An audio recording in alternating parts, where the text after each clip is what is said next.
Good morning, everyone, and welcome back to another day of United21, this time season 30. And we are already playing in the groups, and the first match will be in the group C, as you can see. And if we have a schedule ready here, we can watch it as well on the screen as graphics. Breezy and Unity in the group C in the upper bracket final to see who will get that spot into the playoffs. Then after that, wait. Okay. There's some changes in different setup of matches in Wikipedia, but it will be Breezy Unity. Anonimo and Viperio will be the second match for today. And then the third one, Brute and Eska Gaming, as in the Group D. So pretty much Group C and loose bracket of Group D will be today matches. And let's go for the first match onto the Veto. Immediately Unity and Breezy Volt. We'll see Ancient, Mirage, and Anubis as the first two maps, and potentially a Decider. Breezy Volt a pretty interesting team, honestly. You can't find much about them, but Sky, Maze, Juboan, Zevs, and Danny. Pretty much a mix of pretty experienced players, one new player from Romania. That is Zevs. Didn't saw him much in the teams, and well, Sky is a pretty interesting player, a rifler from Big Academy, and as I can hear, we will start pretty soon onto the Ancient, and I'm eager to see Breezy Volt in action. Team Unity, a team that you can always rely on, that will deliver a good matches. Duelies in the hands of Maze, the former player of Breezy.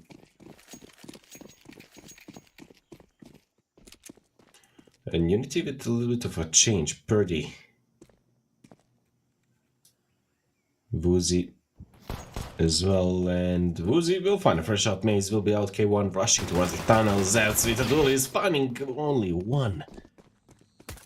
Woozy with the second frag, opening the A set, and the bomb basically could be planted. The two players of Breezy already in the tunnel, already rushing through the side. Sky.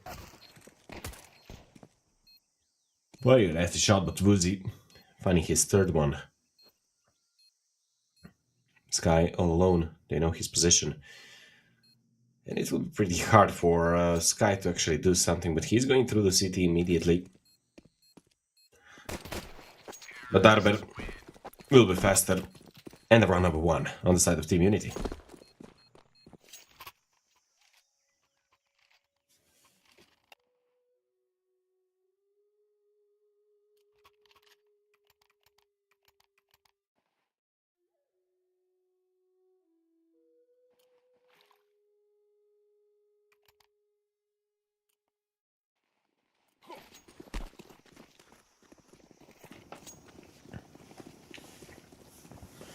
Full eco for Breezy Volt.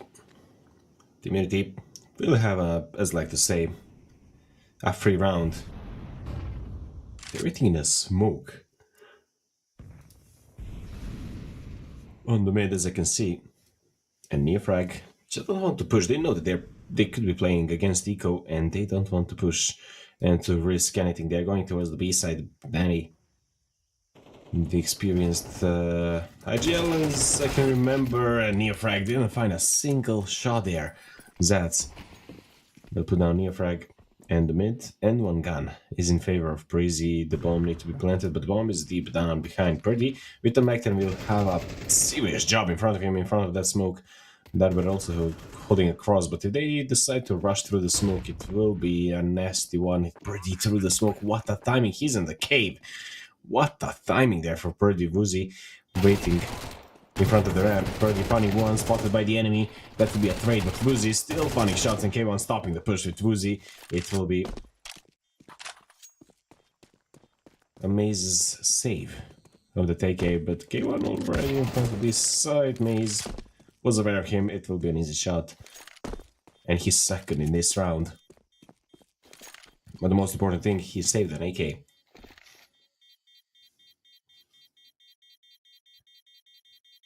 Not around, it will be. The second for Team Unity.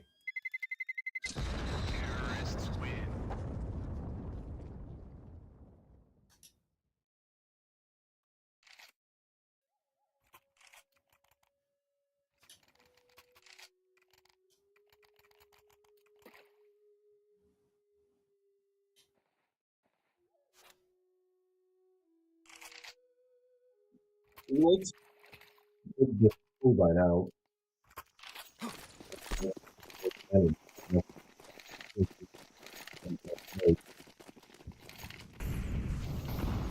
Aggression from Priest Vault on the bed. And already used all of their utility. Look at that, only 4 smokes now. Good enough for an execute, but, well, Immunity already on an A side. Maze missing a line up there through the smoke, trying to find something, but he will lose a lot of damage.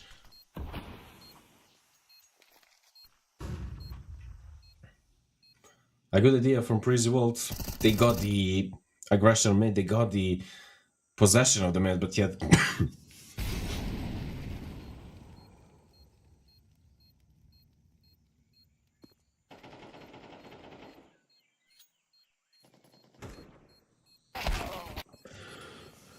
it will not be enough.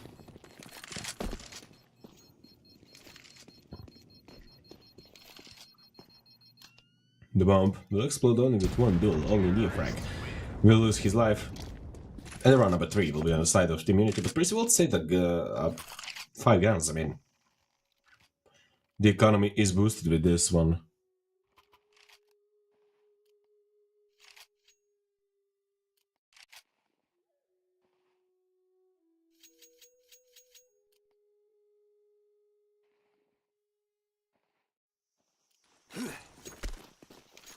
Smoke for the mid immediately from Team Unity. And again, pretty much the same idea of Prezi Vault. Dropping a lot of utility towards the mid and getting a possession of that part of the map. That's only blinded K1 finding one, Danny good on a trade, yet Neofrag is still waiting on the mid, and Danny will find another shot from the mid, stopping the aggression towards the mid. Amali straight in the head of Neofrag, yet it will not be enough to do anything in this round. The mid completely in possession of Prezi Vault and the aggression. And, well, individual skill there was enough for probably round number 1 for Prezi Vault. Yes, Neofrag is still there. Pretty experienced player. In front of Jiboyan and Sky. One was there, but Sky immediately stopping him for round number 1 of Prezi Vault. And a good economical state of Prezi Vault, actually. Just because of that full save.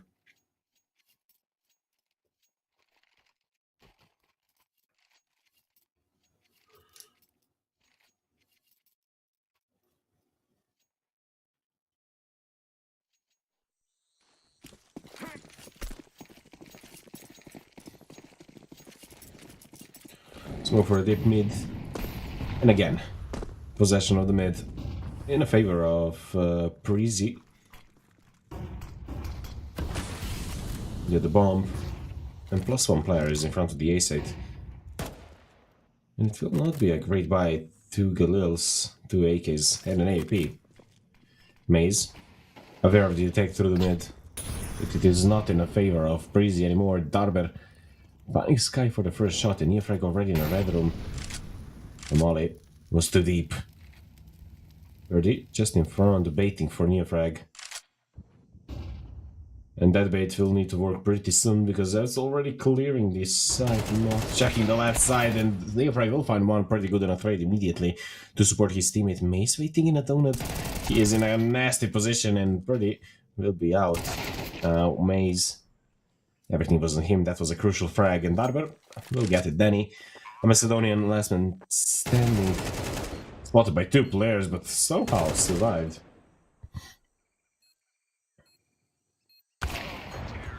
Boozy with an AV. Finding around number 4.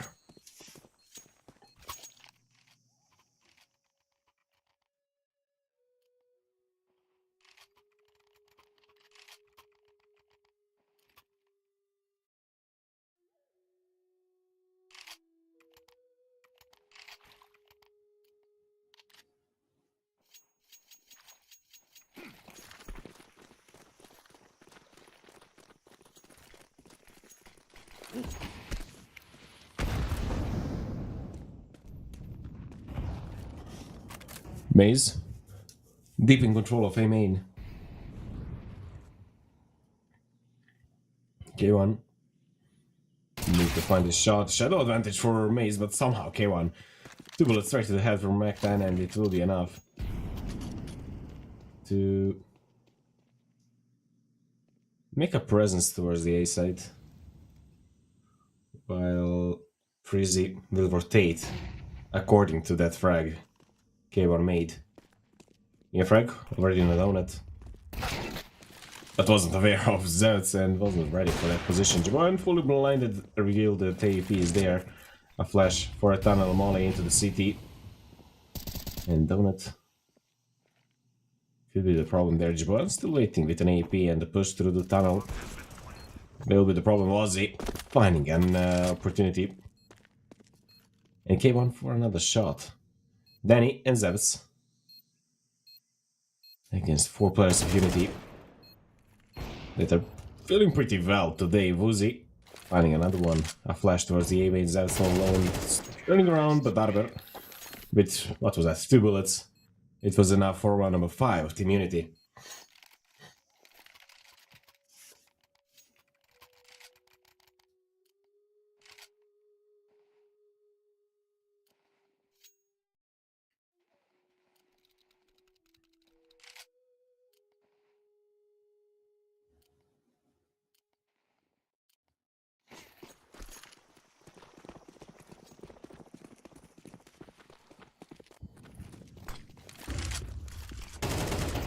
Now Frag already in the mid, finding his ass even before he managed to get to the Kenny ass pistols in hands of Prezi Volt, and as they like to say, the Unity have a free round in front of them.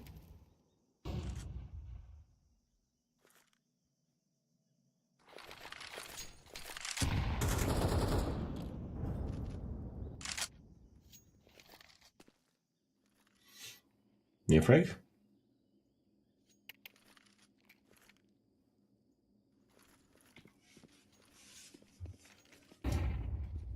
In front of the cave, aware of the stack that could be right there. 3 players in the cave. Finding only one, Jaboyan with the duel is finding a second, and now the B set is in the favor of Team Unity, but they know about the 2 players in the cave. AP in the hands of Uzi will work pretty fine. He's not missing a shot. K1. What? What? How is that even possible? Birdie. Cleaning up the cave, and they know that Maze was in the mid. Now, Birdie could be a problem. He will not expect Maze in 100 years. That fast behind him. Or maybe not. Birdie will find him for round number 6.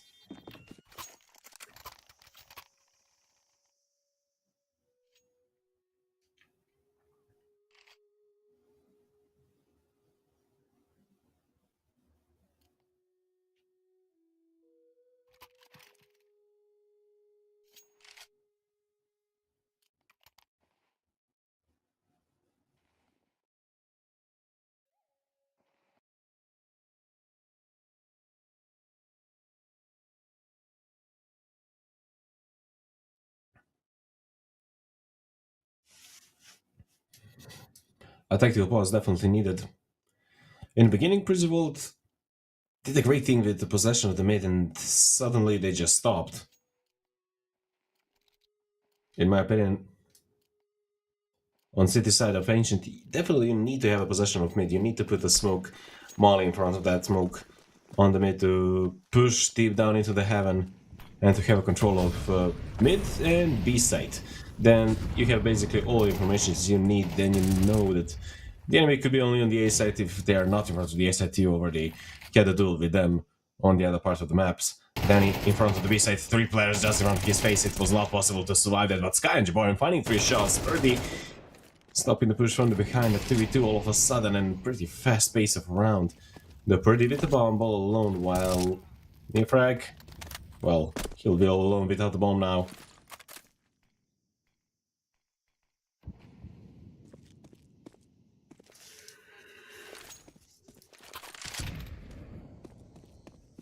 That was a bomb. And near frag.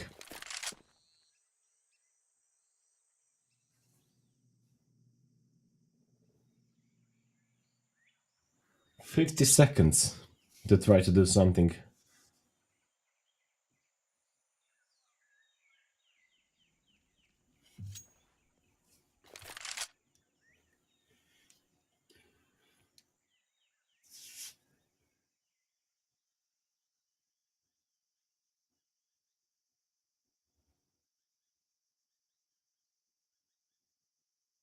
Near frag.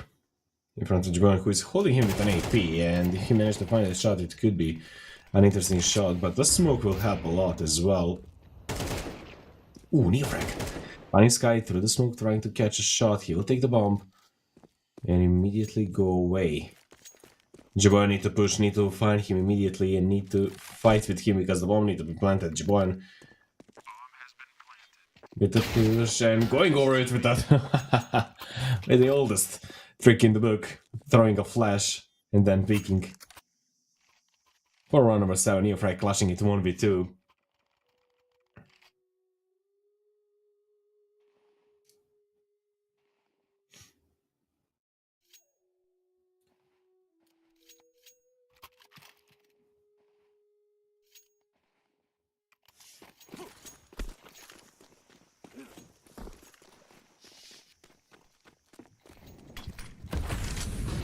Seventh one on the scoreboard, Team Unity with a great lead already. Neofrag in the mid. Maze stopping K1 from pushing through the heaven, and that was the idea as well, to go through the cave, clear it by the look only, but Maze making a big problems there. Neofrag will finally clean him, and when you cross the cave, you can support your teammates on the mid. Sky finding Neofrag as well. The Prezi get a lot of possession behind the B side, and that grant them probably a win already in this round, but still. Woozy is the most deadliest player of Team Unity. Even if you didn't saw him that much, he did an incredible job. And Purdy can support pretty well. Team Unity changed their team a lot, yet I like this team now.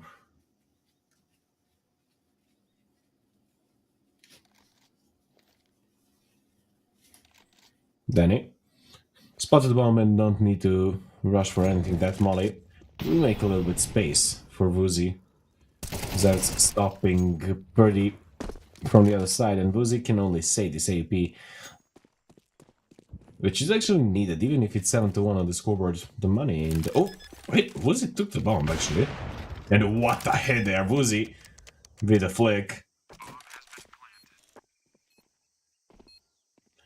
Woozy, surrounded by enemies, in just 1 second of a bad timing. That cost him a round, and Sky will confirm that. And even if Team Unity is 7-1, I believe 7-2 now, they still have some problems with the economy. It will not be the problem probably until the end of the half.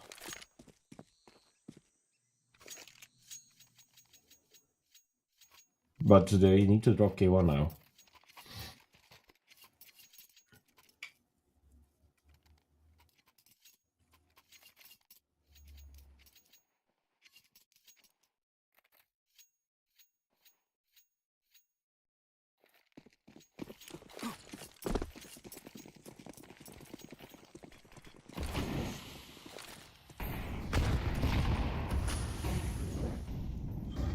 It got thrown on the mid from the side of Prezi, but yet again, no possession, and this time they're playing pretty slow and pretty defensive. Now Team Unity probably not aware of the situation, but have a lot of space in their hands. Juan with an AP on the mid, one smoke will make him move.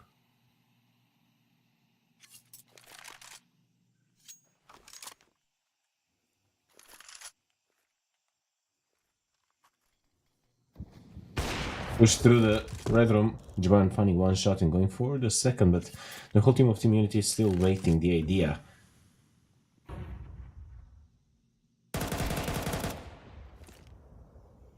Birdie.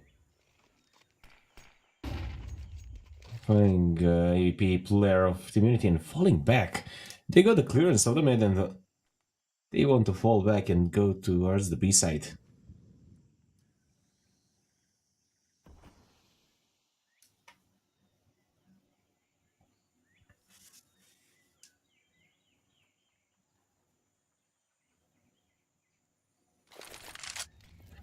Smoke for the ramp with that molly. Danny. He had the opportunity to peek, but K1 was aware of it. Sky going straight for the side. The bomb will be planted. Sky finding 2 shots. And dancing around. Uzi finding one going forward further for more, but Sav's fully blinded will find a shot somehow. That but finding one immediately being traded and Maze. What? Uh-huh. Okay. I thought he was thinking about the A side. But just the AP will be saved. And the bomb will be defused for round number 3 of Prison Vault, and, well, immunity resetted.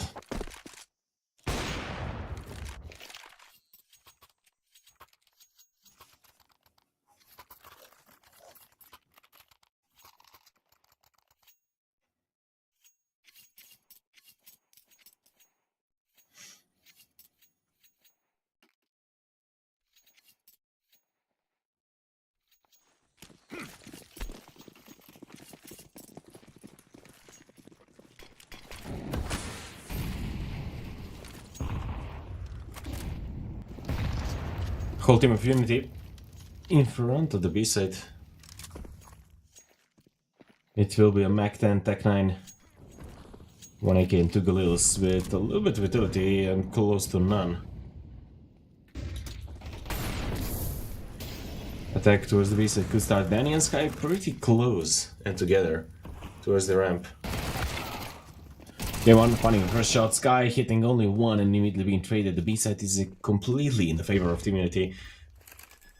Planted bomb here is more than enough, but they forced still. They're hunting down for a round. Birdie with attack knife finding Zed's one, hitting a shot and Maze to support with one more, 3 more. In at the end, Woozy, last one standing with Galil. The bomb will be ticked. And a lot of damage done through the wall, but Maze will put him down for round number 4 of Crazy Vault.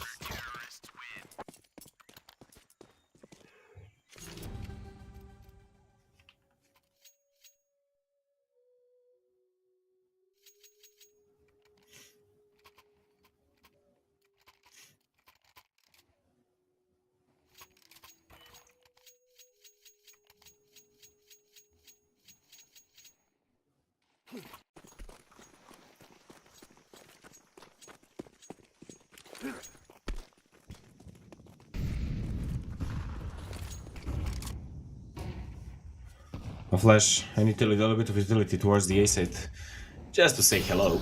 Maze, waiting behind the big box with the molly, he'll need to move, he will burn a lot, but Phil finding K1. Danny, waiting in front of the B side, near frag will be spotted and stopped. Immediately Darber good on a trade, the bomb will be planted and nade, good to give a little bit of damage, but Purdy still finding shots, Jiboyan with a flick. And Vuzi with the trade. Making it a 2v2 AP in the hands of Jiboyan already on long. Darber. Safe from that molly and all alone on the side though. Jiboyan hitting him through the smoke and Vuzi. Everything on him now, waiting for a push and waiting for a idea of their positions. The full 4 seconds, the fuse is just in front of us, and Vuzi can't find him. No way he will make it. So Crazy Vault will grant a round number 5. 4 rounds in a row at the end. Not bad how started. 7-1 to 7-5. It was a good half from both teams, I would say. But now, Unity, with the lead going on an easier side statistically on the city side.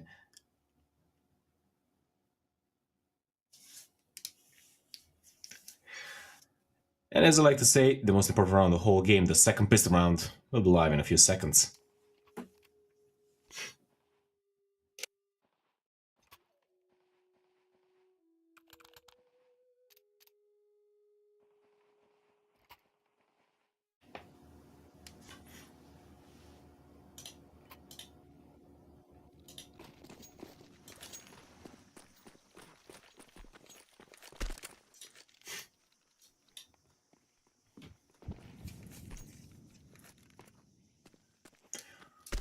Zeus already on the mid with two teammates and a bomb. The duel is in the hands of Darber need to work. If you don't connect the first shot, it will not be good. Zeus finding 2 shots. The attack towards the B side is inevitable, but K1 finding a shot. A crucial one, deleting a player on the ramp, but now need to fall back. The bomb. We'll plant and then retake a 3v3. 3 bullets will be enough for Team Unity to retake this. Going through the smoke with the duel is straight in the head of Purdy. And going for more, the Neofrag will stop immediately. K1 spotted enemy on the ramp, it is really hard to hit something from that position. Zeus with the duel is in front of a site in a 1v2, funny one, and dancing around 15 seconds, and it will be enough for K1 to delete him. And defuse the bomb for round number 8 of Team Unity. 2 out of 2 pistols for Unity.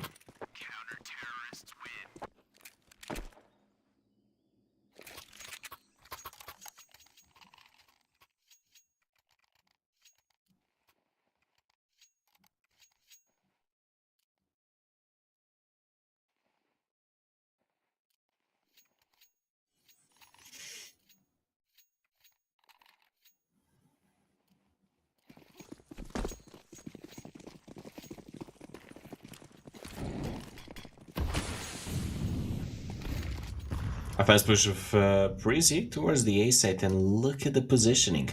This was the idea I was talking about in the previous half. But Breezy Vault, you get the mid, you get the B, and then the only available space for the enemy is the A site. And, well, unfortunately for the Unity, it happened now. Because it is a risk, but only if they're going fully on A. It is rare as it's happening. And it will be a free round for Breezy, basically. A 2v5 all of a sudden.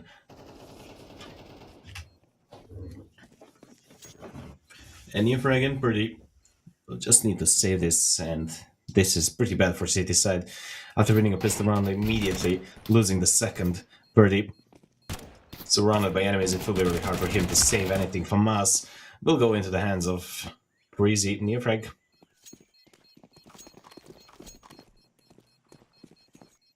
saving M4, and it will be enough. But round number 6 on the side of Breezy.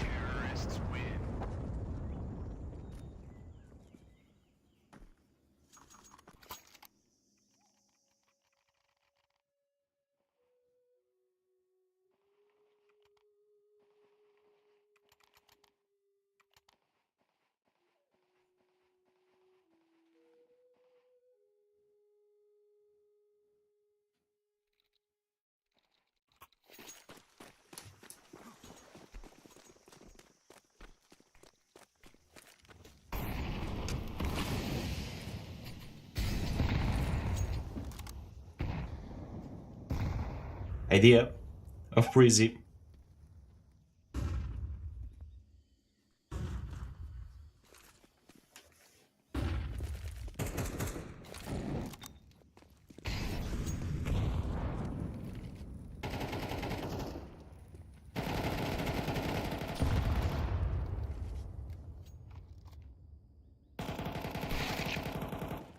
And Darber through the wall getting ahead.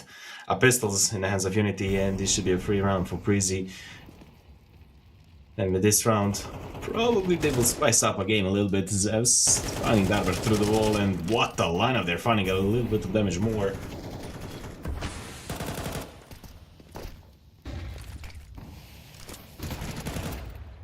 Danny finding another shot and going for more Jiboyan.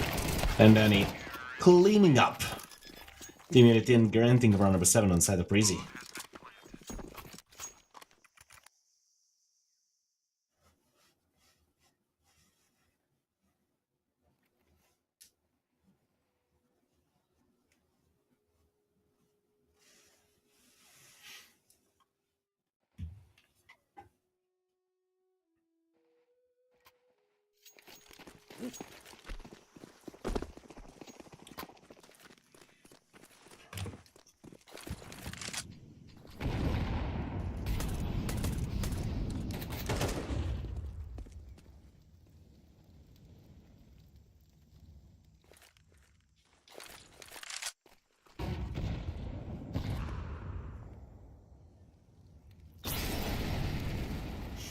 Never.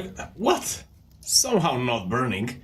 Astral attack from community towards the B site, and no way that Maze will be aware of Neofrag's position. But with that smoke, he'll save himself from a disaster.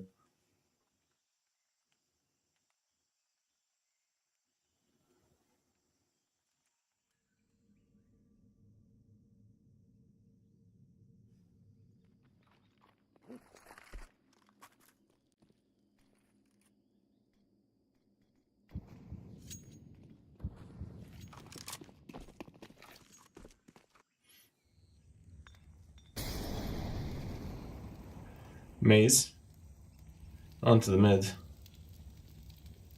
and thinking about the B site immediately. The bomb will plant on the A site to be safe. And Maze only thinking about the B site. Neofrag could have the opportunity to support his teammates. Yet Immunity playing pretty careful this one, and with the knife, Neofrag to put a cherry on top, the only kill in the round, and it will be with the knife.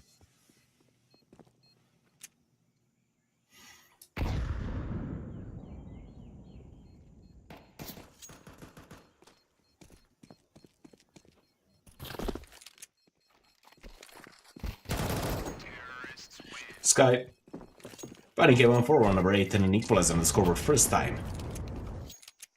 Breezy in an opportunity to grant a lead from 7-1 to 8-8.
And we are back after the short technical break. For a round to see who will take and grant the lead. A double nade into the mid, and somehow all of them blinded, no one spotted Maze. And Maze didn't spot the enemies as well.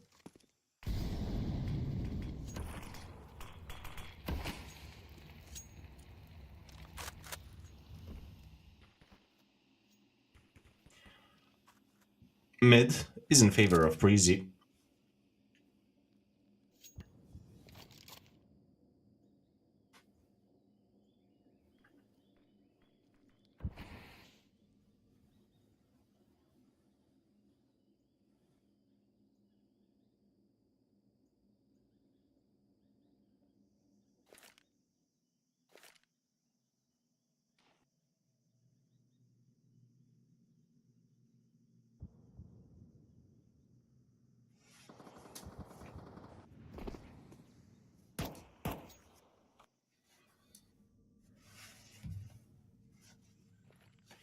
A pretty slow and frozen round. Neofrag just waiting for a cross through the red room. Spotted the enemy but missing. A whole spray down pretty. Need to come as the second into the donut to find a shot, and not thinking about the second guy in the mid as well. Because of the cross towards the A set, one player is already in the tunnel. A good bullet, but only into the head of Jibon. It wasn't enough to put him down. Mace finding another shot, going for the second. K1 will stop him from the tunnel. A 2v3. K1 down to 13 HP. The bomb will be planted. And no utility for Unity.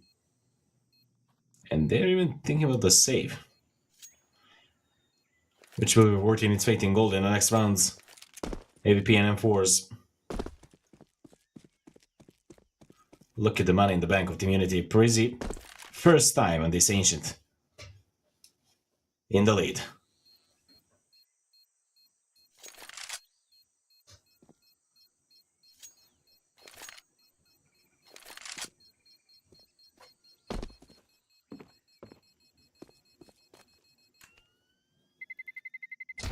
Terrorists win.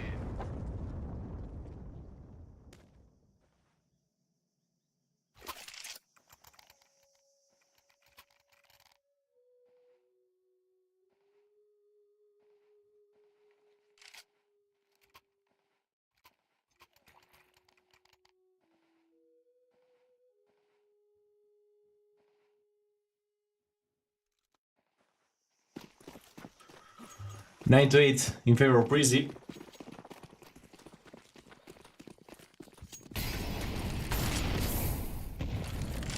A deep mollies into the mid.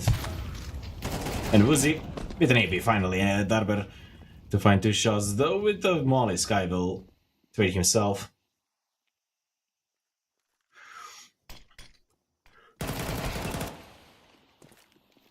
Sky with the second shot, still dancing around. Woozy behind the long with an AP. Missing a shot which will cost him life. A bomb will be planted and two pistols. Neofrag taking the AP and burning down a little bit, and that was a little bit too ambitious. Birdie. Surrounded by the enemies.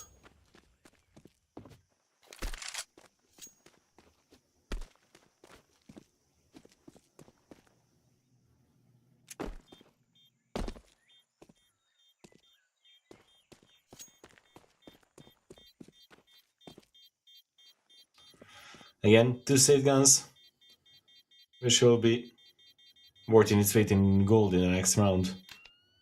And Prizzy, with already 2 rounds lead and a double digits on their side of the scoreboard, on the opponent's map pick.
Birdie, deep down into the A main from this position. He need to find at least one shot. Sky finding one pretty good for the second, and a second shot in his favor.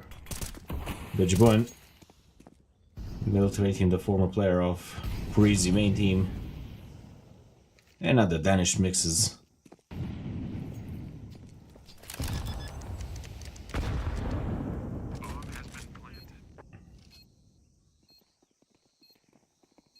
Zeus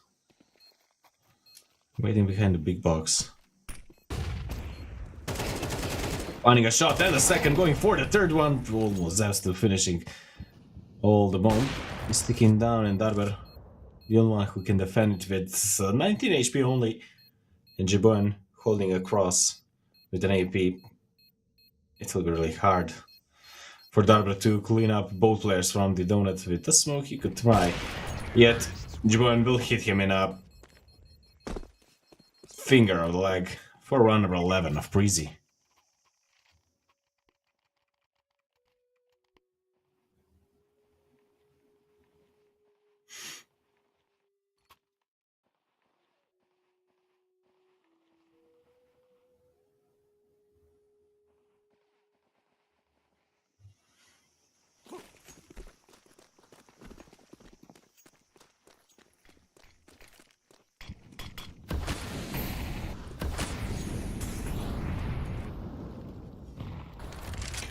Two rounds left for Breezy to finishing it. Through the smoke. Ooh, Barber can actually do a big thing, but will find only one Sky, and then immediately in a rate finding two and making a plus already. Neofrag in a Kenias and Boozy making a crossfire.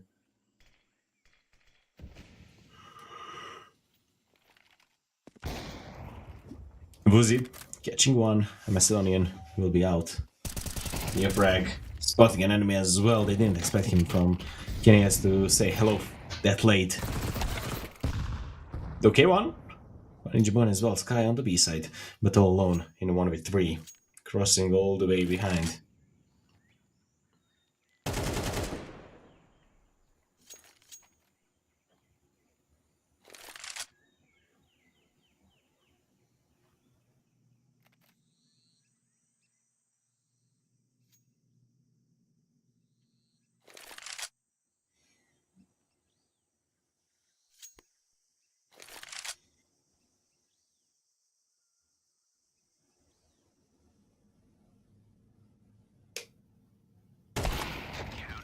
Woozy to finishing it and to finally stop a streak of rounds for Crazy.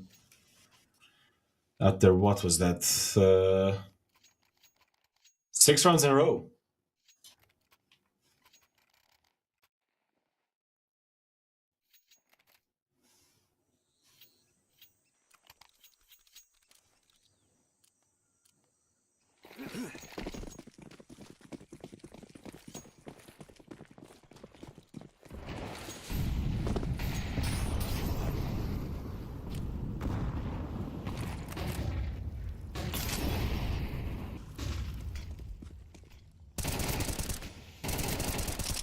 Neofrag finding 2 shots and stopping the push through the mid, spotted another one.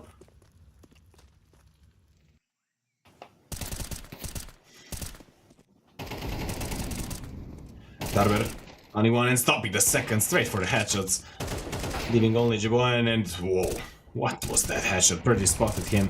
AVP will be down and Immunity already back into the game with only 1 round of difference. Tactical pause definitely needed for Crazy Bolt. Lost 2 rounds in a row pretty fast and, well, pretty aggressive on the side of the Immunity.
Come on, giving a little bit of damage through the wall.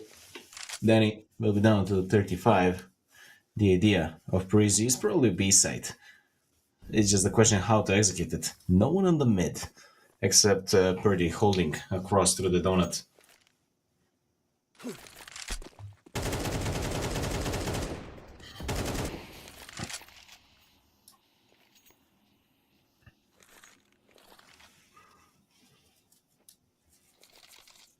Ooh, is it a triple boost there?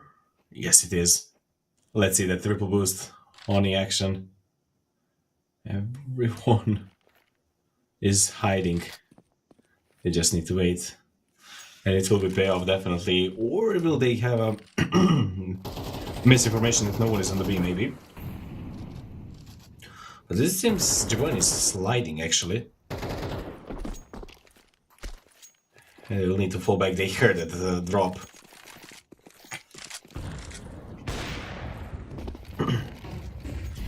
The attack towards the B-side will need to start 20 seconds until the end of the round, and Jabon will find one. Darber in the pocket will be down after the first shot. Pretty good on the train as well, but yet he is low now.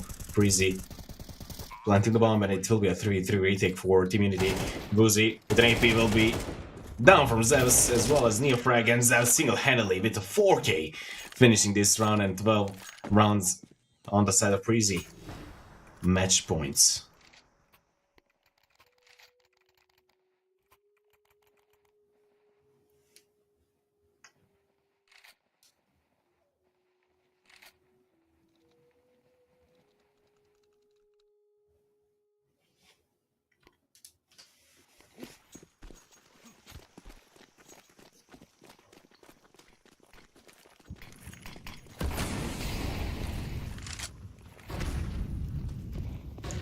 Run boost for Neofrag, no one will expect him there. Maze will be down, but the A set is completely empty. Again, that is the risk when you want to have a push onto the mid. And the bomb will be planted. Zeus is a great timing, finding his 5th kill in 2 rounds. Neofrag through the smoke trying to catch someone, but nothing will happen there. A 4v4 for a retake to stay alive in the game or to close it on the opponent's map pick, and then you can freely go into your own pick. Jabon missing a shot, but they revealed a position. And that was a hit, what? No way that was a hit. The molly into the bomb. And Jabon through the smoke finding another shot, a nade into the place of the bomb, and it will be the end. 13 for Preezy, and an incredible way of playstyle from 7-1 into the 13-10 into the win on the opponent's map pick, honestly, and a little bit of anticipations for Team Unity. They tried to get the possession of the mid 2 times, and both of them that times they just decided to go straight for the A side, and that is the only weak spot of that strat. And well, they used it, and definitely the individual firepower on the T side was incredible for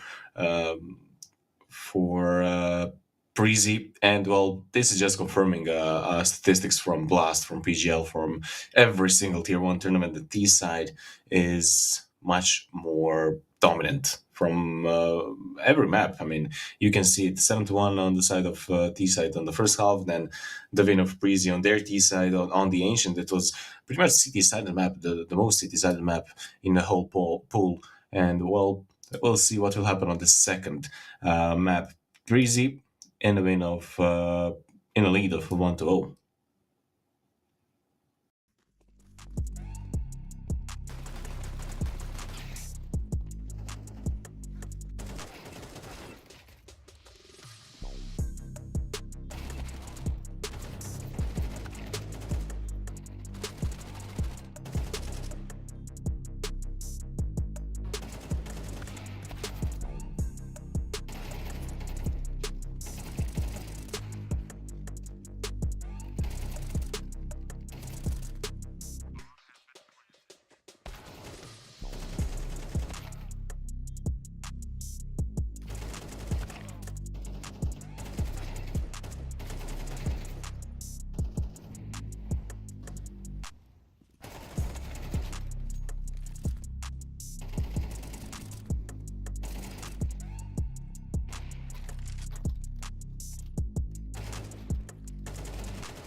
Welcome back. Crazy Vault in a lead, and we are on the second map on their map pick on Mirage. Everyone's favorite, everyone's dearest one. 13 years in the map pool. And still counting.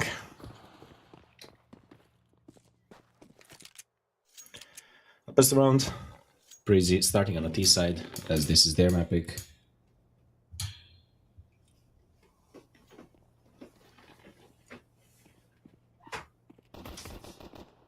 Near frag, spotted the enemy, not even spotted, even putting a bullet into his head. Boozy to find another shot. Duel is in the hands of Darber. And the golden rule of duel is, if you hit the first bullet, you will kill the enemy. If you don't hit it, the round is over. Maze and Danny.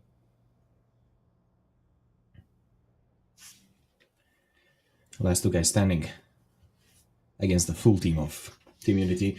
And the interesting thing is that Team Unity actually won both of the pistols in the previous map, and they lost it.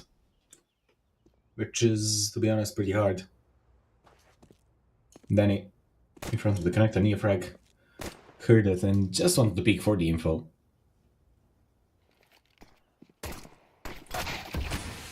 Danny, hitting a shot, K1 from the window, checking if someone is left on the mid.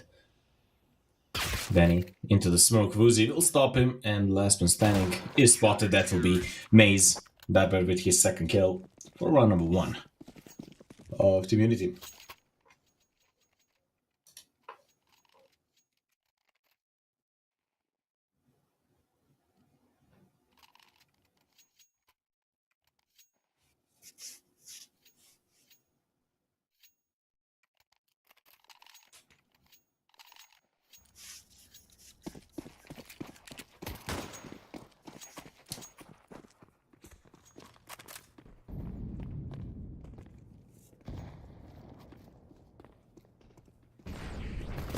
Mid in favor of City side, a Rambles, but Neofrag will pick up 2. Darber there to help from the short lineup for him. And the duel is for the long range. Darber with 2 bullets will finish it off for round number 2, a free round. With a full house of Darber and Neofrag. And the second round for Team Unity.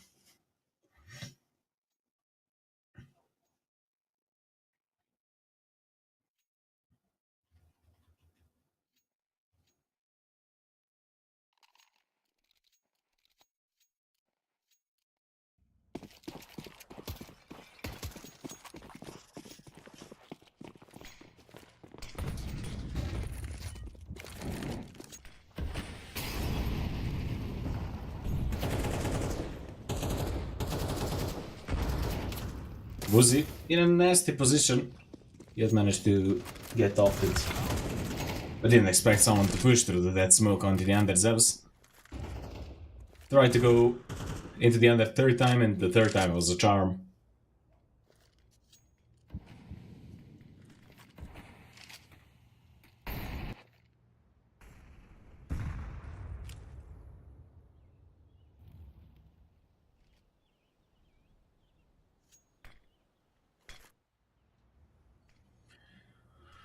Darber. Again in a nasty position with one accidental push through the smoke. He'll be out. And Darber spotting an enemy. Knowing about a second, but Maze will be better and faster. Birdie with MP9 missing bullets. Like Neo, but Gibbon will jump on his head. Neofrag will gonna trade and still standing in the stairs, but it will not be enough. It will be a 3-1 all of a sudden.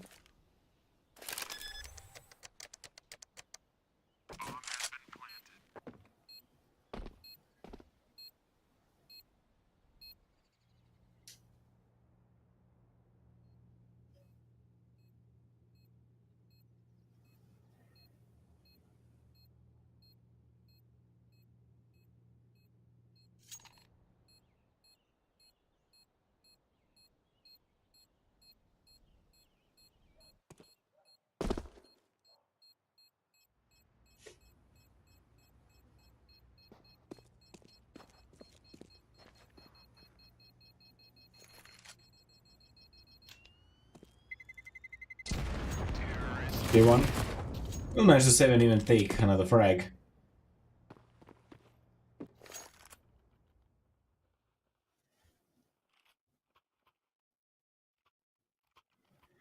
With an MP9 to farm a little bit of money.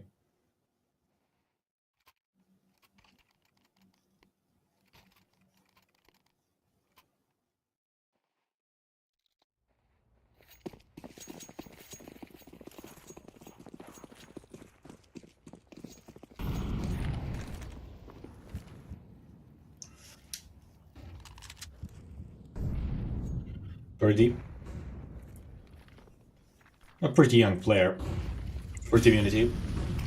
Waiting onto the palace. No one checked him actually. He's somehow still alive. Neofrag putting down Sky Danny. Will make a good trade, and trades everywhere but in favor of Breezy. Still the site is empty. And the bomb could have planted.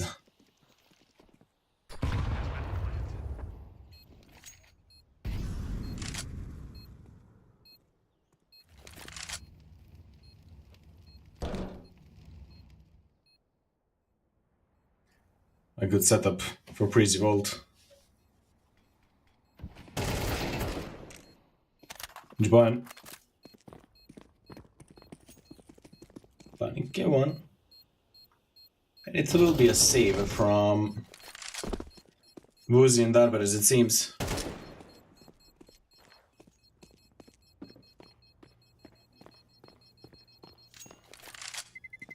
Terrorists win. Immediately from the beginning of the map.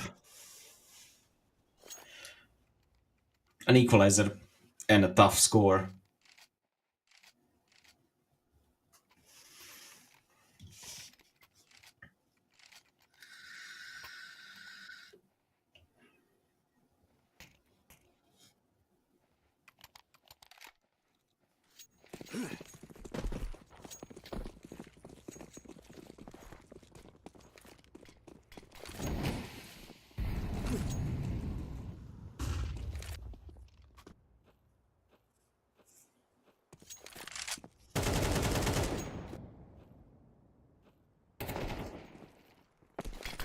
K1, spot an enemy as smoke to play around it with a pistol. Surrounded by the enemies, he's still dancing and he can find a great timing, missing a shot but will find a kill at the end. And opening the smoke will not help him. Zeus and Sky finding 2 shots. Sky pretty low with 3 HP but still holding mid, spotted enemy into the under. Somehow will cross through it. Neofrag with 1 bullet, it will be enough, but Woozy will confirm it. A bomb is sticking down, a 3v3 situation, but the AWP in the hands of Jaban could be pretty deadly.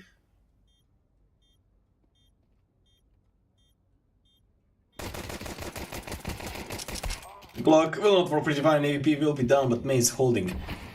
So he couldn't take that.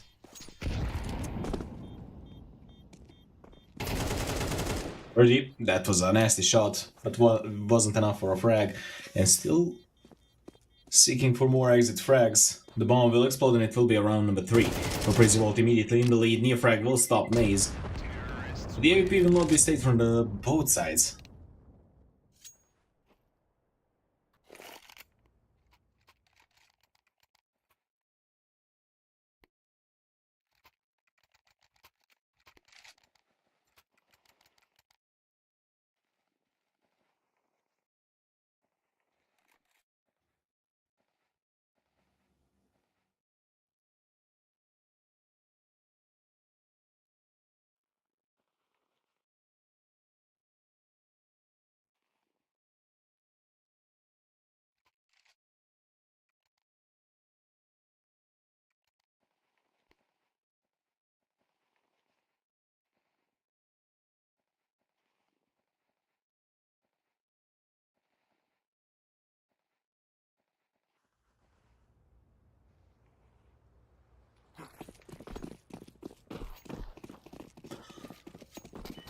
Smoke for the mid.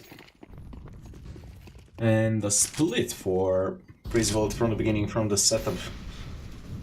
And as it seems, the finish line will be A side. A boost on short. A lot of resources already used for mid possession. But Juban as well on the boost, waiting for a push through the connect up.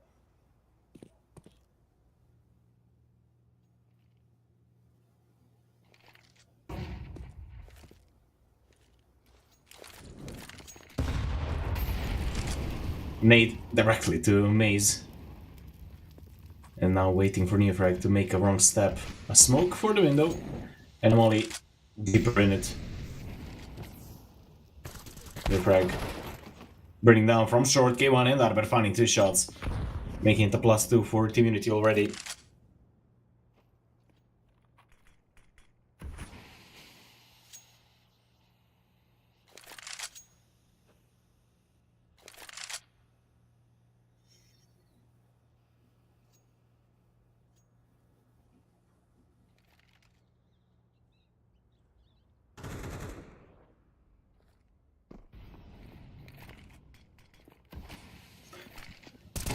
Neofrag will be down, K1 from short, steady like a tower for a defense. Birdie will find another, and Jiboyan is the last man standing. Pretty immediately after getting a lead. Oh, will not have that opportunity, not even a plant. A 3-3.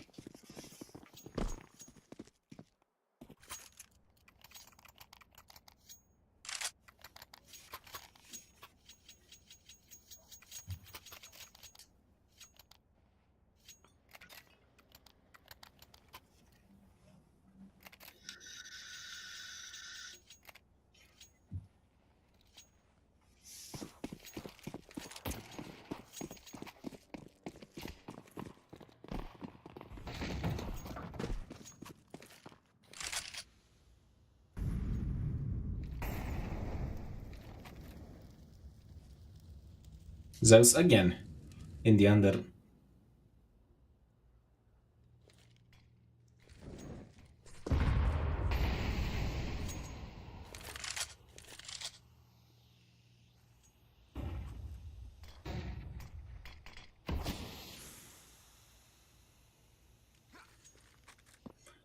Three smokes on mid.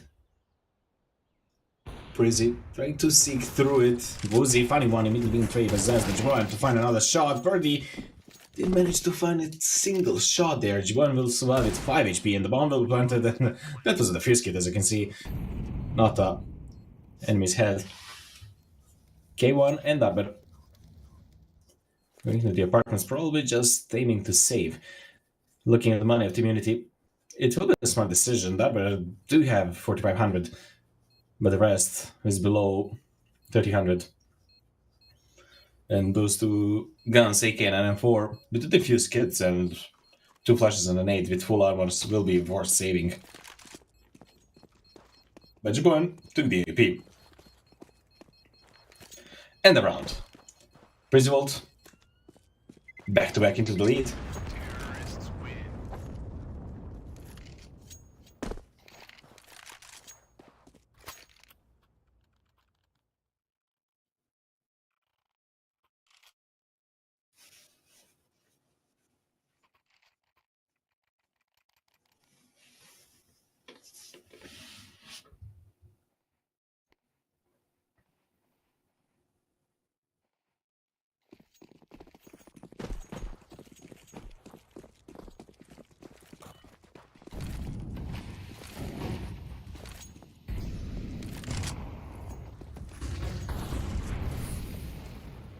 Maze dancing around the smokes on the mid. Arbor waiting on a short for a wrong step of the enemy.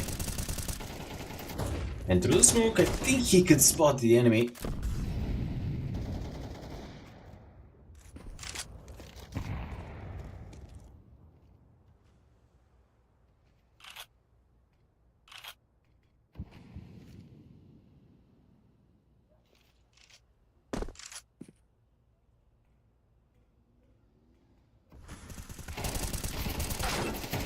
For the end, Arbor finding 2 shots, K1 for a third one. Mason's is good only for a 3, but it's still a +1 for Unity, still fighting for these rounds, and every round is pretty close. Birdie spotted the enemy, and it's pretty nasty if you are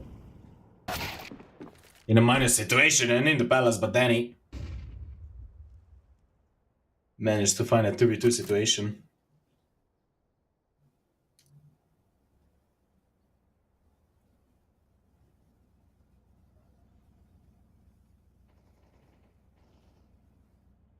K1 will be known as well Danny. On a streak, finding his second shot. And Birdie, last man standing, coming towards the B side. Spotted by the enemy. Birdie finding a shot, and look at the position of Danny. Look how far away he is. Full 4 seconds defuse. Danny will find it in last 7 milliseconds. Danny with a triple kill. Macedonian IGL. Saving the day, saving the round. Saving a lead. And resetting the enemy.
Japan starting with an AP.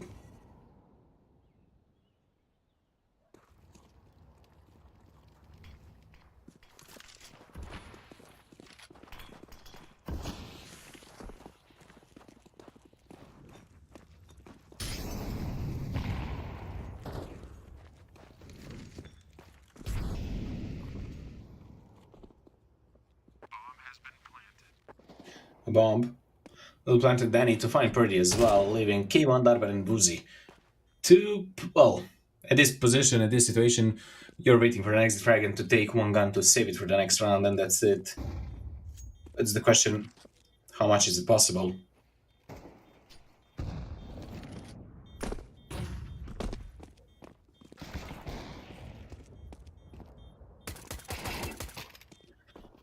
Boozy and K1 finding 2 guns, and they are showing that this is definitely possible. Zeus over the ticket. Then needs a shot to find one, and a second to close it even before the bomb explodes for round number 6. Breezy. Very good lead already now.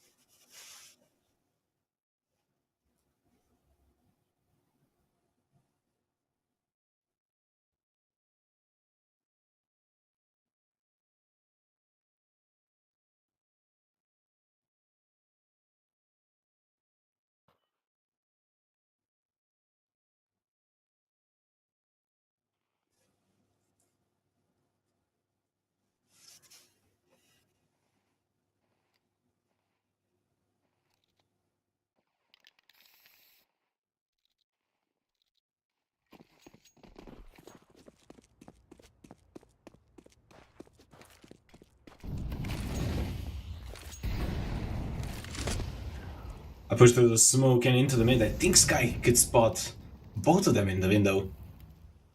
Sky crossing into the connector. No one will expect it that fast. What a move from Sky, and he's having a whole round in his hands already.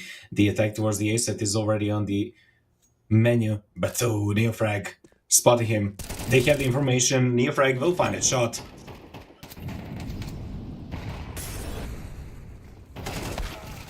Darber still letting the ninja. Neofrag finding another 3 shots with Vuzi. And Mace is the last one standing, finding one. Let's run it with the enemies 1v5. He needs an ace if he wants to clutch this. And he's on a good start. A spray down for a third kill, taking AP, but Verdi will stop him in the same millisecond for round number 4 of the immunity.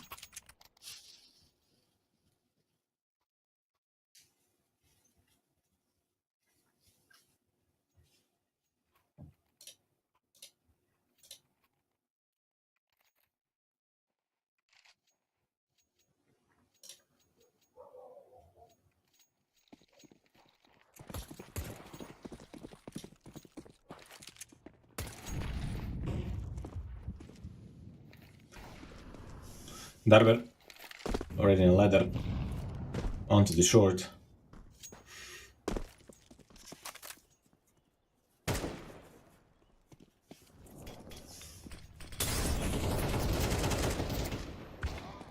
Verdi and Vuzi finding 2 shots. Sky into the sandwich will find a shot, but Vuzi Neofrag good for 2 into that trade, making it a 4v1 now. When Vuzi with an AP showing his skill, and on Ancient he was deadly.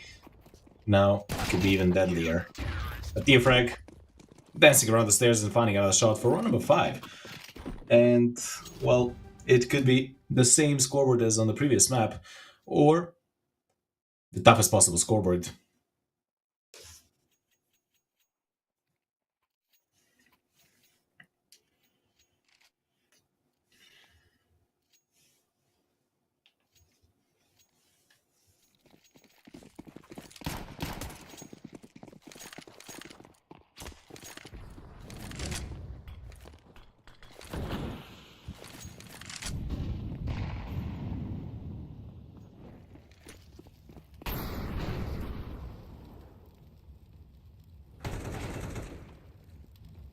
Darber finding his ass for another first frag and an entry.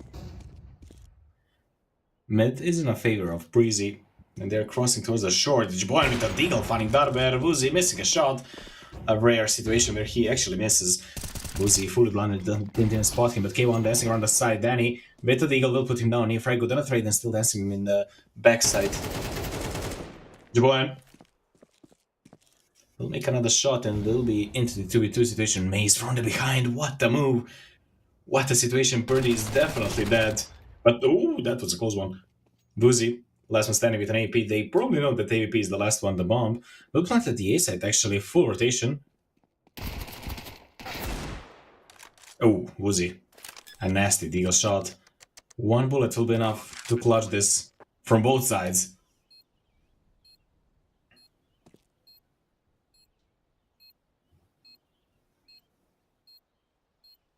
Juban, I think he didn't saw him. Vuzi, a very over the position. 20 more seconds if his kit is in the game and full utility. Juban not even looking at that position, but luckily Vuzi will miss. Breezy on the round number 7.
Maze.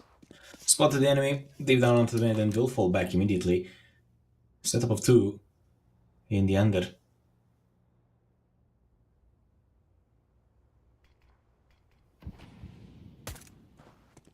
Maze. Spotted one crossing into the window. And will fight for that duel, but missing every single bullet there. J1 will fix his mistakes. The attack towards the B-side will start immediately. Maze in front of Lucy, but will find a shot. Zen's dancing around the side, surrounded by two enemies, and didn't last long enough to wait for rotation. Darber will find another shot, and it will be a 3v3 situation with the plant in favor of Team Unity.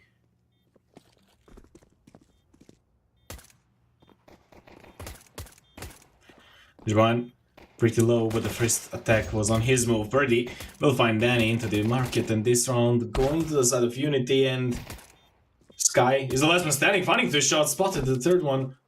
But 50 more seconds of his kit is not in the game. We'll find a shot and we'll have enough time for a retake for a defuse and a pistol round for Breezy.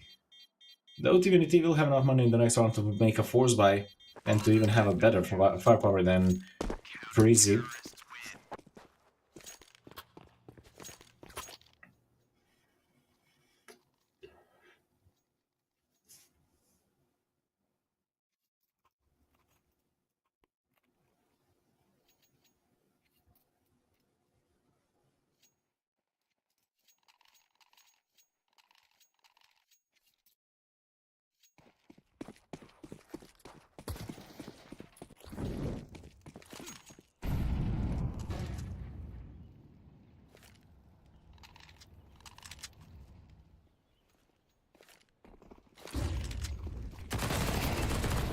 Danny only blinded though with an MP9 finding a shot, and Darber and Birdie finding two attack towards the A set with full smokes. Opening the smoke, Sky will try to catch something, but Neofrag was there to cover up for his teammate. Darber finding his own teammate somehow. But still J1 with an AP from short need to save this gun. And what was that hit?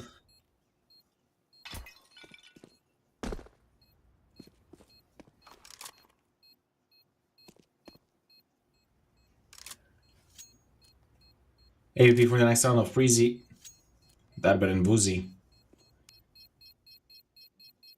Saved a round for Team Unity, and it will be round number 6. Pretty much the same situations in the previous map, just vice versa. It was the same thing for Breezy. Team Unity won the pistol round, and Breezy won the second, and now exactly that happened, just switch the teams.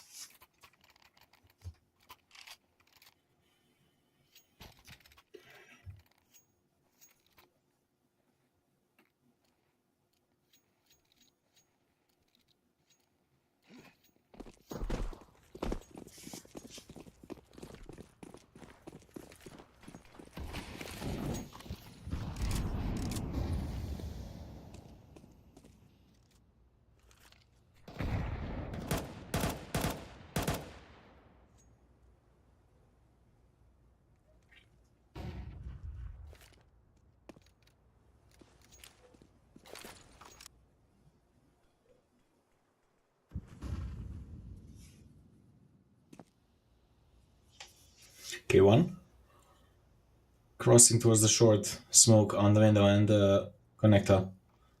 So they could cross with that molly. It should be an easy shot through the smoke. We'll get a lot of damage though. Sky will find a shot of Rio for K1 will not wait then to find another one, and dancing on the B side from the above. Darber finding one, but immediately being stopped. What a cleanup there on the B side. Defended.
9-6 in favor of Breezy.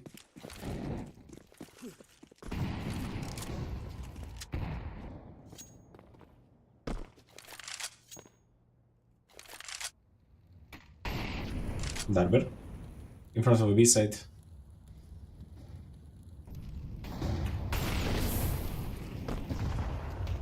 They can hear that K1 is in the palace. Sky waiting in the sandwich. A good setup, Zeus. They think in front of the B side and they didn't find out about him. Maze and Danny finding 3 shots. Zeus is just waiting for a right moment and he can blow it off. Everything if he don't hit that shot. Zeus. What a crosshair placement there. We'll find one, we'll stop the plant, and he won the round single-handedly just waiting. Trigger discipline was on point there. He'll be down, but Danny will be there to cover up, and, well, believe me when I say Zeus won the round single-handedly.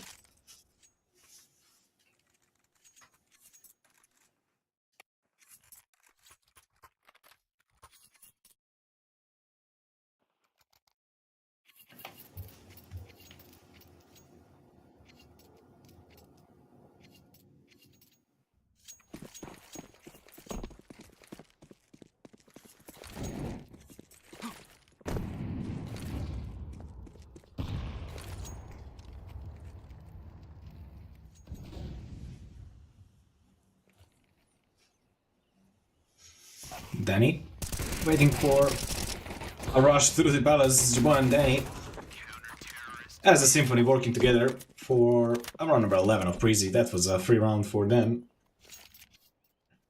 The immunity was resetted, but now it will be another full buy.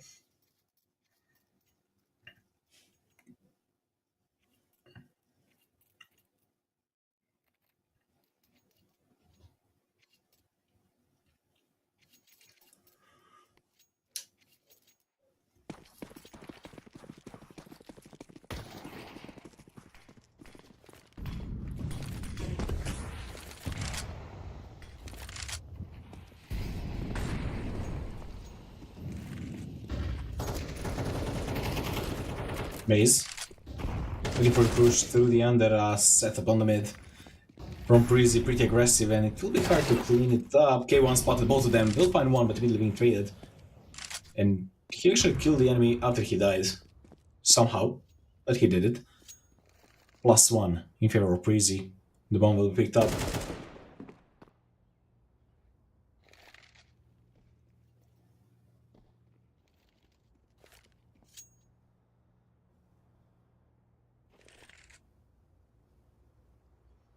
Nefrek spotted the headshot. It will be an easy shot there. Go Sky on short. We'll find both of them. And we'll make it up back to the +1. The bomb in the favor of Breezy. 50 more seconds. Pretty.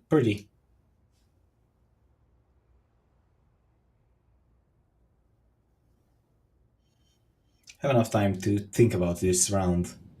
Spotted one. Don't need to shoot him immediately. He'll find the 1v1 situation. Zeus will lose a lot of HP from that nade. And it's just about the timing. A shy peek will not be enough, and Purdy will clutch it for around number 7. A 2-1 clutch. 3 kills in total in this round. Securing around number 7 for Unity.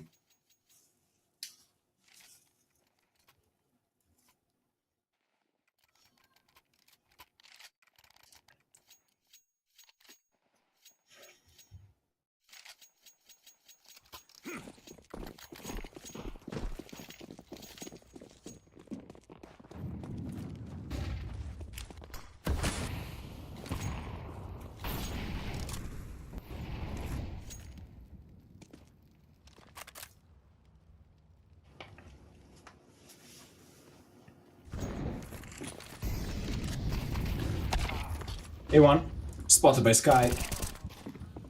And Zeus stopping the attack pretty firmly above. Will manage to find it, and Sky still waiting behind the side. No more bullets for him. Purdy will find 2 shots again. But the +1. +2 for Breezy. Maze from short. Will make an aggression there. Woozy will find one, and he is single. around the site and finding a nasty amount of damage. Woozy going deep down into the market. It's almost to find another shot, but around number 12 will be written outside of Breezy. And it will be 5 match points for Breezy.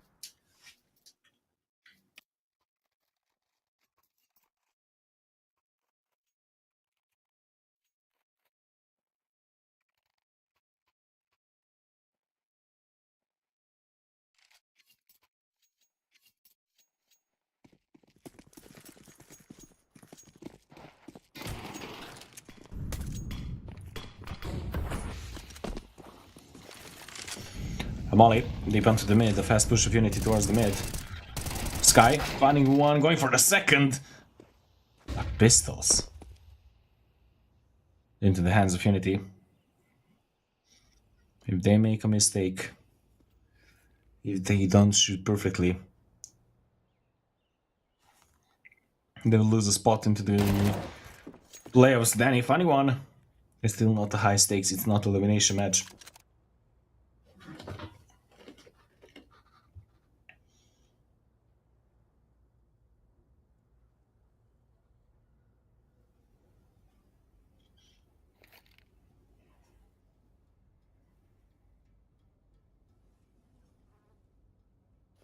K1 and Woozy together towards the B side.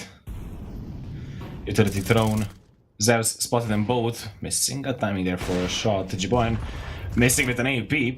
Everything is missed there. K1 with the backline rushing towards the shot and 1v3 surrounded on the side. Funny one, going for the second, but it will be the end. Breezy closing it 2-0, 13-7.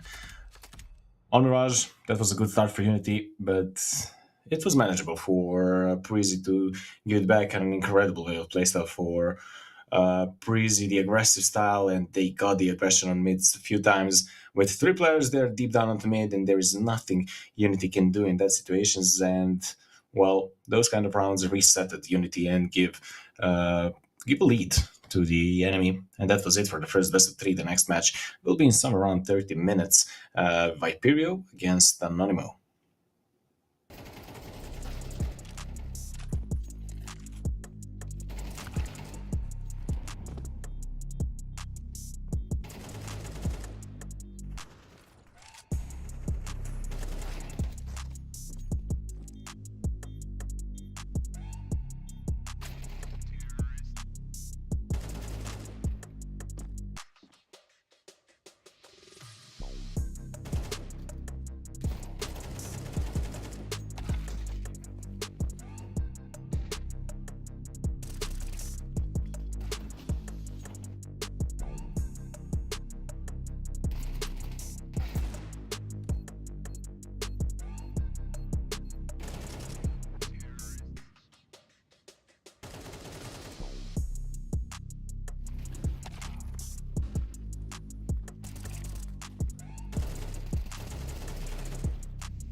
Hello everyone and welcome back to the second match for today.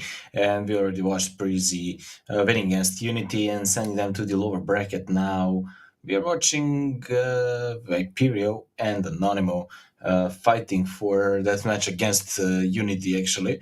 And that is a lower bracket. This is a high stake match now because if we lose, it is an elimination, and we can maybe see the veto immediately between Viperio and Anonymous. Anonymous with a changed roster, and Viperio with a little bit of changes, and we'll see Mirage, Terrain, and Nuke. It is a pretty strange thing to see a new established team to actually pick Terrain.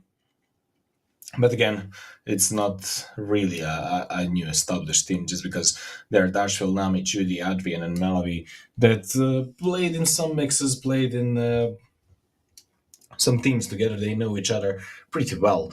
On the other side, Zodi, Screamo, Death, Switcher, Junimi for Viperio. Even if, HLTV says different, but I believe in Wikipedia. But we'll see it on the server. Honestly, not pretty sure which lineup we'll be playing. But I hope this one from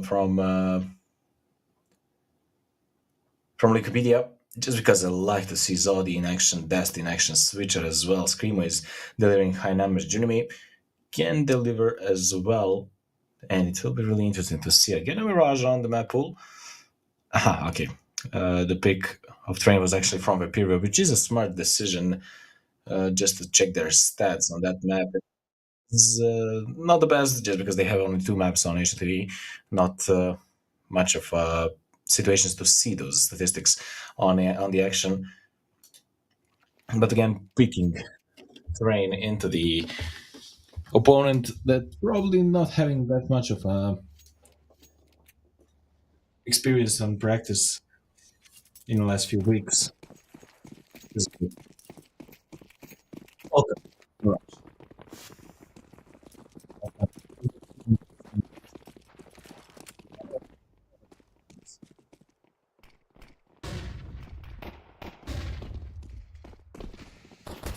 Screamo into the side, stopped by Malawi, rushing over, and the side is in the favor of Anonymous.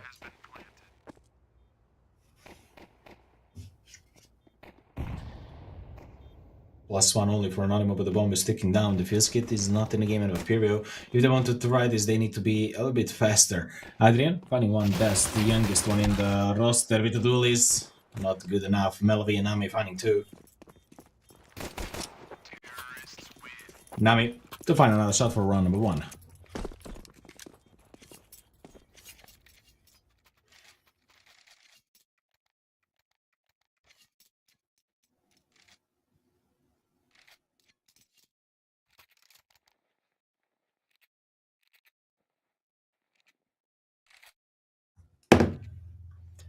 Anonymous with the first round. And it will be 4 pistols and an MP9 for Peter. How is that not a run boost? Setup of 3 close to the ramp. And Palace onto the A side.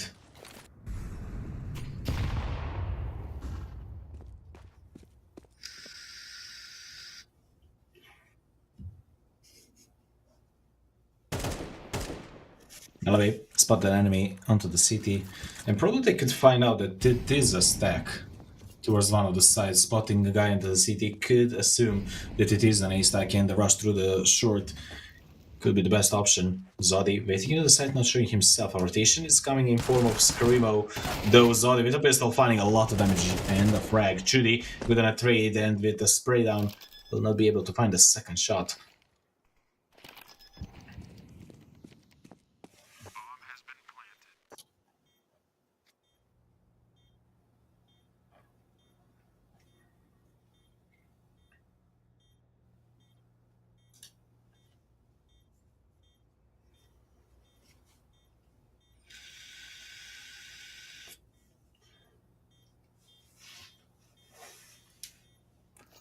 Saving MP9 and 3 armors is more than enough for Viperio, since the next round will be eco as well.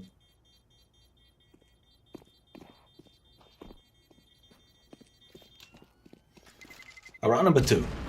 Signed on the side of an animal.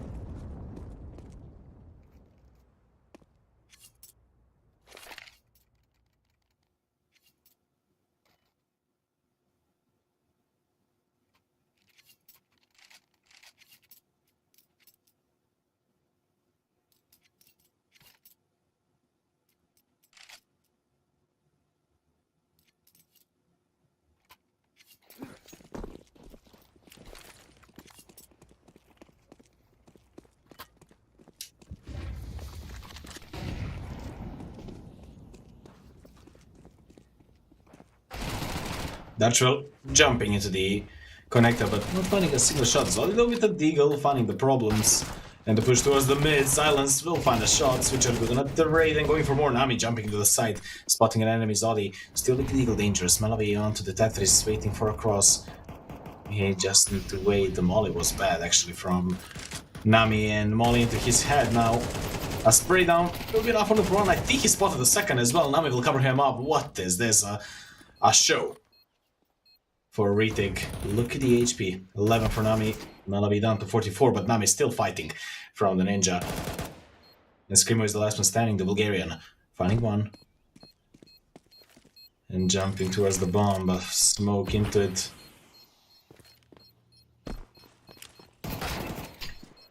Not ready for it, but not having a time as well. Screamo will find a shot. But the round will go to the side of Anonymous. 3-0. Terrorists win.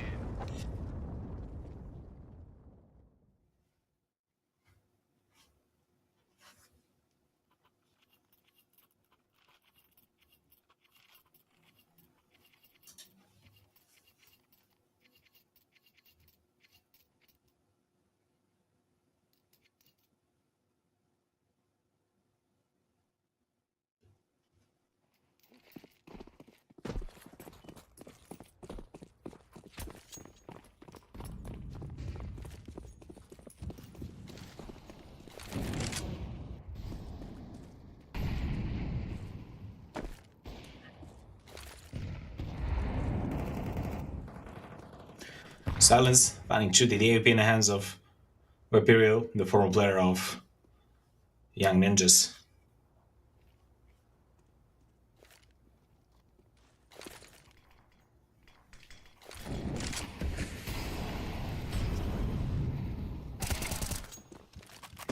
Dest, finding another shot at +2 for Vapirio.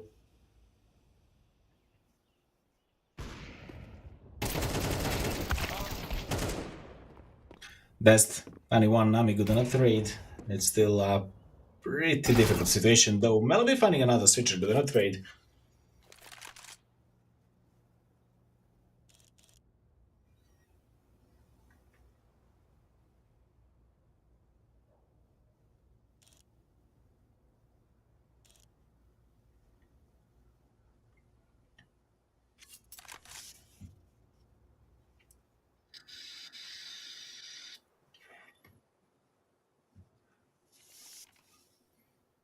Zodi. Waiting for a push, finding Malavi as the last man standing for round number 1 of Imperio. Pretty steady and clean.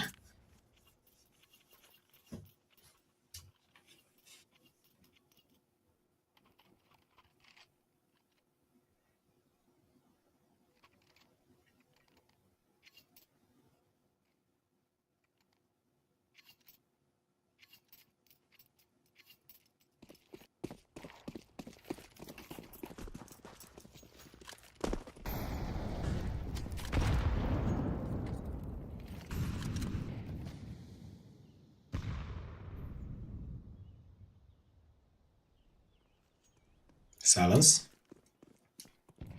Waiting for a push through the ramp of pistols for Anonymous. Silence, finding a fresh shot. Chudi will be down AP in the hands of Youngster.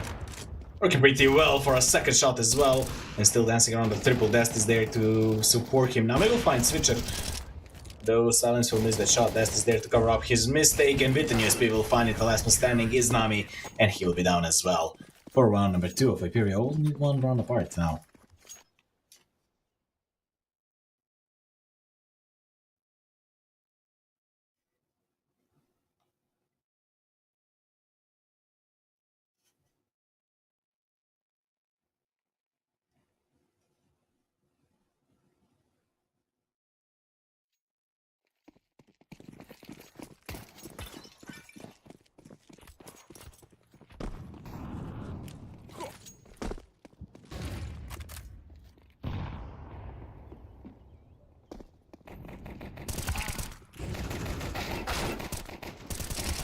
Switcher and Dest stopping the push towards the A side and finding a equalizer on the scoreboard.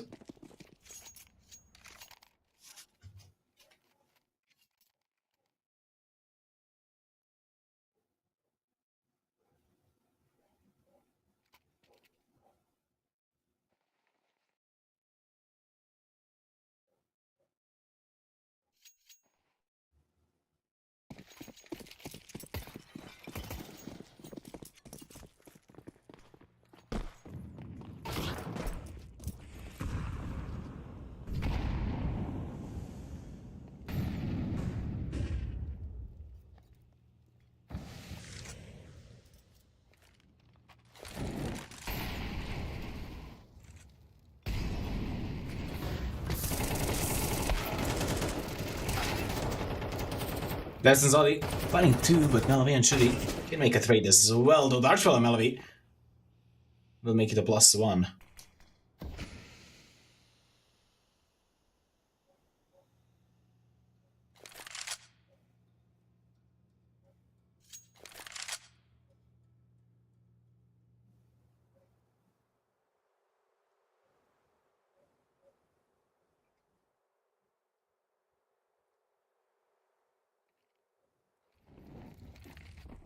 Attack towards the B side. Dest is the only one who will defend the B side now, and Dartfell rushing over his head. Pretty annoying duel with the above leverage. 40 seconds until the end. The bomb will be planted.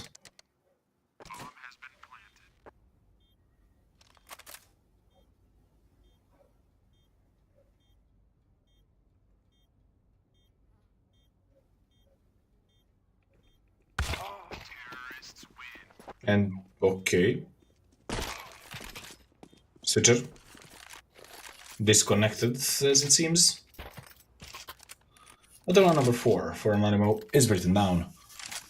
Still no lead for Viperio.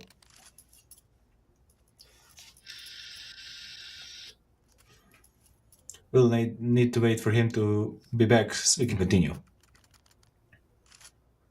with the match.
We're back and live. Silence down to 1 HP only. A lucky shot. A lucky situation for him to survive, actually.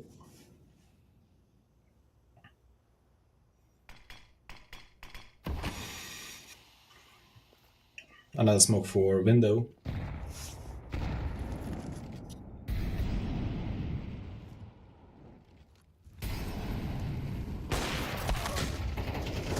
Elevate will miss a shot. The three players were in connected. Adrian Shudi will find 3 shots. Adrian 3 by himself. Silence Last one standing down to 1 HP, and probably they know that he's low.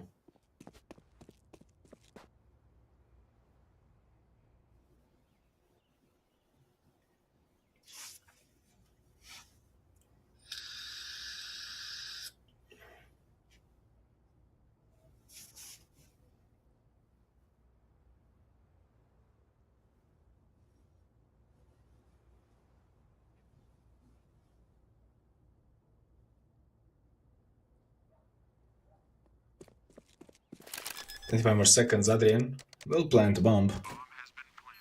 And through the T-spawn. Silence will try to do something fully tempting for him. Armor and an AP, no money in the bank. Probably a save will be better option here, in my opinion. Terrorists win.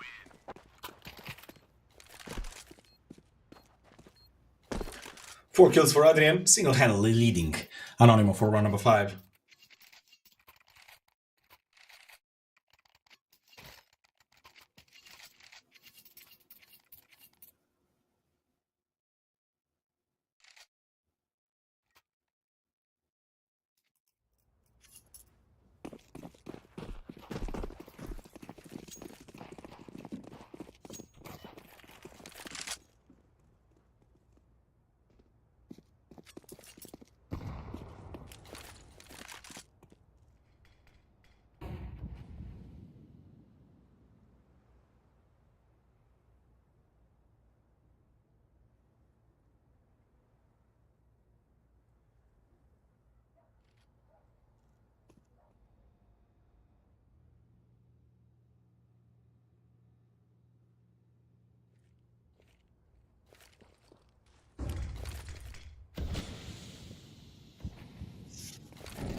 Molly into the connector, Adrian.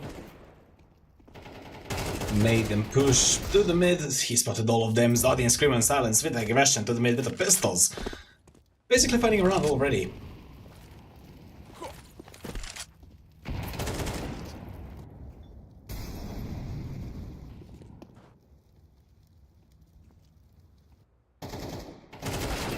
Zodi finding 2 shots. And easily coming up for round number 4 of Hyperion.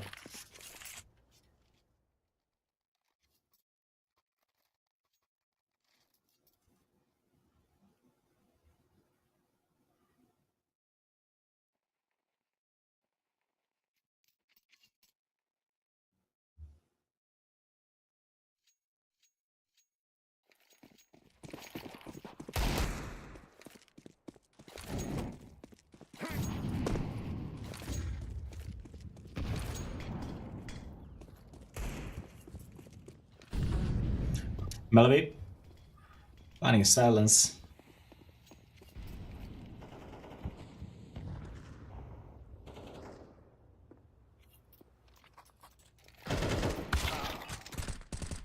Skimo finding 1 should be good on a trade, and still the problems could be made.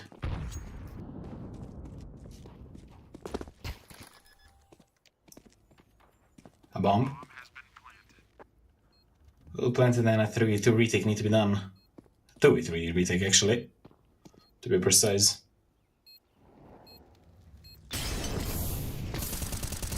Judy with the lineup there, almost to find both of them. Zolly still alive, and a flash to the city, but he probably doesn't know about the guy in the palace. Which will be an easy shot, or maybe not, but Nami will be there to cover up for round number 6 of Anonymous.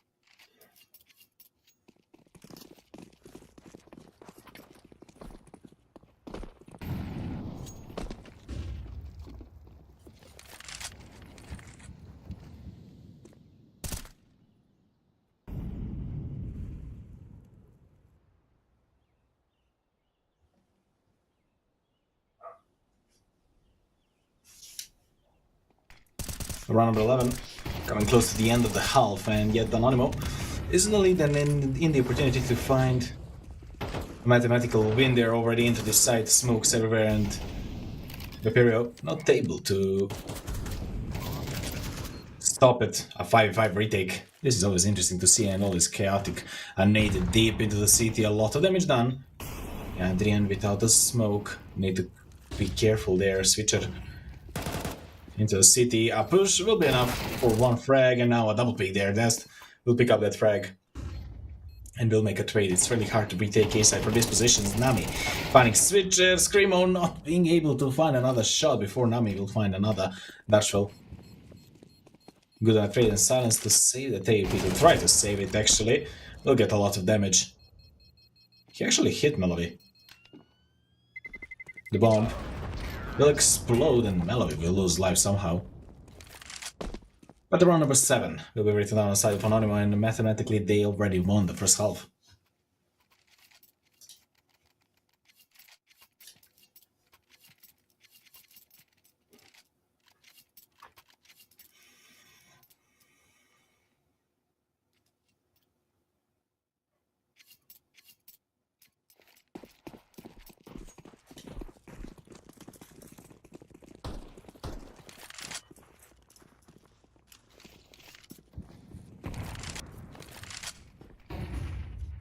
Gotcha. Will be down, silence will be faster, a pretty deadly, impactful AVP on the side of Imperio.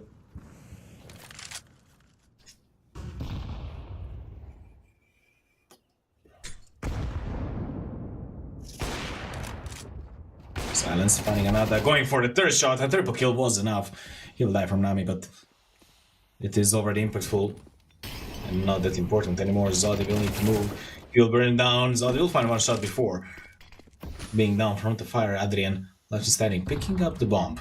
Surrounded by enemies, one in the apartments, two in the market.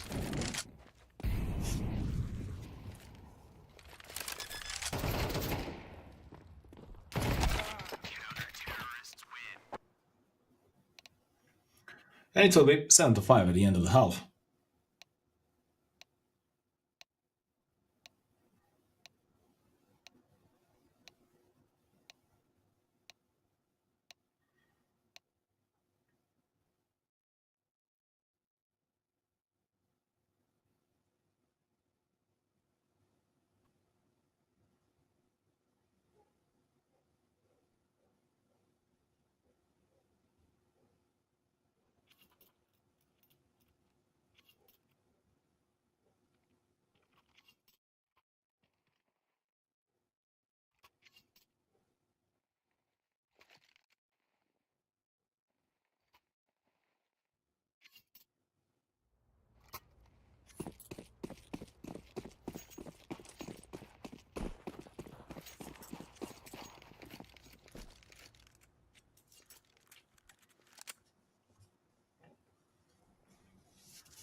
Up is the round. Screamo. Fanning 1, Nami, Judy. Fanning 3 shots immediately, stopping by Viperio Anonymous for round number 8.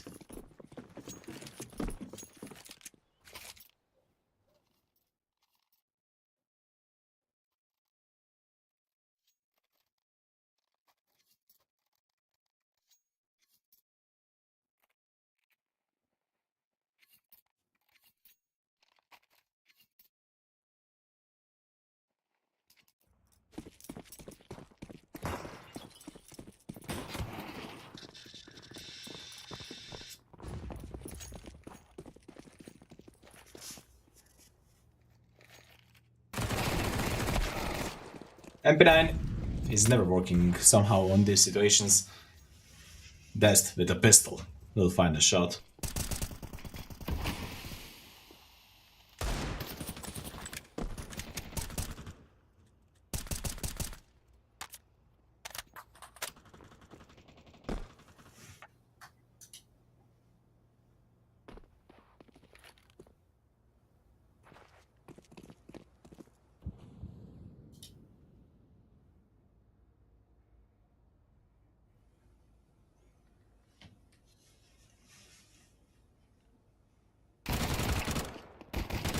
Famas in the hands of Dartrell in the left hand, working pretty fine. Chudi there to help with 2 more. 2 for Chudi, 2 for Dartrell, 3. And it will be a full house for round number 9.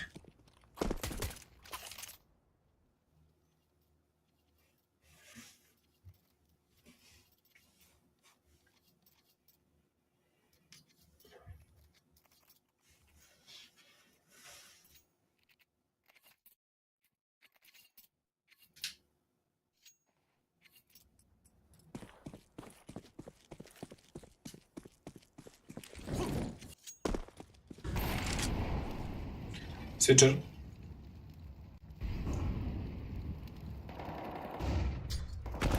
front of the ramp, getting an 8 and a good amount of damage. Dartrell finding Zodi.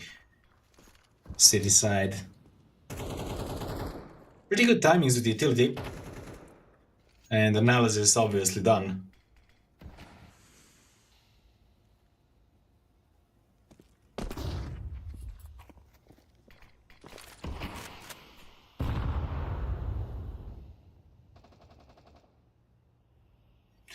Nami.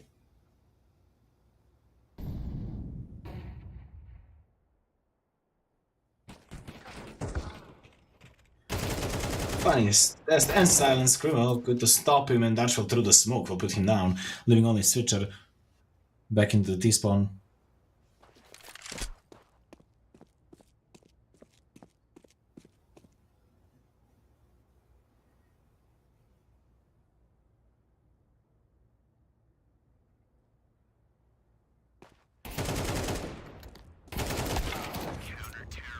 Melavy finding an AP kill with on the Switcher for round number 10 at double digits for Anonymous.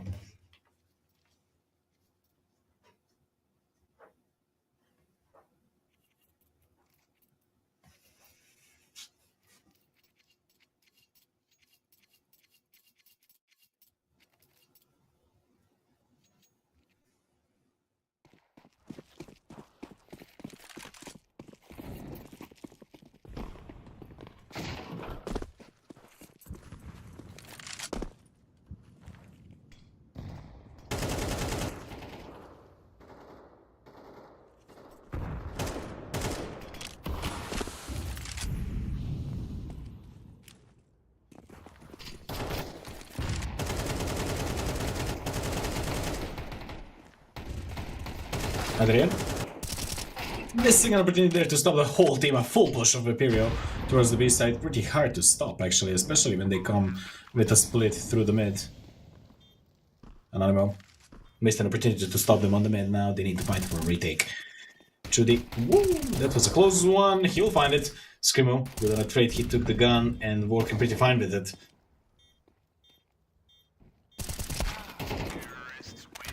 And Screamo, he started it. He will finish with 3 frags. Imperial to stop the streak of runs for Anonymous.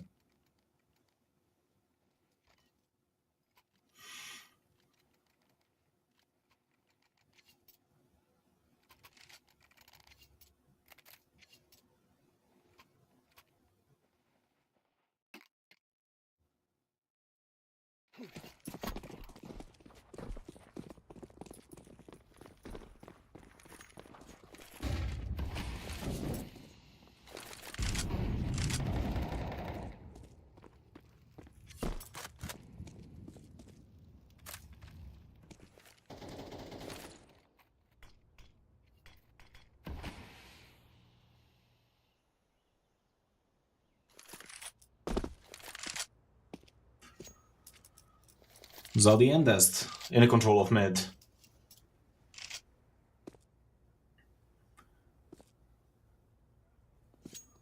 With silence as well.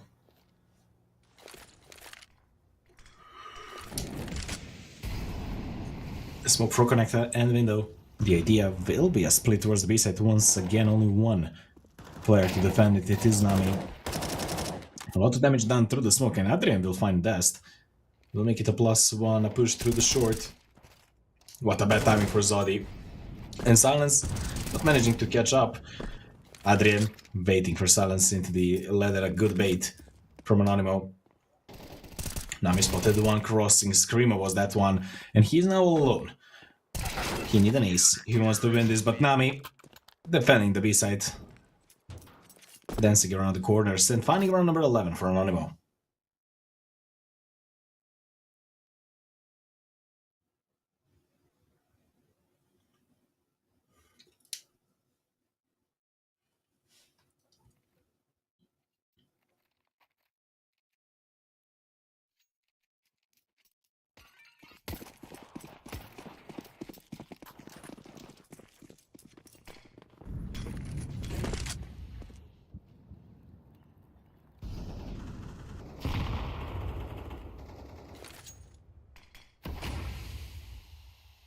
Smoke for the palace and Switcher had a lineup there to open up the ace side. The attack will start immediately. A fast and furious attacks from Viperio is always scary. But Nami will find another shot. Screamer will get a little bit of damage from the jungle.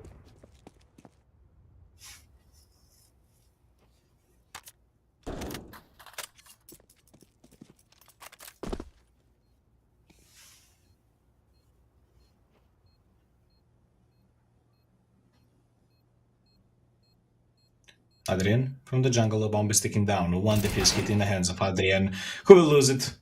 Nami, at this point, the only obvious solution is to save.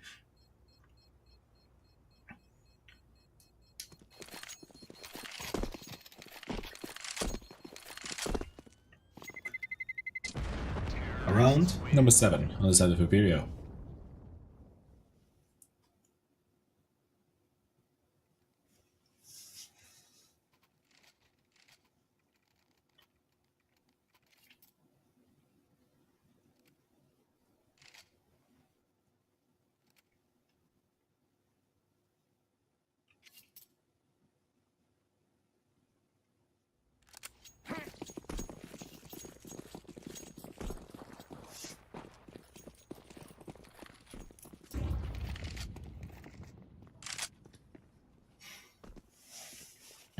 The strongest attribute at this point from Viperio is definitely those fast-paced attacks and change of pace of the round.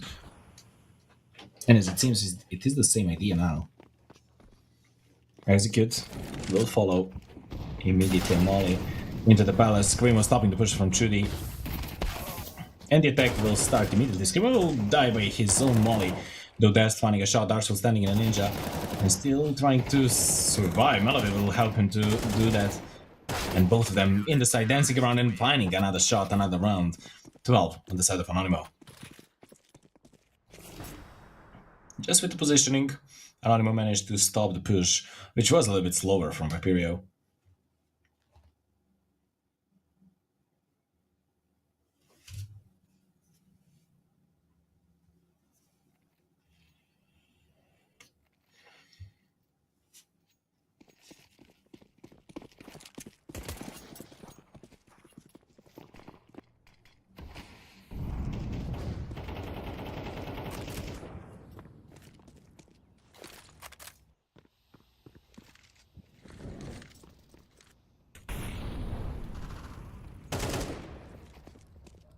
Judy, finding 2 shots for the beginning to try to close it. Archwell will support him in that idea.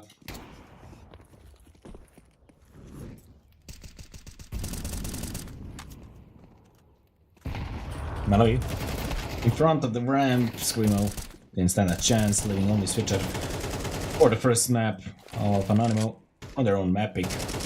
Nade straight for his pocket, still somehow alive. He'll burn down. No, he's still alive at 1 HP. And even managed to find a shot. The bomb is in the hands of Anonimo, and this is over. Just a question of a time and with how many casualties for the statistics. Smoke into the ramp. And Melody secure the round. 13-7 Anonimo. Get an incredible way of playstyle from the beginning. They had a 7-5 win on the half and then just continued on the same page. They lost the second round. That was a huge mistake, honestly, and could been worse for them. Still, they managed to get out of that situations. And Viperio had an incredible rounds with those fast-paced attacks towards the B side with the pistols, towards the A side with the pistols as well, winning both of them, and yet didn't manage to get away the win out of it and to manage to break the economy of Anonymous at some point. But it is also a great thing for Anonymous because they adapted to the game style and well managed to stop them the first next time they tried to do such a round. But that was it for the first round, for the first map. That was the mapping by Anonymous, and now we are waiting for Train.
Welcome back to the second map, Anonymous in the lead of 1-0. Now on the pick of Imperial Train.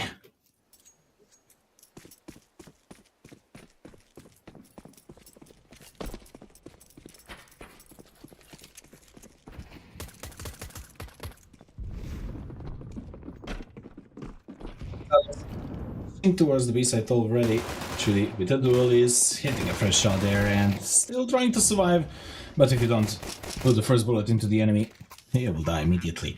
Adrian running a trade in silence to find another shot. Adrian from the device trying to hit more shots. Malloy putting on Zodi, silence, and Dest last again standing in a 3-2. The headshot is spotted. Malloy will find a shot, and now in a 1v1, Dest with a Glock will find another.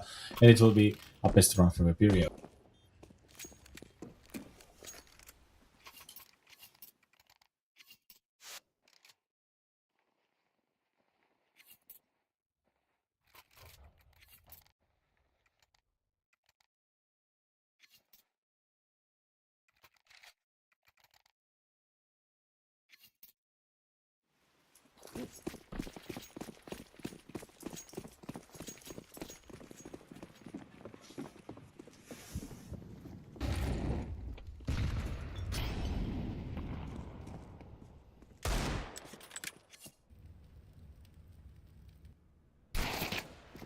Scrimo, Funny Melody.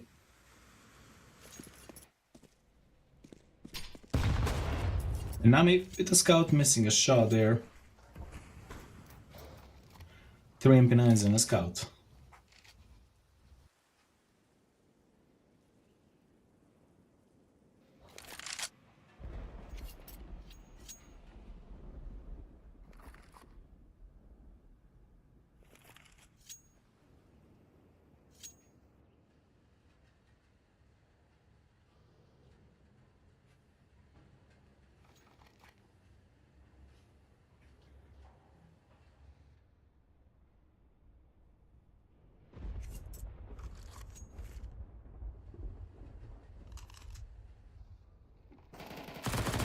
Natural from the behind, but not hiding a shot. Switcher and Scrimo finding 2 shots. Adrian making the attack towards the B side, but oh, Dashwell, what a missed opportunity.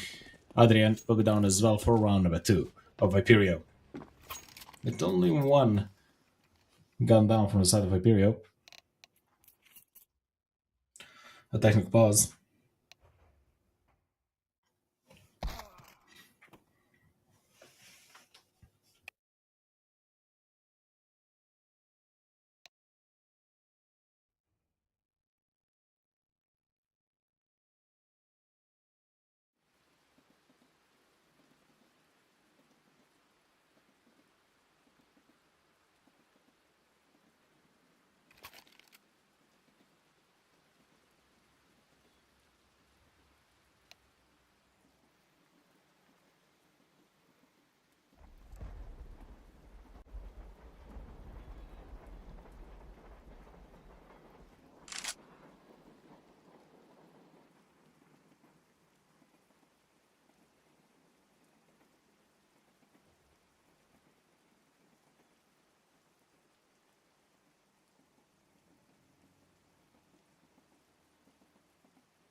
as it seems we're back.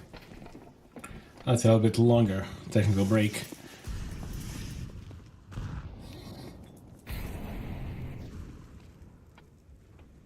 And USPs for Anonymous reset it after the second Viperios round.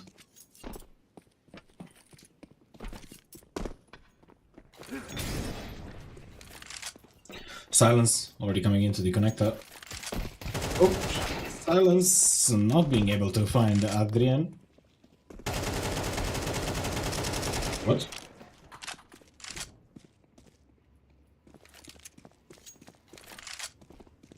What is happening here? Adrian a double agent?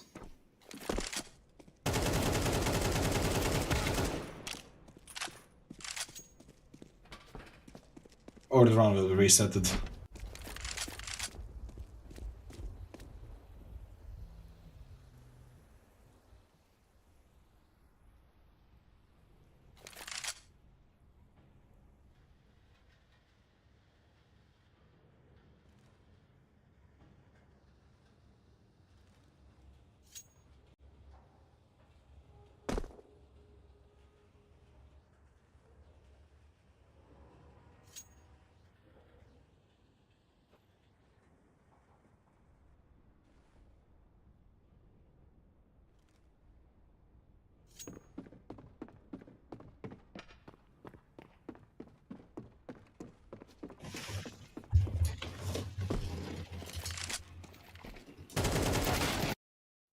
It will be a backup after the technical break. Not really sure what is the technical problem. And, well, definitely it will be a resetted round. And we saw Adrian almost as a double agent, but luckily it was just a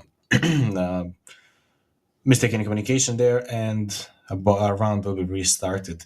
And it's interesting how Viperia started this map with pretty aggressive shots, and it was a close in the pistol round, and the whole start of the match could go on the other side just because of those pistols. But as it seems, we'll need to wait a little bit for outcome of this match just because of these technical problems. And I'm wondering if someone from production have the information.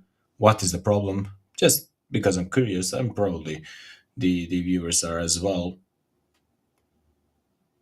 so we can see and know what is happening. And probably we'll be back onto the server in a few minutes, maybe even less, a few seconds, I would say. And, well, again, statistically speaking, Viperia's map should go into their side, and I'm expecting the third map as the outcome of this best of three, just because, well, Anonymous is shortly together in this roster, and you're playing Train.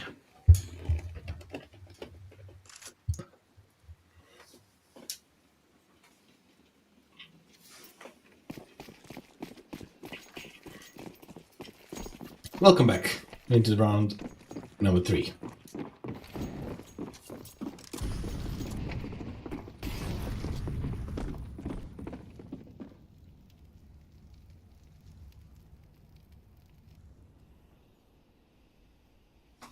Cool team of Anonymous. Just going to the main, spotted by Dest with a spray down. Will find 2 and going for the ace, but Nami will stop him in that idea. And no more bullets in the AK to find a shot. This will be round number 3 for Viperia.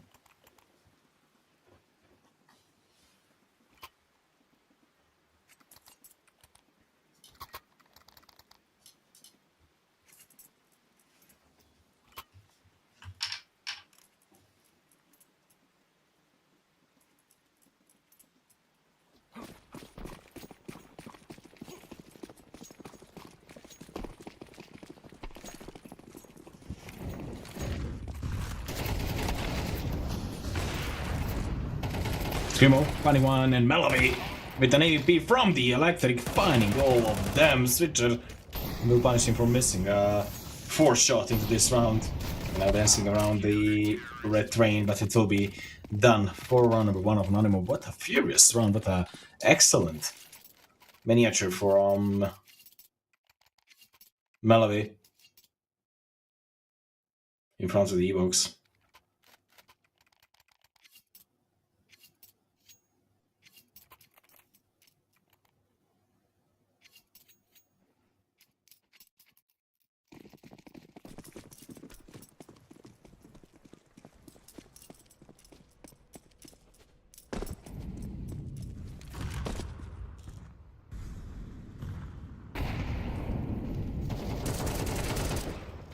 Nami from the Pop Dog stopping the whole push. Or with Rio and Malawi with an AP, that's the way how Anonymous plays. Aggressive and sure and kill.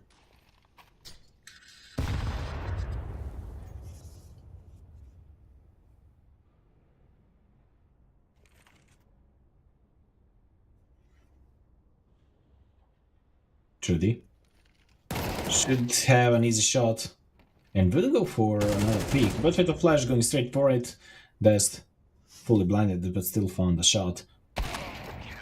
But Melody is there not to miss.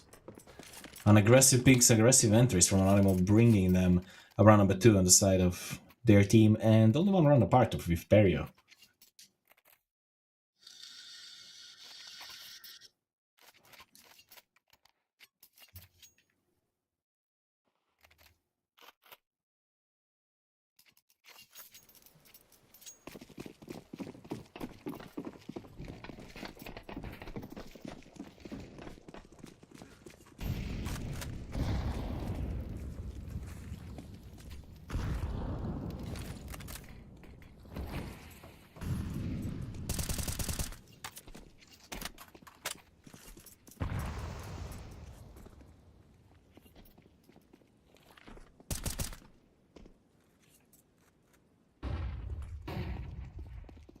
Nami stopping the push from the Ivy, and the whole team is doing the split towards the ace. Zodi with attack line and Screamer with the deal, making the problems not like that. Those pistols are always dangerous, and Adrian in between 2 fires, in between 3 fires to be precise. Adrian will find one. That's good on trade, and Shitty going on a streak, but only for one. Screamo will put him down. Melody with an AP all alone now in a 1v2.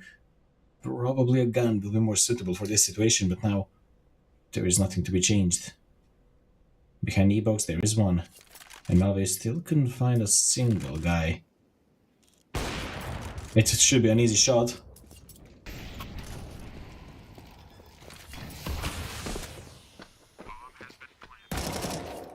Melody, it's easy 2 shots to secure a round number 3 for Anonymous with a clutch 1v2 and an AP to be saved.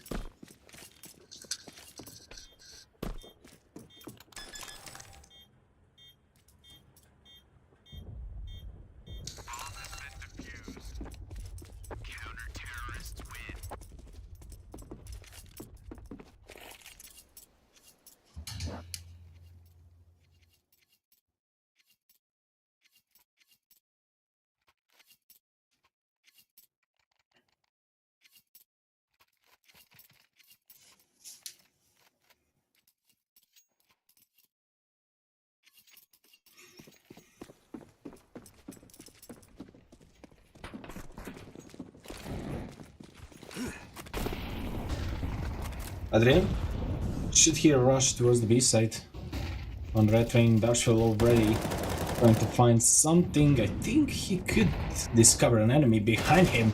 Zodi will punish him for a push, and Switcher from the Pop Dog finding 2 shots. Zodi and Switcher with 3 shots, making it a +2 already for Viperio, not letting them get in the lead. Zodi dropping a smoke and somehow surviving. Zodi will put him down. Melody once again all alone from the same position as a round before, but this time in a 1v4.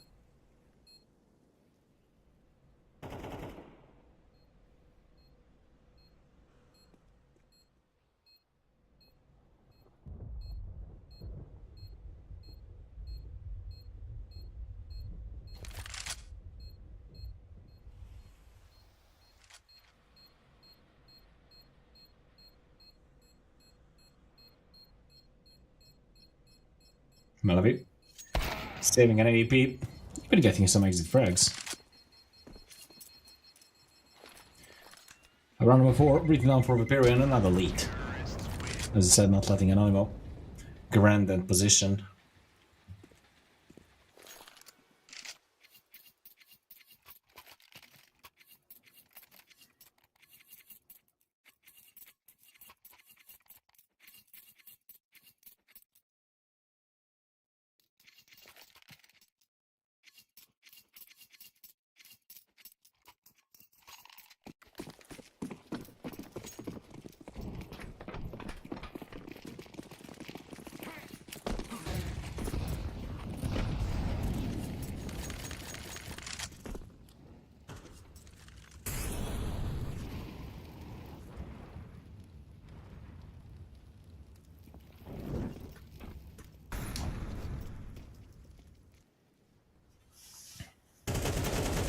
Switcher from the upper, finding Melovi. Adrian will miss a shot with an AP, and will let Vaperio get into the B side to smoke for connector.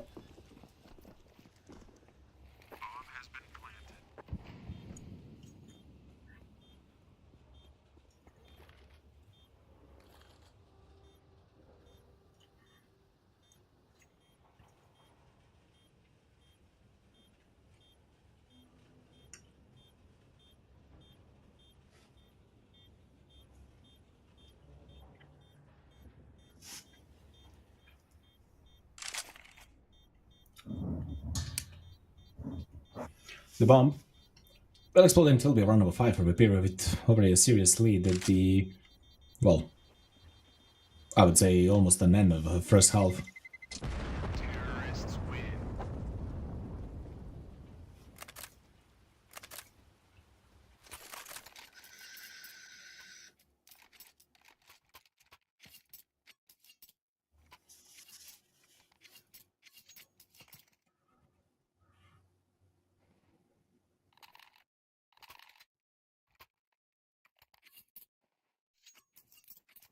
A strange force by Anonymous.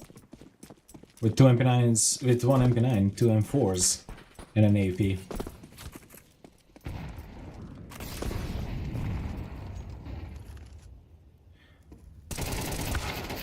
Natural, missing an opportunity to find a +1. Dest, deep into the A side, honestly.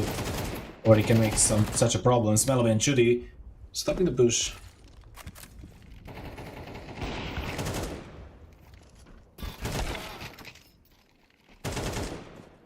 Silence. Good on a trade and making the 2v2. A molly.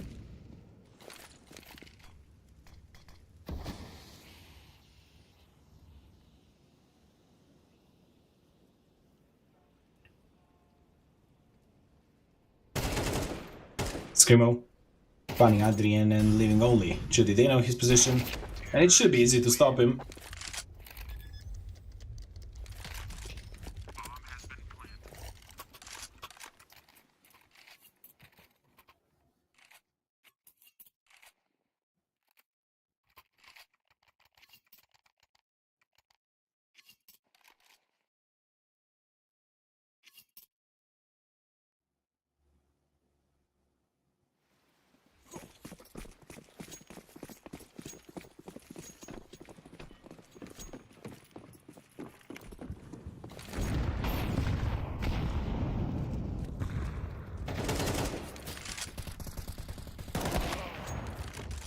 Silence. Better than an AWP of Anonymous. And finding another shot to already impactful AWP. A former player of Young Ninjas. Now maybe 10-8. Finding Silence. And that AWP will go eventually into the next round. Nami will take it actually and will try to play it on their side at 3-4. And Judy in the Pop Dogs trying to stop the push towards the B side if it happens. As it seems it will. 3 players already gathering with 4th one coming to try to get into the B side. All of them together. Judy missed the timing Amoli to stop and cross. All 3 of them peeking and Judy somehow survived and somehow still alive. The attack is coming towards the B side. He already spotted one. Now he will miss a shot. Amoli into the side.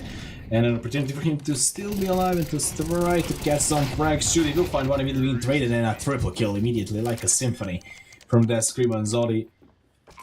Short round number 7 with this round, but Imperial mathematically already won the first half.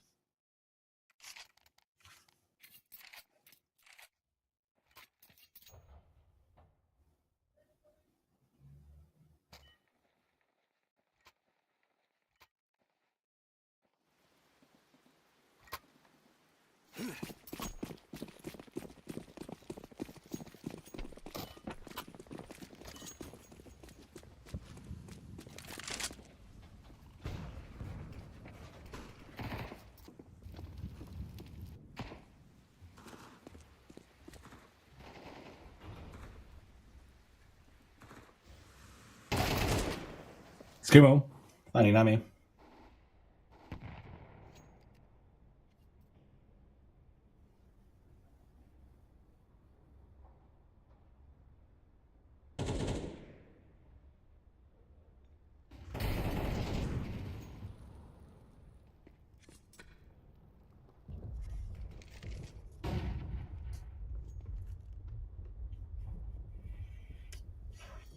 Switcher. Waiting in front of the pop dog. A +1 for Imperio. And they are still playing slow.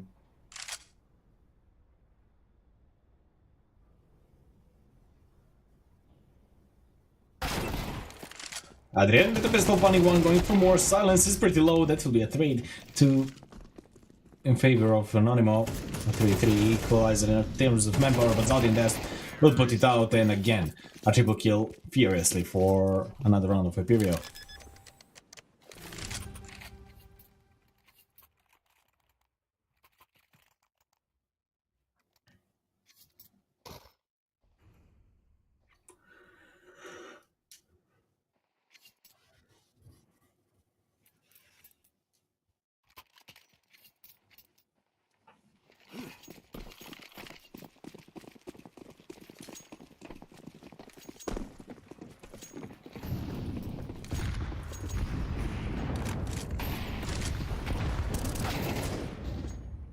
Silence Switcher, finding 2 shots.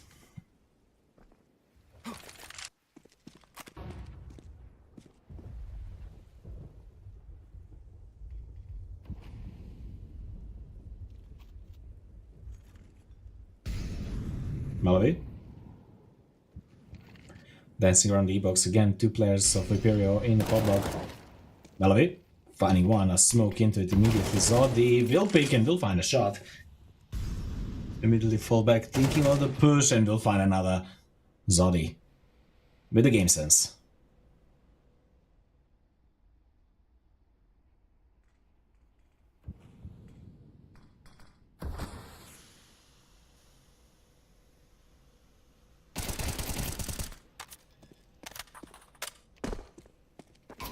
The bomb will plant Nami alone in between the fire, but Screamo will put the bullet into his head for round number 9.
Melody, putting a first bullet into the heads of Screamo.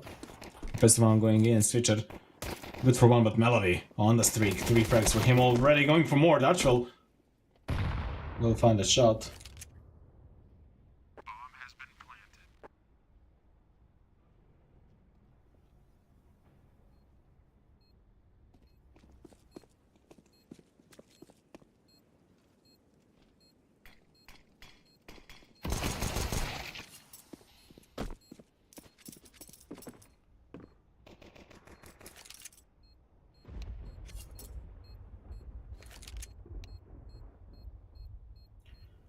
Anonymous. Granting a pistol and granting around number 4.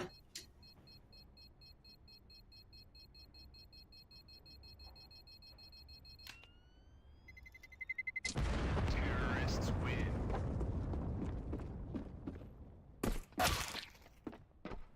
And Zodi to find another shot at the end.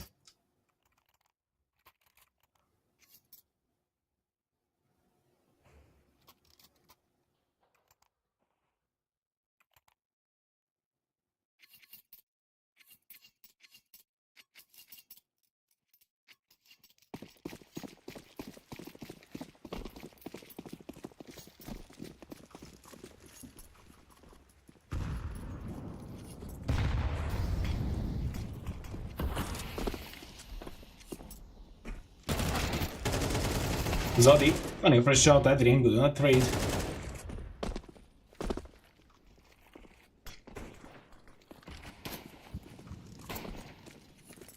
Adrian. Oh, dancing around but not spotting Silence just in front of him. That's through the smoke, finding one. But Dutchville, good to save his teammates again. Amali into the divider. Melavi will find a shot. Screamer will be out. Switcher is the last man standing.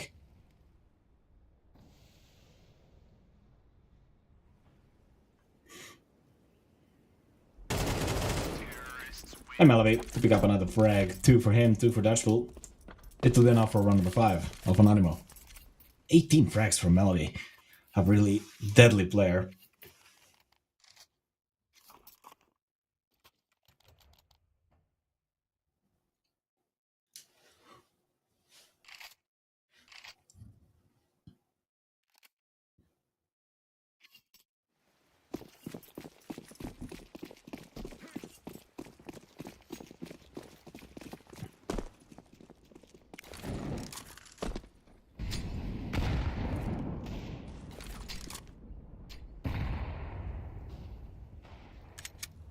Screamo. Finding Trudy.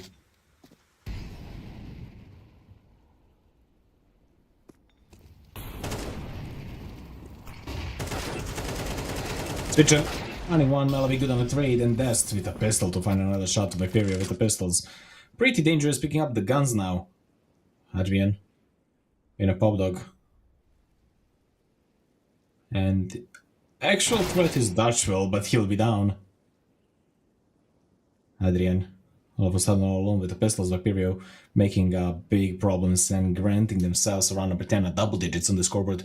It's not yet sure, because Adrian is still there with the Galil in his hands. Though surrounded with enemies, 50 seconds on the clock and the bomb in the hands of Viperio.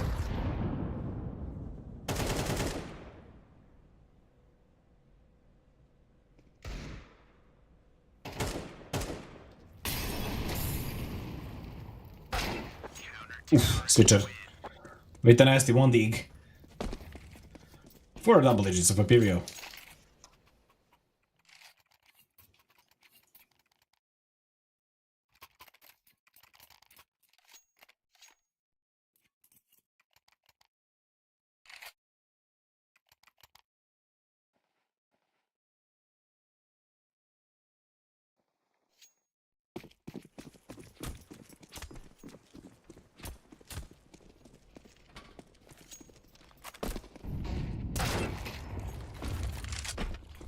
Melody. Finding for a shot with the scout straight for the head of Screamo. Could be frustrating, and there's to find Judy in a trade.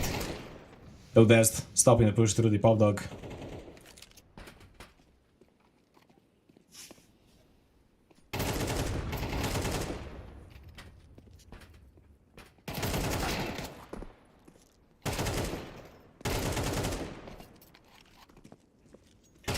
Dest to find 4 shots at the end.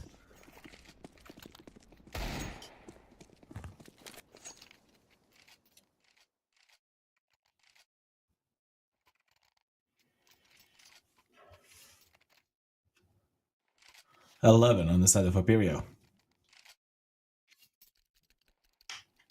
And a pistol round for Anonymous now.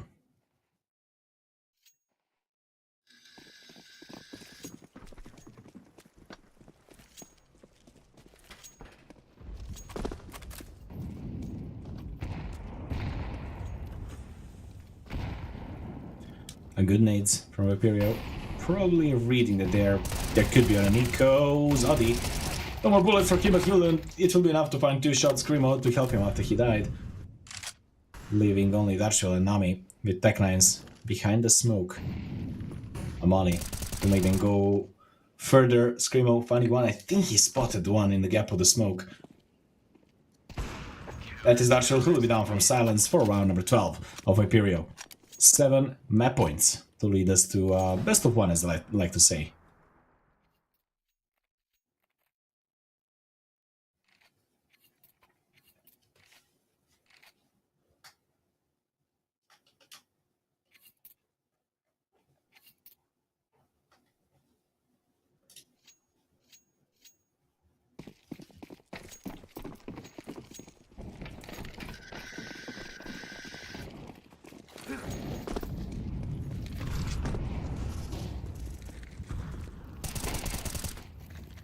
And for Vanessa, in hands of Zadi, working pretty fine, finding 2 shots. Adrian and Darshel will be down, and the whole part of the map is in favor of Hyperio. And just because of this move, this whole map could be over. Switcher, finding another shot, silence. Spotted the enemy. With the Mac 10 shooting, funny one, and the second! That is a huge drop, and Zodi from behind. Still a menace to Anonymous to end it. 13-5, an incredible way to close it, and an incredible play by Viperio. Honestly, nothing to go in-depth analytics of this, just because Viperio demolished Anonymous, and it was a pretty good map by them, and probably a boost of confidence for the third map, which will be in somewhere around 10 minutes, so be there to follow up the outcome of this elimination best of 3.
Welcome back on Nuke.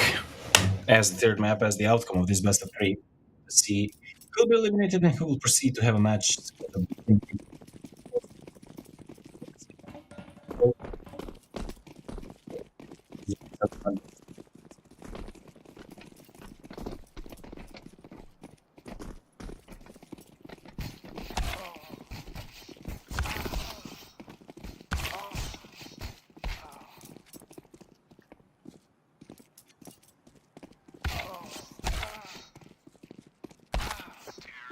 And it will be Viperio with the clutch, with the knife, silence. Later Viperio probably for a switch and to start from the city side of Nuke, just because statistically speaking it's easier to play on Nuke city side, even if tier 1 show that it is not a situation anymore. But I would say to tier 2, tier 3, it's still an easier side to be played, and on Nuke, not the greatest statistics for Viperio, to be honest. 8 matches, only 2 wins. That's 25% of win rate. I don't have exact statistics for Anonymous, but well, looking at the player and knowing that their main map was actually Nuke at one point, not all of them, but some of them. For example, Dashville, Nami, Malawi. In one of the teams they played together, their main pick was Nuke. So let's see how it will look like. But first, tactical pause immediately.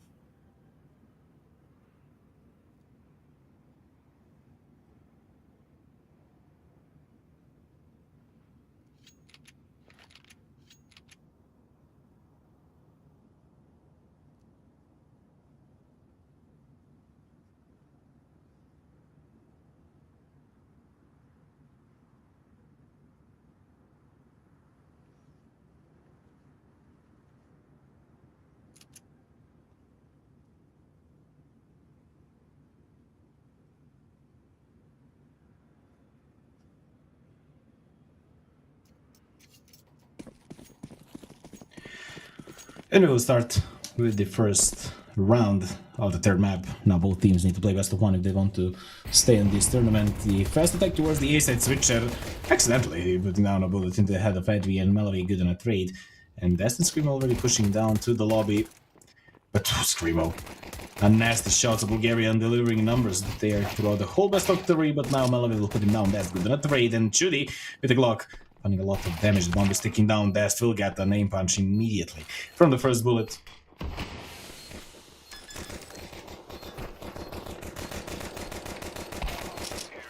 Judy with the knife will find Zodi, but the round will go to the side of Anonymous.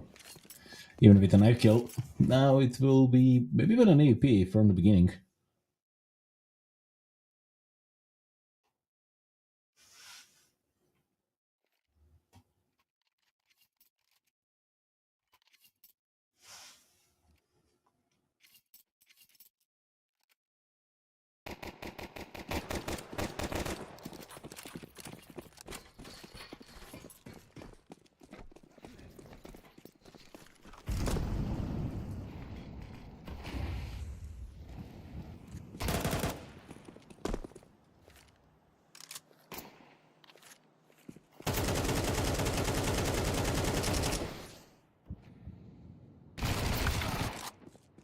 Screamo.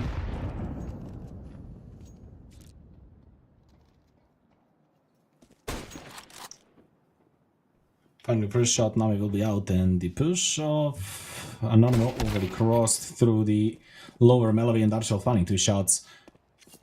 A +1 in favor of Anonymous. Dast just in front of the office. And the bomb will not be planted yet, but Dast have such a powerful position, and Zodi with an 8 almost dead. But with the pistol missing, a point missing, a shot. Adrian will put him down, and it seems like Anonymous have an idea to switch towards the A side since both of the players of Viperio are already gonna be.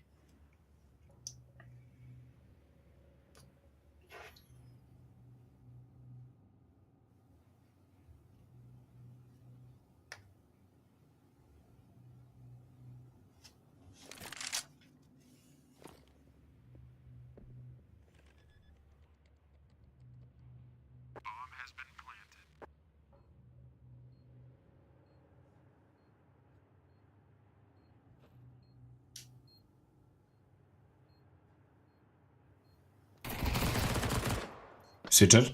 Finding Adrian and making it a 3v2. Definitely possible to find some exit frags. Definitely not time to try for a retake.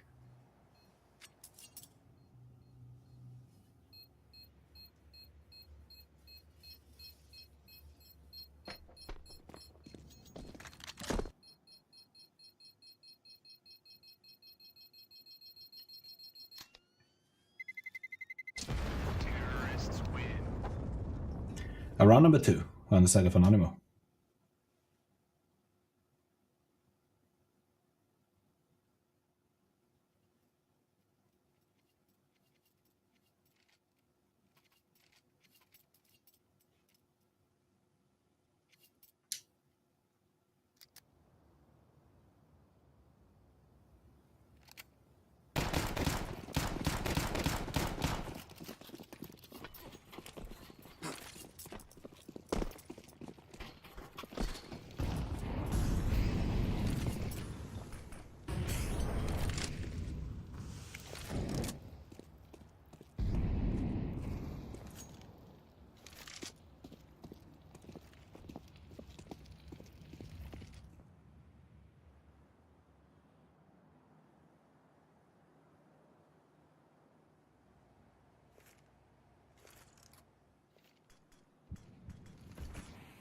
Judy crossing towards the heaven with Adrian.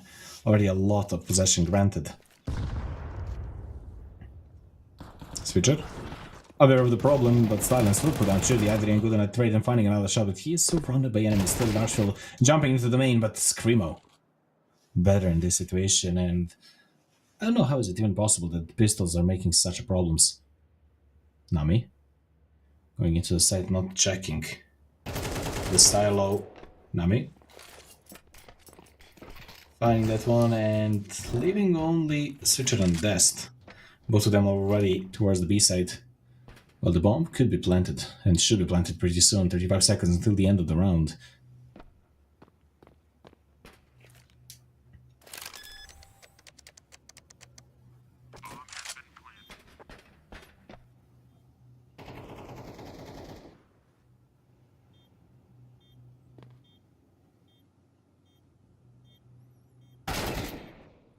Nami. And that's the only Switcher, but look at the HP of Adrian. It will be an easy shot for Switcher. Going into the site, and the hole indoors will not be enough. 10 more seconds, if his kit is not in the game. The round is over officially. And it will be round number 3. For Anonymous, and probably Switcher will not survive. Or? Yeah. Unlucky.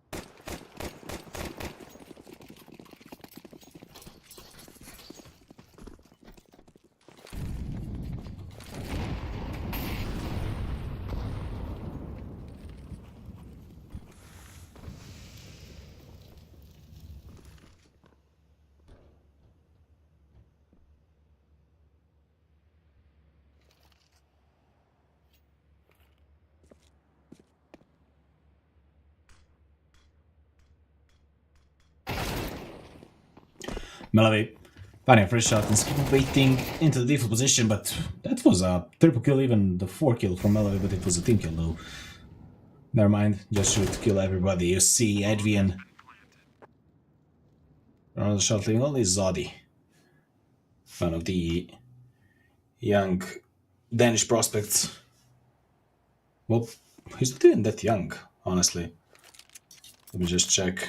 Yeah, he was 22 years old actually, but I was watching him when he was like 17 or 18, and I still think that he do have 17 or 18. He was such a good talent, and I expected him to see him in a tier 1 team, but eventually the course of career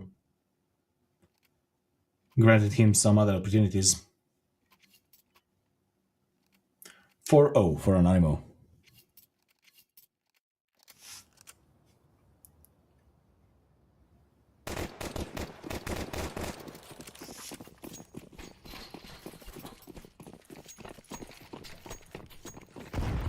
Missed nade somehow. Okay. And the push of Viperio towards the trophy room. Chudi and Melavy finding 2 shots. Usually those kind of runs from Viperio granted a lot of damage. For them, Screamo, the flying Bulgarian, finding 2 shots, but Adrian stopping him for around number 5 of Anonymous. And they get even a plant.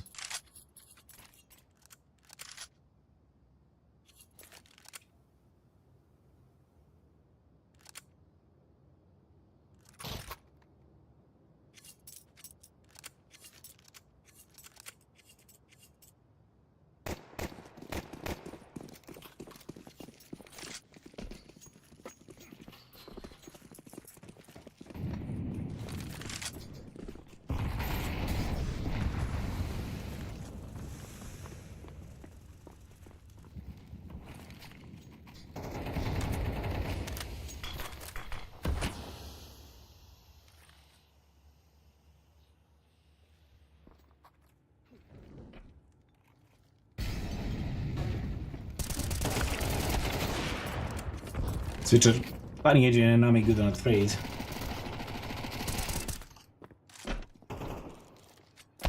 The trades are going everywhere, and how did Melvi didn't saw? Silence. Opening the smoke and the doors, rushing through the molly. All of Meister style, but Zoli will stop in the bomb. He's taking down Judy all alone to defend the bomb in a 3-1.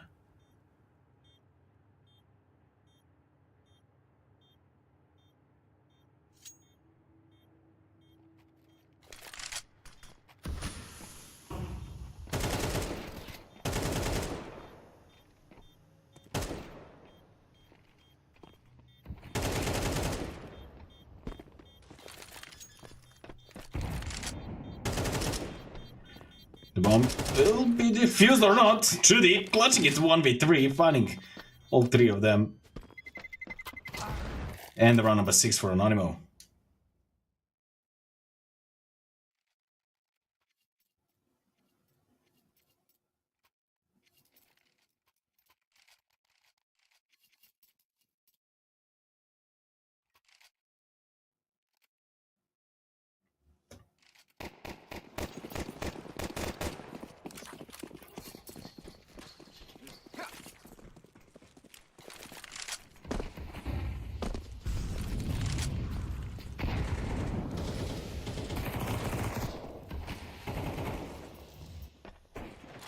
Nami finding a first shot, another reset for Viperio with the pistol, MP9 and the scout.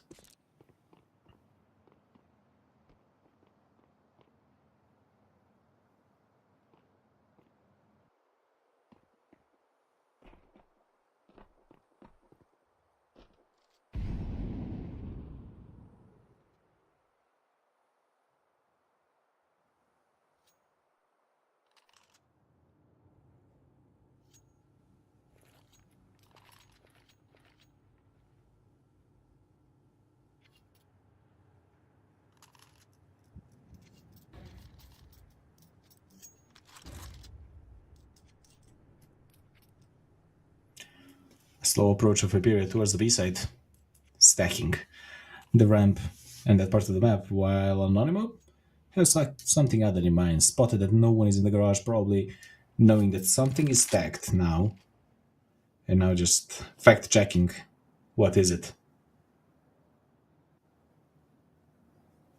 Going through the ramp, as it seems, silence with the scout hitting a first shot, but Edwin immediately punishing for that. Nami still waiting in a lobby, thinking about the A side, but for now, as they're not pushing it, probably will be aware that no one is on the A side. Adrian in the middle of a side, fighting for his life, but surrounded by 3 enemies. Judy with a nade, finding 1 and jumping on the side, not even thinking about the ninja. A 2v2 all of a sudden, Melody missing every single bullet there, and by passing the time, Anonymous will lose a round, missing every single duel they had. 6-1, Viperio stopping the streak of Anonymous.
Opening the smoke, spotting no one. Switcher waiting in front of the ram, spotting one. Spotting all of them, but finding only one. Nami will make a trade in over the garage. A lot of possession in the hands of Anonymous Dest, though. Granting that possession back. Molly into the office. Silence will need to move or go further. He'll go for it. And Olofmeister style finding a shot. Malawi good on a trade immediately, but the bomb will be picked up and it could go with the plant. Or maybe not. Zodi again. Same way as Silence. Through the molly for a pick. Nami all alone. Surrounded by enemies. Will not find a single shot after it. 4-1 number 2 by Pyrio. Getting back into this game slowly but steady.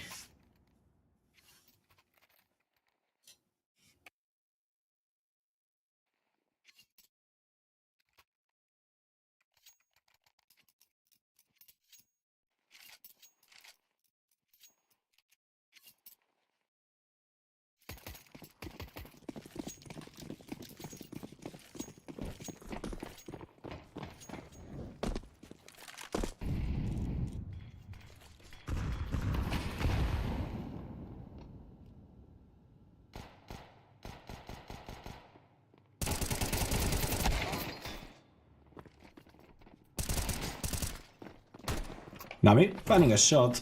It will make a +1 now. Pistols from Anonymous taking guns. Will work its way, definitely.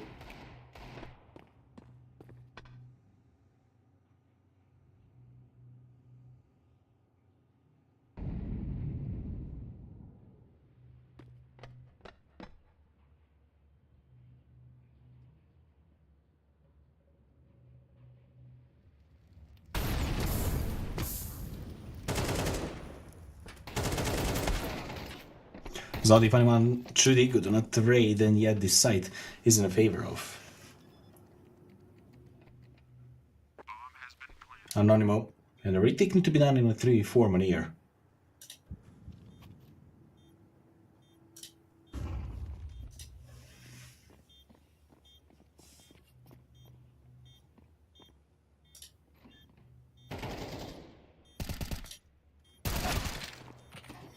Dest finding 2 shots. And another one for Adrian. Nami making a crossfire with his teammate for round number 7. With this round, Anonymous mathematically won the first half.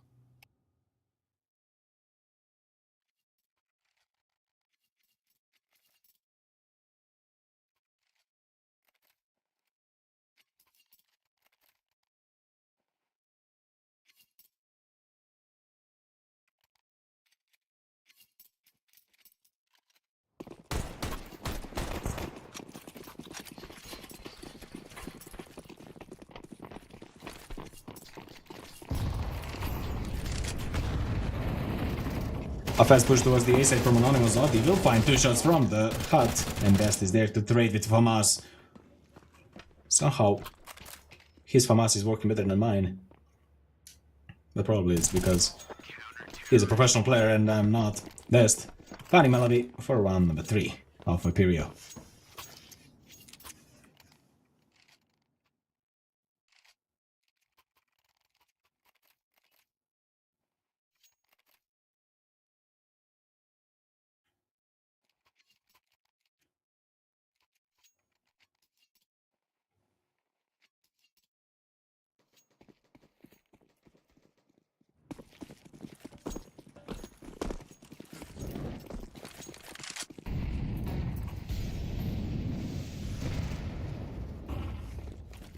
Dest spotting an enemy, dropping a molly immediately, not letting them cross into the mini that fast. Some pistols, SMGs, and an AKs for Anonymous. But Judy's Tech 9 will go pretty fine for 2 shots somehow. And Archel to help with 1 more. Silence, not missing a single shot throughout the whole best of 3 series, but yet Adrian will push him down.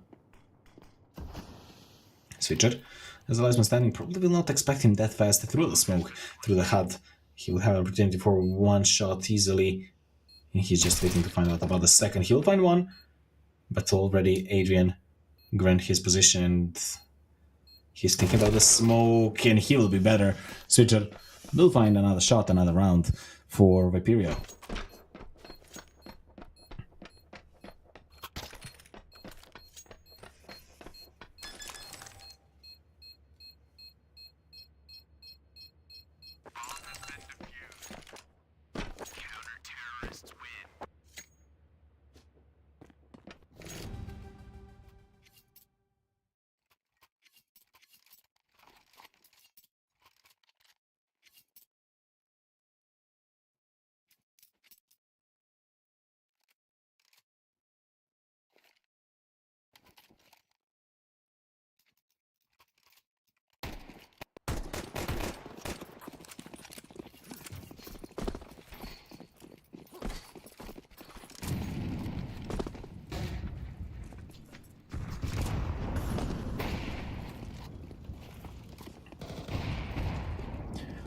Silence, finding Darshville and immediately being traded with an aid. Adrian aware of the push of Dest, making it a +1 to Zodi. Not letting that be a situation for so long. Zodi, with a good flash of Screamo, will find another good team play from the second half of the first half. Better team play definitely than from the beginning. Switcher spotted an enemy into the trophy room. A last round of the half. Switcher trying to catch an enemy. And Nami will be down. Judy, last man standing, already clutched once 1v3, but now it's really hard. What a timing there, Judy! Will release A-side from Viperio, and what the luck this guy have. Both players of Viperio through the heaven. Well in the hut, Judy just waiting, could hear both of them. Spotting one and spotting the second, now it's a 1v1 all of a sudden. Screamo, fake jumping. Losing a lot of HP and still on the side now rushing towards Judy. 50 more seconds if his kit is in the game, just a tick. Nothing more from it. Judy don't need to play around it. 3 seconds defuse or not. He's dancing around it and is it enough time? Yes it is. Screamo will clutch it in the last second basically for round number 5.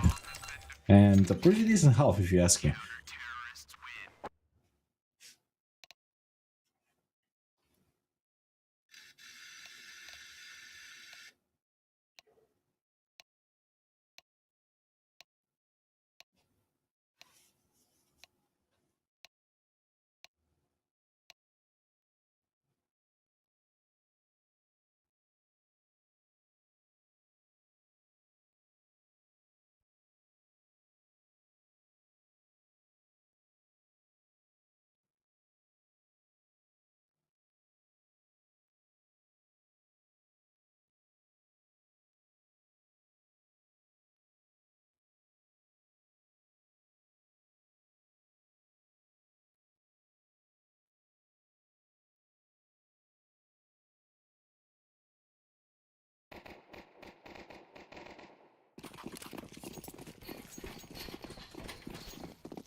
A second pistol round started, as I like to say, the most important round of the whole game.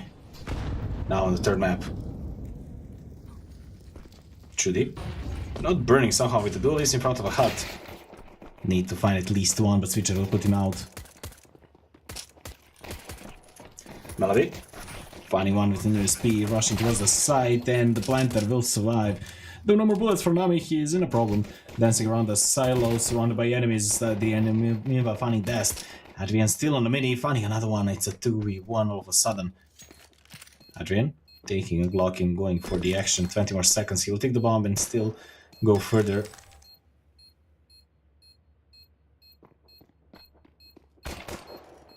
An easy shot for one. And the round could be officially over. And it is officially over now. Silence will save it, at least, for round number 6. And a pistol round for Viperio. An opportunity for them to get back into the game or even to grant the lead. Adrian with 4 kills.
Pretty slow and steady round. Holman passed.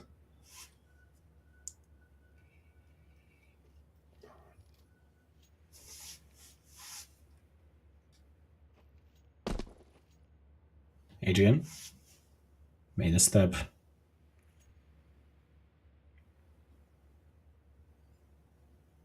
And a good setup for Anonymous.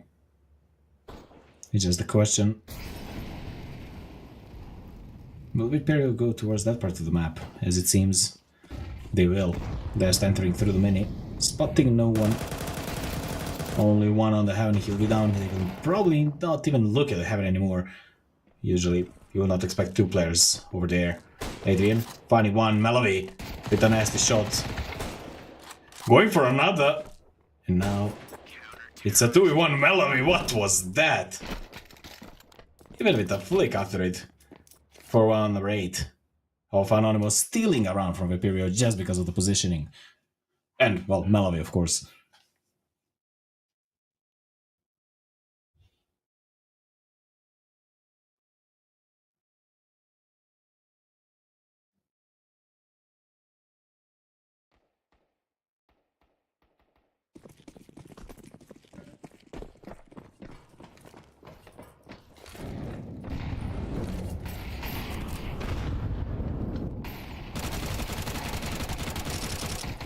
Nami, with the FAMAS, finding 2 shots with the USP continuing, but finding only a damage. Melovy, the savior of the previous round, will be deleted from the Screamo.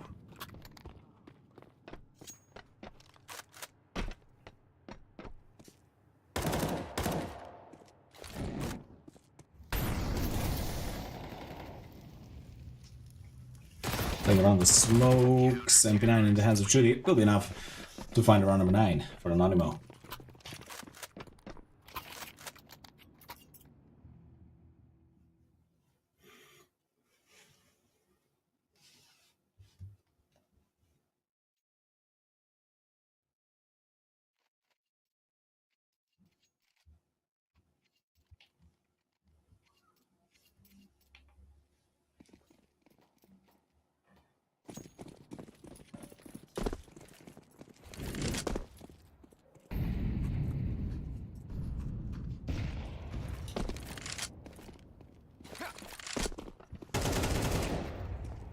Adrian, finding Zolian going full board. That is a cleanup by the pistols.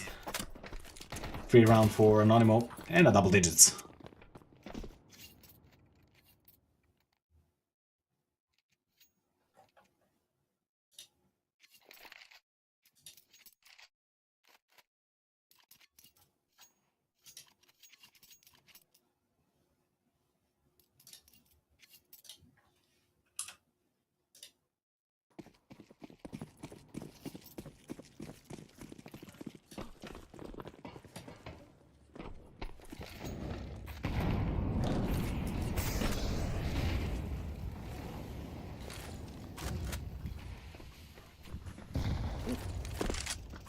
Opening the smoke, spotting no one.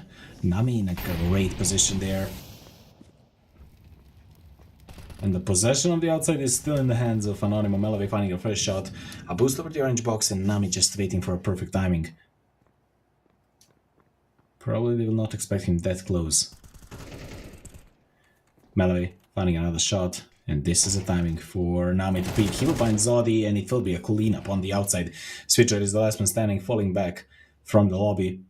Going to the outside. Trying to seek for at least one frag he will find. But Adrian good on a trade immediately for round number 11 of Anonymous.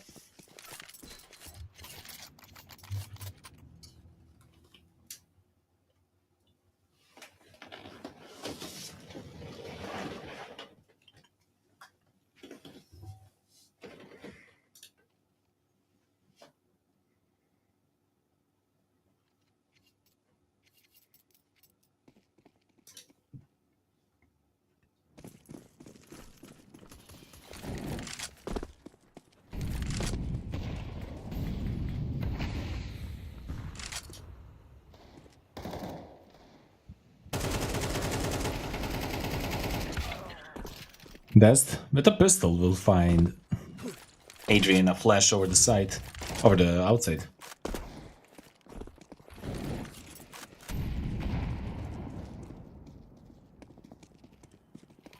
And Viperio want to place this slow look at the idea.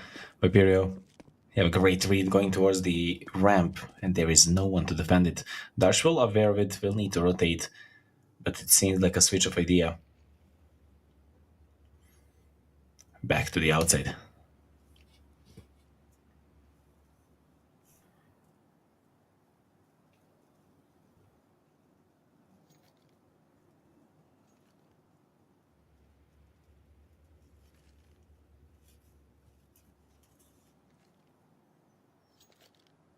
Malavi. In a nasty position, finding one, going for the second. Spray down will be enough for two. But Switcher with a pistol finding Dashville from that length. It's unbearable. Judy could hear that jump, but he's all alone on the site now. Fighting for his life, but Screamo again with the nasty deagles. Nami will be spotted and it will be round number 7 for Viperio, stopping again a streak of rounds.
Smokes for the garage by Viperio, crossing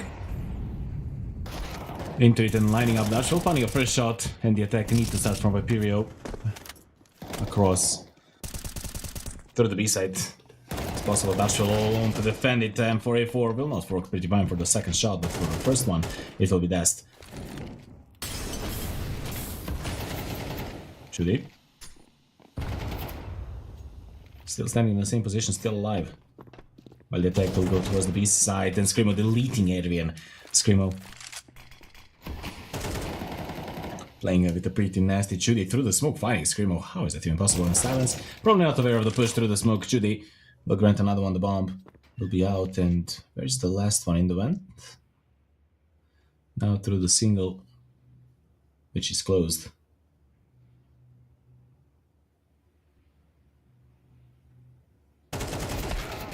Judy missing a timing, and he did not take a bomb. But the time will pass, and it will be around number 12 and 5 match points for Anonimo.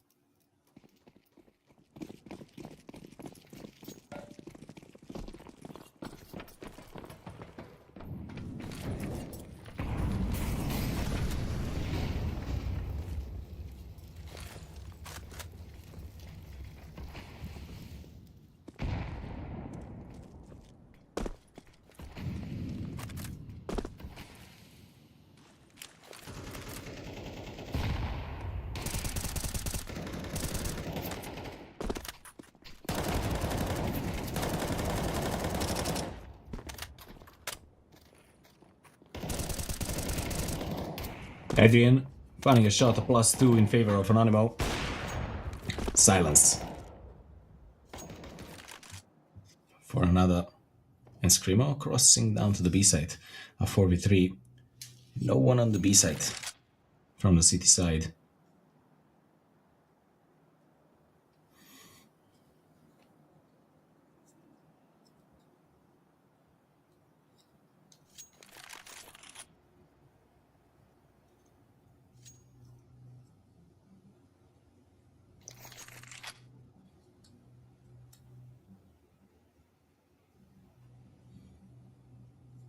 Viperio aiming for the B site as it seems.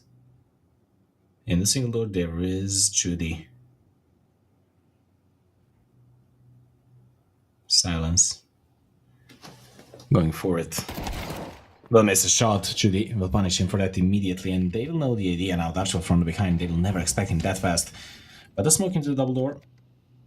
The bomb will be planted, and it will be an easy shot. Dashwell will find one. And in the office, there is the last one, Screamo, the Bulgarian, to save the day one before he needs.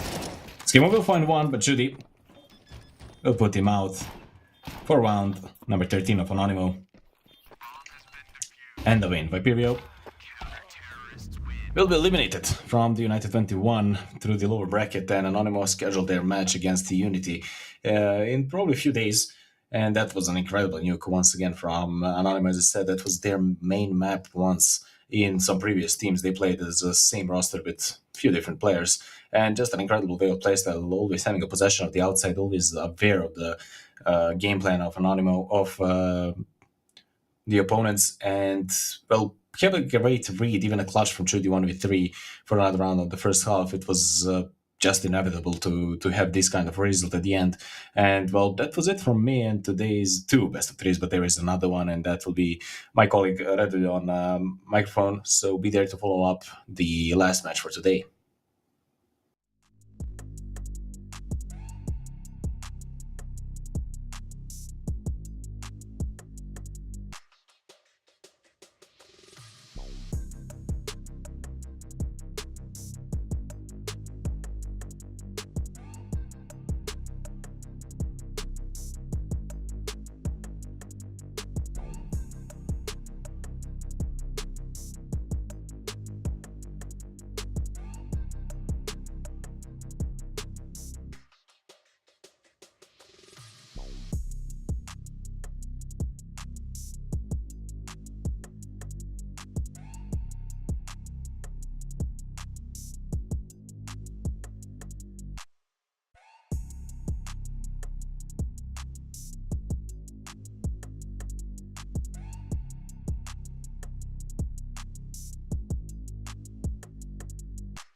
Hello everyone, and welcome back to United21 Season 30. This is the last match we have for today. You guys had fun with Mare, my colleague, and now you guys can chill with me. My name is Redul, and of course I hope to bring you guys the greatest Counter-Strike.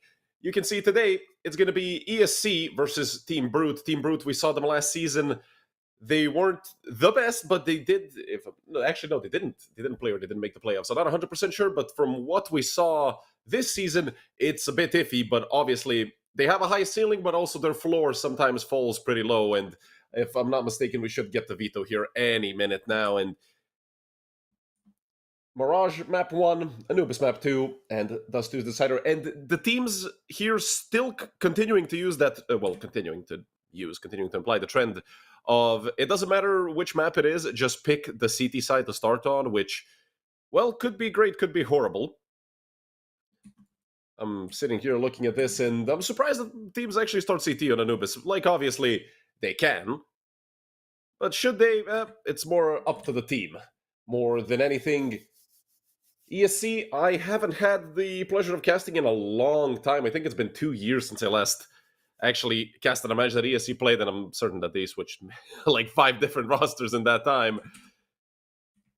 But we'll see. Will any roster changes they made in those 2 years actually pay off? And we're going to be getting right here into map number 1.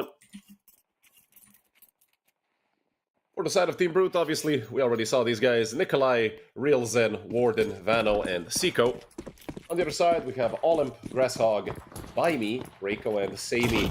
And Sami and Baimi, actually, I've seen these guys back in CSGO as well. In the Tier 2 scene, they were pretty good, so an immediate dink onto Vano. Vano didn't stand a single chance right there. But he is still alive, which is good. Obviously for his team, but looking at the situation right now, it might even be a late split into B from the body language of ESC Gaming, although it could also just be a straight-up hit through the apps, and, well, really anything's possible in this situation. But it is going to just be a straight-up hit through B. Nikolai with the door Berettas, able to do anything. Olymp is just going to run him over, reels it as well. He falls to Sami. And Reiko finding a kill as well. Leaves just Warden and Seiko in a 2v5. Not a good situation for the two of them. They could look to pick up maybe a kill or two, just try to get into it when it comes to money, if anything. Seiko did go down in the meantime, so that just means Warden is solo alive here with the Berettas. Well, actually finding a headshot onto Olymp. Although he gets shot in the back of the head by Baimi. That's round number 1 for ESC.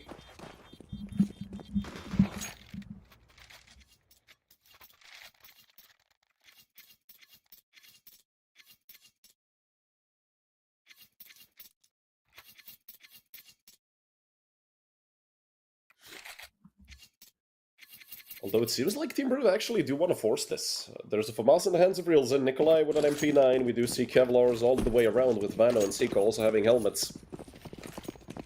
But it is minimal utility, and they do also have 2 Deagles and a 5.7, although sometimes those Deagles can straight up be more dangerous than actual rifles, as we've seen demonstrated plenty of times in this and the previous season. I mean, hey, if Warden hit that headshot with a Deagle, that would have been an insta-kill. Seiko fully blinded. If anything, was able to finish off that kill that Warden started, but Team Brute are just going to lose the bomb save. This should really be a save.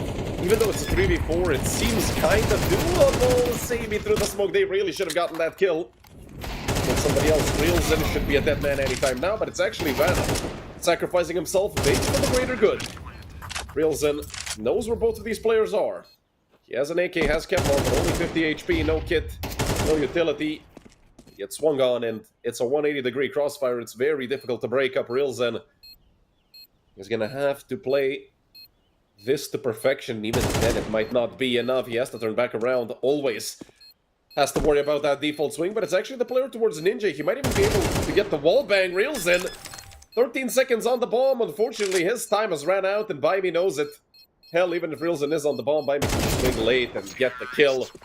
Well played by Baimi, but a good job done by Brute to kill 4 players. Unfortunately for them, well, ultimately, it might not even matter. Because looking at the amount of money that the Brood have, we know that they're not going to be a big threat in a round such as this. And that ESC can actually get some money in their pockets. But if they somehow lose this round to Pistols, that's going to be horrific. 2 the Eagles, a P250 and a 5.7. Reelson saving up that extra cash for a NOP in the near future.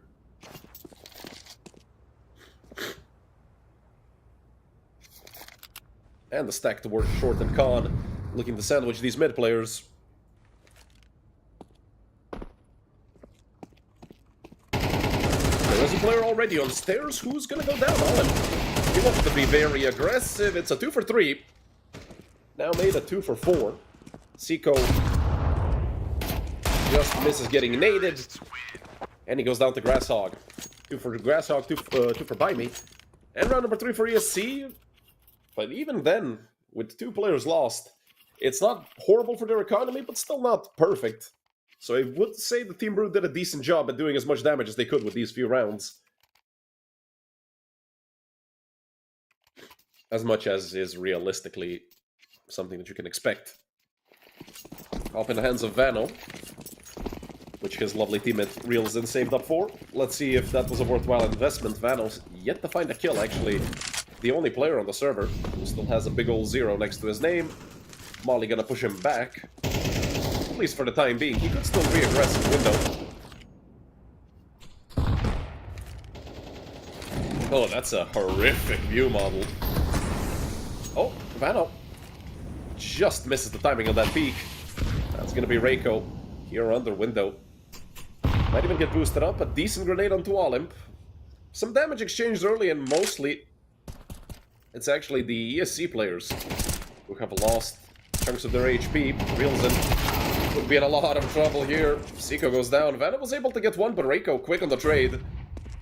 That makes it a 4v3 in the favor of ESC Gaming. Reelson from short. Gonna reel it back in. Make it a 3v3. There is only one player here towards A. They know where Vano is. They're gonna molly him back. They're gonna throw a flash as well, completely pushing him out of position. And Olymp has a very strong angle towards jungle. They simply cannot even push this. And it's called Murder Hole for a reason, because you get murdered if you go through the hole. Very self-explanatory. So the retake has to be gone for straight through CT. ESC Gaming have a good after-plant position. Sammy has been spotted now, just pre-firing a little bit. It's him and Reels, and it's actually Vano to get the kill. Now it's Olymp and Reiko. 15 seconds left on the bomb. They do have a kit on Vano. And Vano already with a double in the round. Has to get some more. Reiko with 2. And a phenomenal job done by Reiko. Olymp on the flank. And that's round number 4 for ESC Gaming. The first full buy round did come down to the wire. But it goes the way of ESC Gaming. A triple kill in total for Reiko.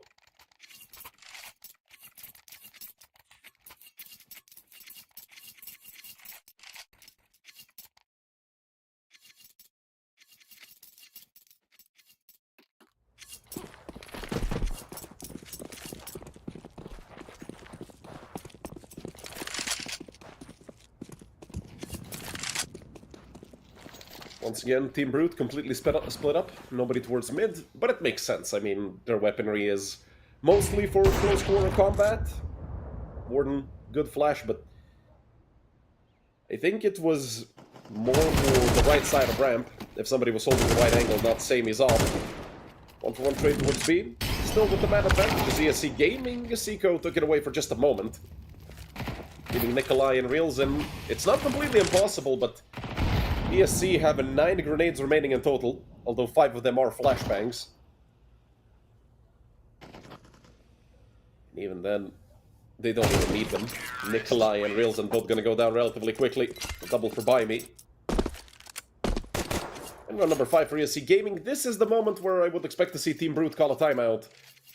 You have a full buy incoming. You have been struggling with these rounds. Yes, some of them have been close. But at the end of the day,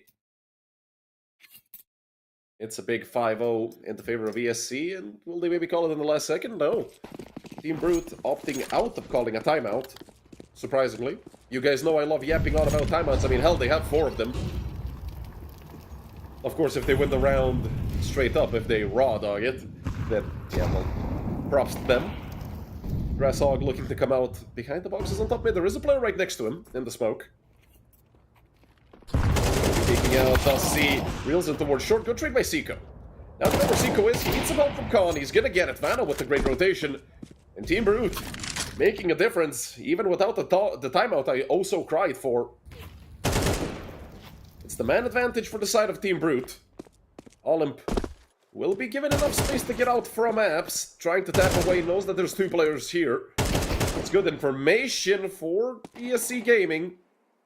Warden picking up an important kill to keep the man advantage alive. It's Sammy towards short with an op. Olymp to find another kill. It's a 2 versus 2. But these are very wacky positions for the CTs. I mean, one player over towards Khan, yes, but Sicko is so close in abs, there's no chance they expect him up here. Sicko, all he has to do is play time. He didn't even need to wail out immediately on Sammy. He could have waited for the plant, maybe have the other player expose himself. I mean, if anything, he guarantees a 2v1 like this. Olymp in a 1v2 needs 4k in total, and Warden also on the flank, not gonna allow it. Round number 1 on the board for Team Brute.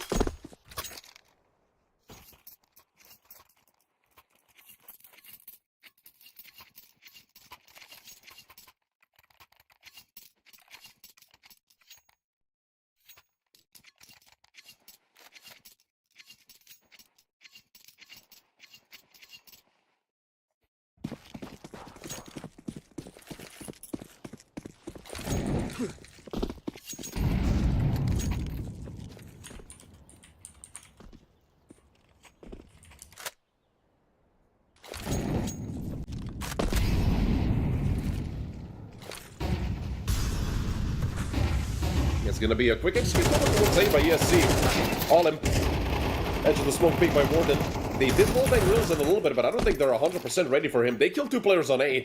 There's no chance they expect Reelson to be here, but he jumps the gun heavily, although it is gonna be still a double kill for Reelson, but he could have waited. Hell, his whole team should have waited.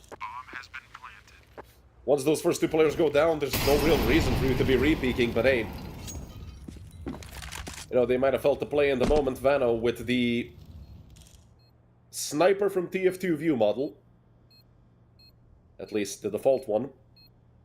Running the upper hand. Let's see if he can pull anything away here. It's 15 seconds on the clock, so no chance for Vano to realistically attempt this. He could just maybe get one and then get traded. So the best rounds of action would... Okay, well, would be to attempt to save. Sammy just says no. Sit down. See you next round. That's another reset for Team Brute, and right back to their winning ways. A triple kill for Sammy. And the 6-1 lead for ESC Gaming on their own map pick. They are demolishing Team Brute in the first 7 rounds. Obviously, that can still change. Team Brute, hell, they could win this round. They have a Hero M4. 2 more players with Kevlar besides Reelson. 2 Deagles, a 5.7 and a P250. Minimal utility. Sammy, not sure if he spotted a player jumping into under. But he does seem to be ready for that peak. And like they're ready for that Hero M4 to be there. Seiko just missed the timing to peek. They're gonna try to chase him down. Vano is falling down. And everybody are getting cleaned up. It's 5v2 in the favor of ESC. 1 player on short. Vano. Oh, what a turnaround by Sammy. Hello? Grasshog. Sheesh, that's a big miss. Luckily, they're gonna get the trade onto Vano. A double kill for Vano, if anything. Wow, what a flick by Sammy. Oh my goodness.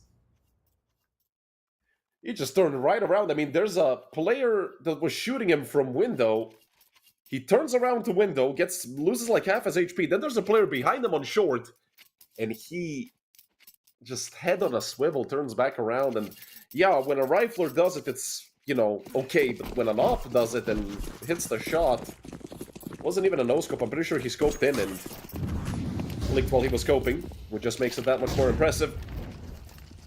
ESC just continuing with what works. Sending 3 players over to mid. Seiko is in the smoke, and I'm not sure if they're ready for him. This could be an easy kill for Seiko. Peeks on the second, but it gets traded. Once again, I feel like Team Brute are just lacking patience. Realistically, Seiko could have waited a bit more. Obviously, then you don't have a guaranteed kill. Then you might get caught off. Somebody might be checking it.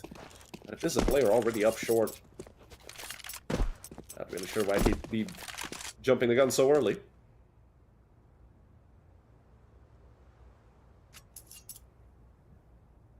ESC with the man advantage. They've been very good in situations like this where they have a player more than their opponent. They've been, well, hard to deal with. But when Grasshog is standing in the middle of nowhere, waiting for that smoke to come out, Olin immediately jumps into the window. He's actually gonna bump into Reelsin, who's just gonna nail him through the smoke. Reelsin, spidey senses were tingling. Molly thrown, but it's a bit late. Sammy ready for it. What a hold by Sammy. And with that Molly being there, that's gonna give him enough time to plant. They did put it out. And they did bait him off the bomb. Is Sammy gonna try to go through the smoke? Oh, the absolute madman! They spotted him out somehow. And oh! The no-scope connects. He wants to re-peek it. Well, a bit too much of the second ask. Smoke behind him, switches to the Deagle. Will he get a headshot? Oh my goodness, Sammy with 4. Check this man's PC. Check this man's PC right now. Oh my god. What a round from Sammy. I have my hands on my head and I'm just the one casting this. Imagine how Team Brute feel. Wow.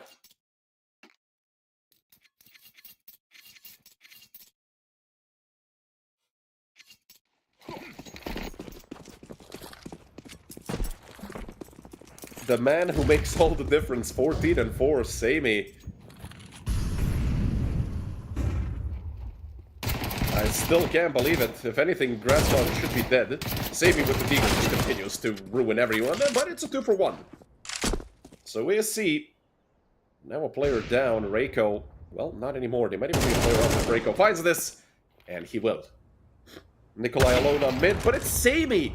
On the other side, another multi-kill, a triple kill this time. Could be a quad, again, if Reelsin walks into his crosshairs. But, I mean, hell, I know a lot of you guys in chat love betting, so if you took the over on Sammy, wow. 7 kills within 2 rounds. Let's see if he can keep that up. I mean, yesterday, it was Jax with Gen 1. Who had like 7 or 8 rounds in a row that he got at least 1 kill, and he had a 2k, a 3k, and a 4k. Oh, finally, Team Brute are gonna call a timeout. 5 rounds too late. 6. In my humble opinion, of course.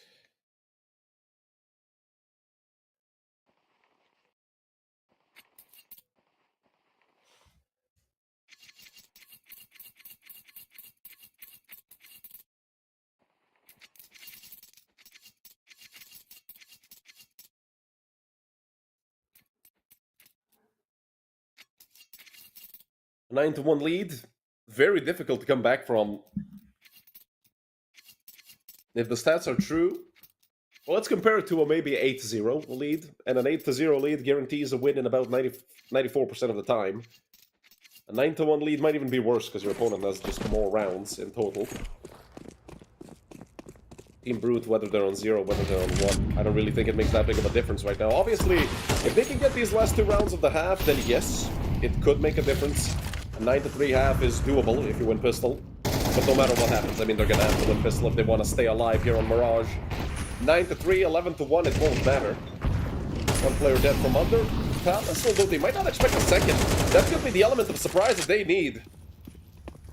I'm just hoping that Warden is not gonna do something crazy. Yeah, Warden, they're never gonna clear him down here. They already killed 1 player in Under Palace. Nobody's looking down here. Warden, like a coiled cobra, ready to strike. 2 kills for sure. He's running out of bullets. 4 left in the M4. Bimey good on the train, and Bimey caught in the middle of nowhere. Warden did his job. Warden might have even guaranteed a round for Team Brute. It's 2v1, and it's against Reiko, who is the second fragger of ESC. Reiko finds 1. 6 bullets left. Luckily, Vano has an op. Finally, an answer from the side of Team Brute, but once again, it's with just 1 surviving player. They are struggling to put these rounds together. But that's at least somewhat a competitive half. I can't even call it that. If it ends 10-2, it's a straight up stomp.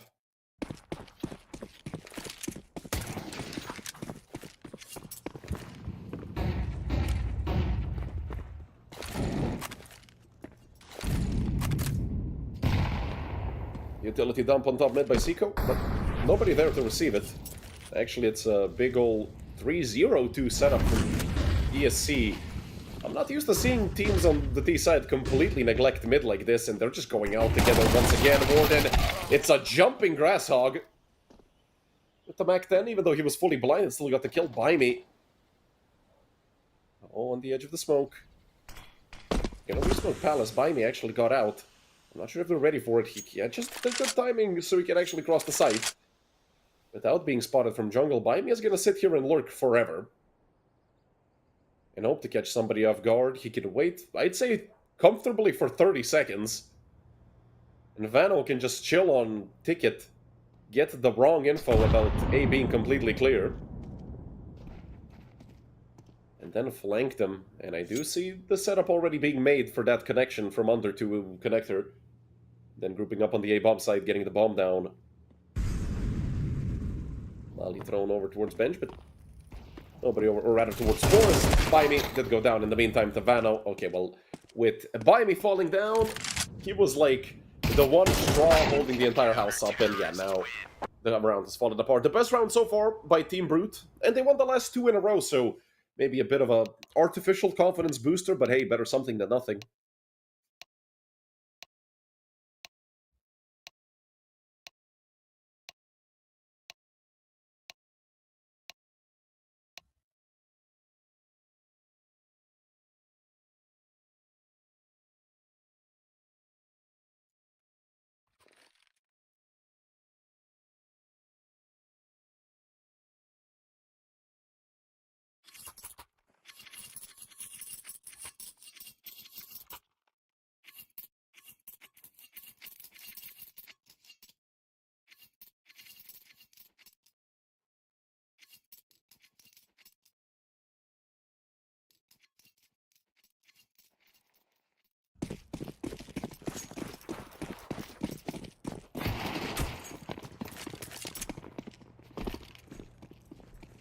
A very important round for Team Brute.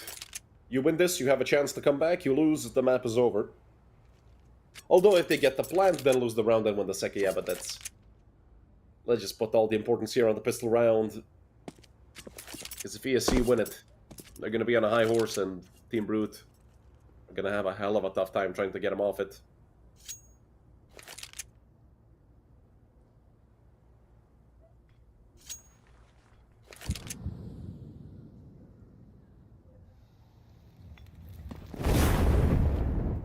Sammy actually body blocking the Molotov. Oh, Sammy hits one, gets dinked in return, and so does Reiko. It's a 5v3 with By me and Olim holding it down. Warden the only one to get a kill so far on the side of Team Brute, and it's gonna stay that way.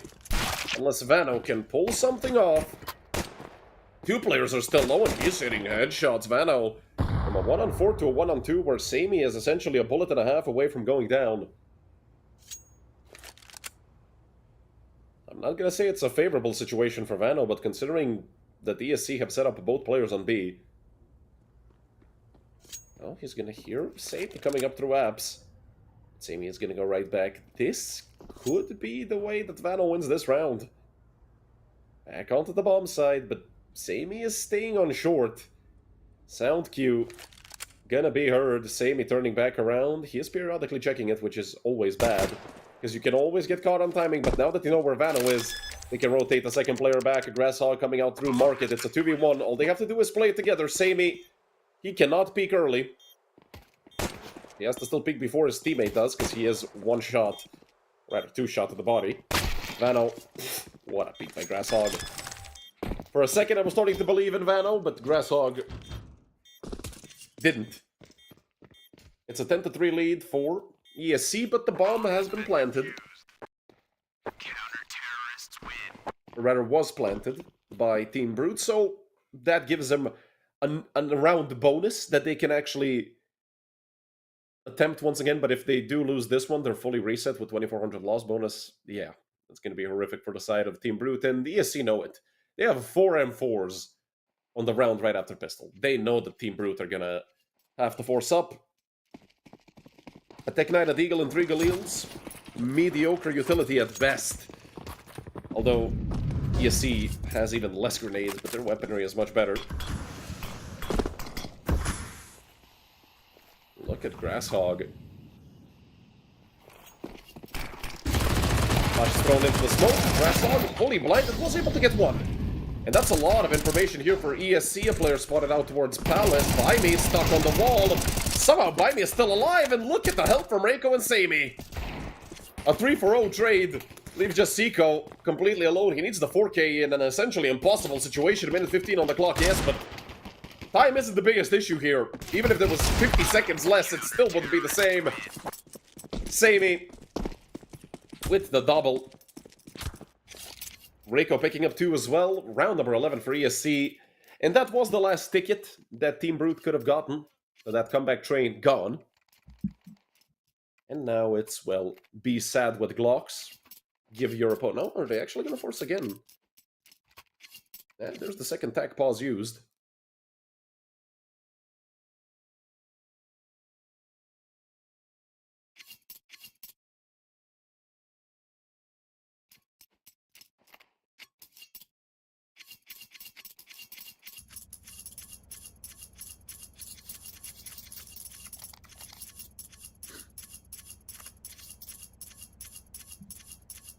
Timeout running out, and, well, Team Brute, they need an answer immediately for whatever the hell ESC have readied up on their CT side. 5 M4s, essentially full utility for ESC. I'd say half for Brute.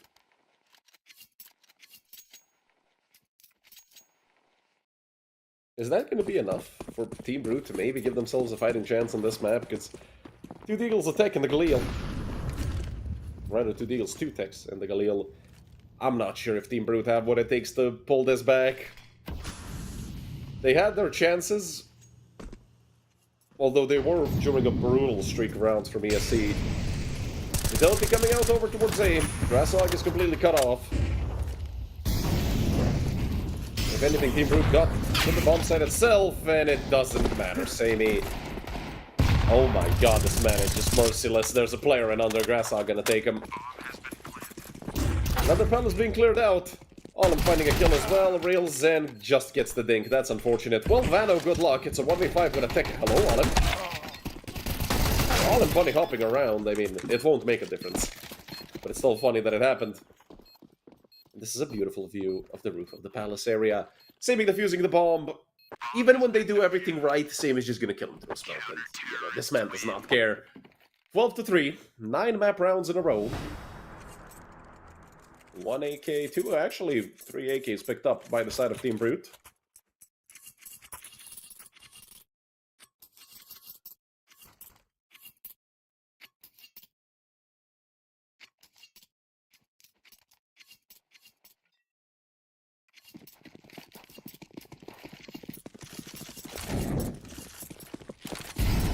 Comeback that seems impossible. And I would love to be able to type it up and be like, oh, well, maybe Team Brute, but they've really shown us absolutely nothing. There's nothing to play around here. What, we're gonna hope Rilzen and Vano kill everyone? It's not a possible situation, and Sami just continues to demolish everyone. 23-6. As I said, if you took the over on this man, you're sitting quite pretty. And look at the push from Olymp. Olymp is already in TV. He hears Rilzen taking the bomb. Yeah, this round is over. As much as I don't like to pre-fire the round being over, yeah, the round is over. They just don't even know it yet.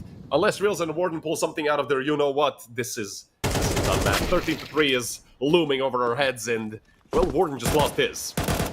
That leaves Reels in 1v4. Maybe for a moment. Silence, and oh my goodness, what a filthy flash. 13-3. We just watched the dismantlement of Team Brute. I don't really know what to say, because this was a brutal watch. I mean, Brute. There wasn't a single point throughout that whole game that, like, I thought, oh, maybe Team Brute could come back. No, this was a absolute stomp. Hopefully, map number 2 is gonna fare better. It's Anubis, and it is the pick of Team Brute, I believe, so that's something to look forward to. But if they start off the same way they started off here on Mirage, this is going to be a quick 2-0. Luckily for them, as I said, it is going to be their own map pick. You know, grab some water, wash your face, you know, grab a snack, because you're going to need it. And we're also going to need a snack. So, you guys, stay right with us. We're going to be back after about 11 minutes.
Hello everyone, and welcome back to map number 2 here between Team Brute and ESC Gaming.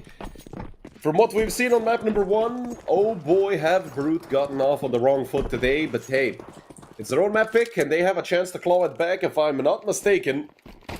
They played this map versus Cubics already, and it's Vano and Seiko cleaning out the beginning of the round. It's a 4v3, they did get one and actually got two back.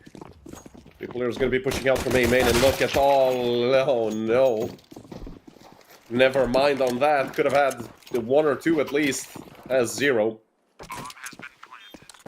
But they might figure out that it's 3 players from Connector very soon. The bomb is planted for CT and Temple, which does give them a little bit of space to play around, but it also allows these players to come out and get on the bomb site itself. Sammy is still not missing a beat, second map in a row. Grasshog and Sammy in a 2v2 against Seiko and Vano. They have to clear out Sammy first, but he's just gonna fall back, and by time, although he gets caught out, that tagging really slows you down, and the Grasshog has to go forward and push this. Seiko is sticking it, and that's gonna be round number 1 for Team Brute. A full house, 3 for Vano, 2 for Seiko. But even that felt close, but that could also be what kickstarts them and actually helps them go forward. This is the elimination match, actually, here between ESC and Brute. But ESC Gaming, I mean, their match that they lost was incredibly close. They lost 2-1 to Kono. Map number 1 was 13-10 for Kono. Second map was 13-8 for ESC. And then they lost map number 3, my apologies, 25-23. Which is insane. Also, not to mention that map actually had a 9-3 half at one point.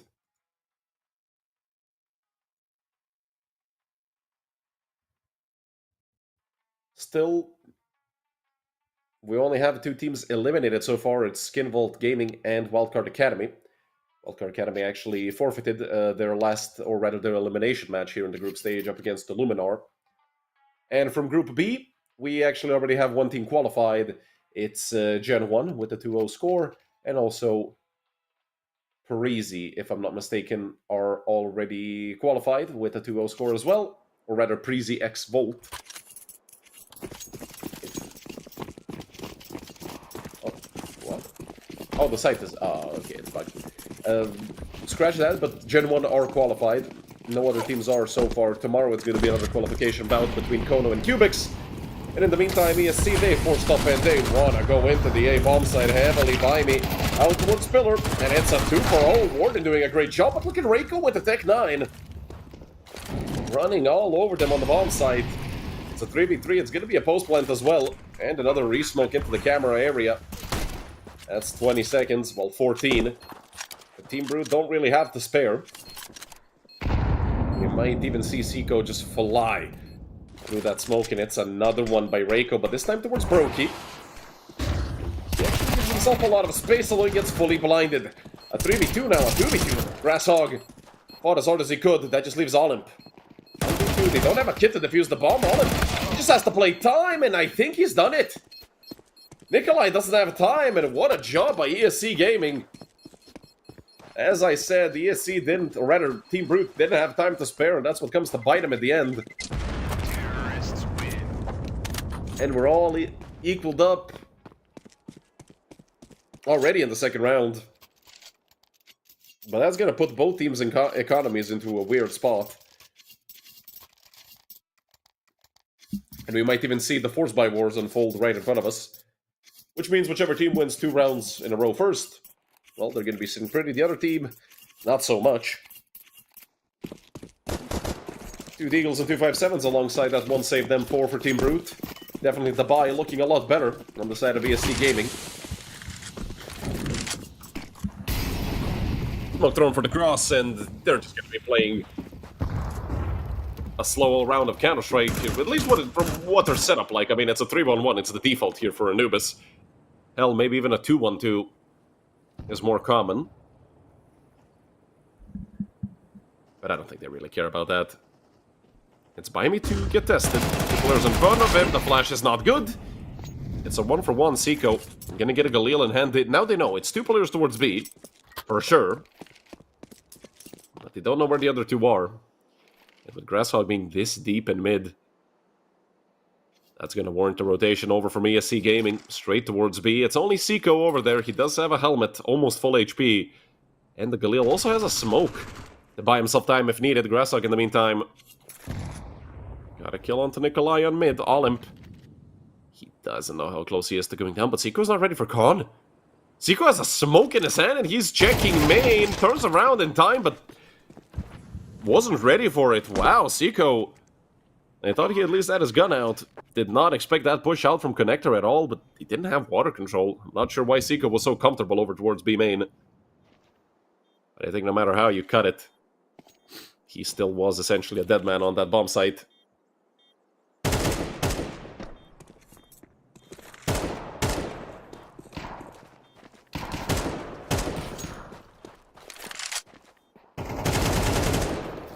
I'm getting another one. That should just leave reels in. He is behind them. They don't expect him here. He could have an easy kill. It is a 5-7, and there's a headshot onto Olymp. Now that he's gonna get peeked, there's gonna be more players for main. Reiko switching over to the... Okay, well, don't burst. At that range, certainly the burst isn't gonna connect. And if anything, that's a bit of extra economic damage, but it doesn't matter to ESC since Team Brute are forced to go full eco here. And even with them not spending a single dime in this round, their next buy is not gonna look terrific. Because it will be the 2400 plus 1900 buy. On the CT side, simply not enough. Unless you want, of course, sacrifice an M4, get a Galil, maybe not have utility. We all know how important that is here on Anubis.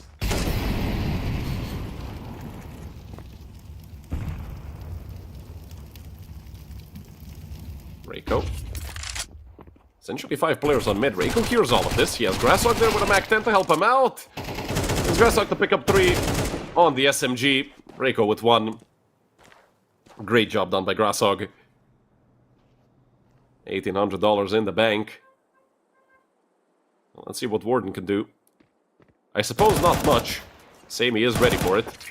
He's just gonna nail him in the head. That's a 3-1 lead for ESC. Only 1 Mac 10 loss. They do not care about that at all. And we're finally gonna see a full buy for Team Brute once again. Although, as I said, it's gonna be far from perfect. They don't have a kit. They have less than 10 nades total. Okay, well now they actually picked up some extra utility. The utility is actually looking pretty good now that they've been actually, you know, tossing those nades around a little bit. Selling their helmets and whatnot. Up against only a single Galil, the helmet shouldn't really be that big of an issue. Or rather lack thereof, but in the meantime, a 3-for-1? Hello? ESC? They have a 4v2, all they have to do is go towards the A bomb site, if I'm not mistaken. They killed 2 players on that A aggression. Gonna lose by me over towards B main, and Reiko already sitting over towards Connector. It should really be around for ESC at this point. And Reiko, I like how ESC are playing this. The obvious thing to do here is go A. The safer thing to do is go A, but they want to be stubborn. They want to go right behind these Team Brute players. Reiko heard them rotating. Now he's looking to punish. Could get caught off timing here. Oh, what a tap by Reiko. Fully confident, you love to see it. Now it's just Vano to save. It's going to be a 4-1 lead for ESC, and once again, another reset for Team Brute. Yes, Vano could save this one rifle and help boost up the buy in the next round. But does it really matter? You're going to have, like, what? 2 deals and 2 MP9s probably around it. I mean, on a map such as Anubis, that actually could be pretty good. Or rather good enough to actually get you around. However, ESC are just hitting everything. Actually, Vano nearly went down. As you can see over in the top right, map number 1, ESC's pick, Mirage. A 13-3 victory, a dismantlement of Team Brute. And it's not looking good coming into map number 2. There aren't going to be any MP9s It's actually going to be 257s and 2 Deagles. They want to save a bit of extra cash. And of course have all the utility they need. Get those kits out. And whatever else they feel like they need to win a round. Vano even hitting the first shot straight into Reiko's head. It doesn't matter. The AK stout DPS is the M4. And look at Olim plus W all the way. He ran through 2 players. I have no idea how he actually was allowed to get that kill. It's a 2v3, and with Reiko being this low, it's not completely impossible. Nikolai gets pushed all the way back into backside. 2v2. Wilson and Nikolai have a realistic chance. Obviously, they are unsure of what's happening. Still Grasshog over towards main, just lurking about. Wilson upgrades to the M4, and M4 and an AK. That might be the perfect weaponry for this situation. Nikolai is still sitting towards Ninja. Wilson making noise in connector. It's going to be the offense going towards B. ESC. Oh, they've caught the timing. Wilson. Oh, this is going to be a hell of an unpleasant surprise. Wilson is a dead man. And Nikolai peeks. With 35 seconds on the clock, Sammy could also run over towards A through water, but Sammy wants to be stubborn. He wants to fight this. And Nikolai, no Kevlar, 30 HP. He really should be winning this, but he does. Insta headshot and the 4K coming out of Nikolai for round number 2 on the side of Team Brute. That was phenomenal. Even saves the op. Cherry on top for that round is the fact that they had 4 pistols coming into it. DSC. Well, they got caught being careless. And it cost them. Obviously, they still have enough for a full buy. Hell, they might even have enough money to buy in the next round as well. So Team Brute not in the clear just yet. Well, that's a good step forward for them. And Vano, I like the idea. Vano just couldn't get the kill in time. Couldn't actually get the kill at all. Still 3 players over towards B for Team Brute. ESC have really liked going towards B. If I'm not mistaken, it was only 1 round that's actually finished over on A.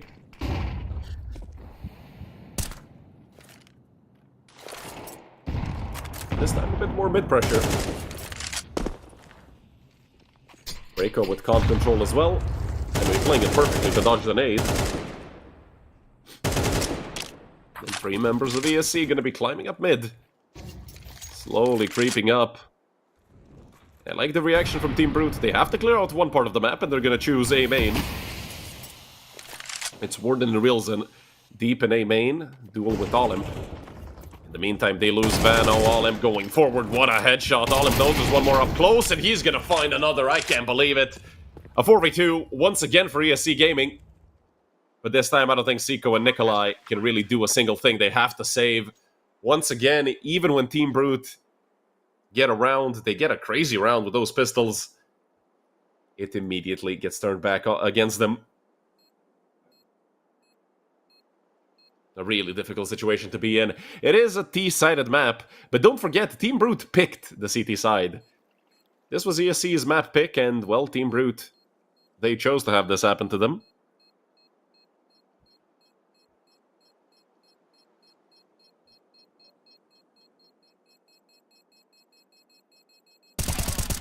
Easy kill for Seiko there on the cleanup. Terrorists win. And that's at least an extra weapon that they took away.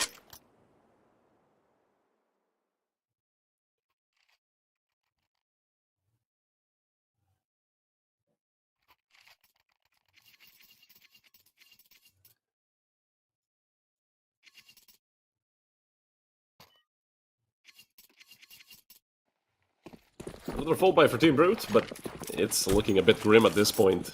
5-2 lead. Obviously, with it being the T side of Anubis Hell, 4 rounds are enough for Team Brute to consider this a relatively successful half. Obviously, you'd love to have more, and this seems like it's going to be a bit of a quicker B hit. A lot of utility coming up, and, well, Vano is already dead. And already a player short is the side of Team Brute. Seiko. Hell, it might have even been a good idea to look for a frag through the smoke. Actually, Warden gets one, and Seiko gets one as well.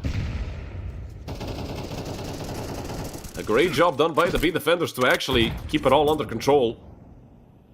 And with the man advantage, they're going to continue through this round. However, there is only one player on A. Nobody's watching mid apart from Warden.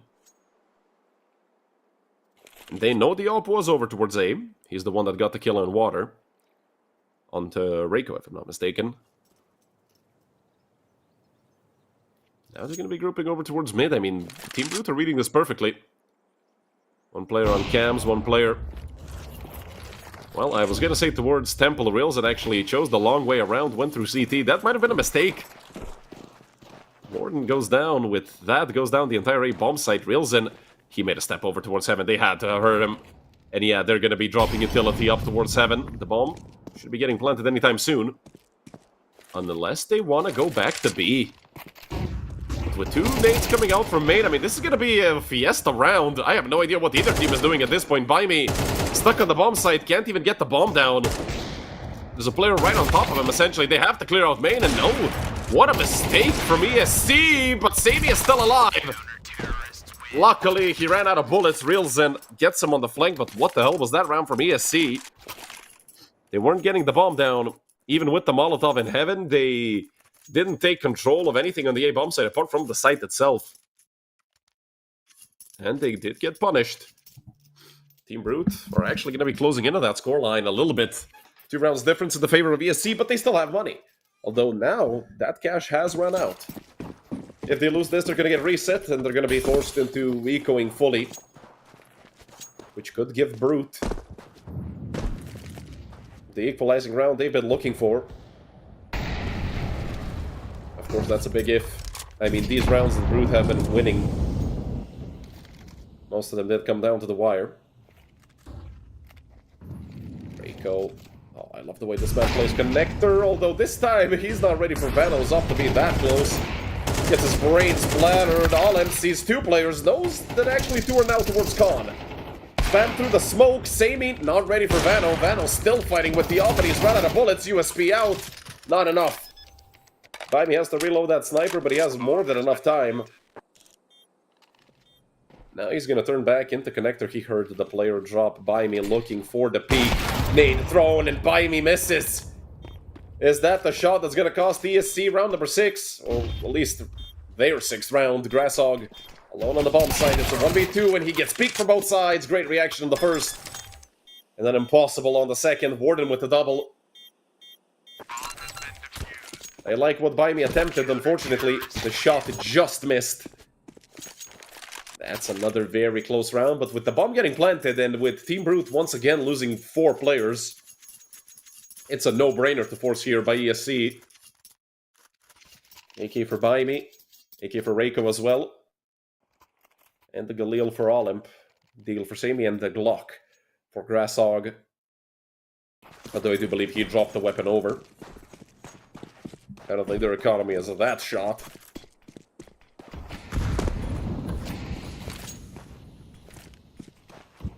But however we turn it, still the advantage is on the side of Team Brute.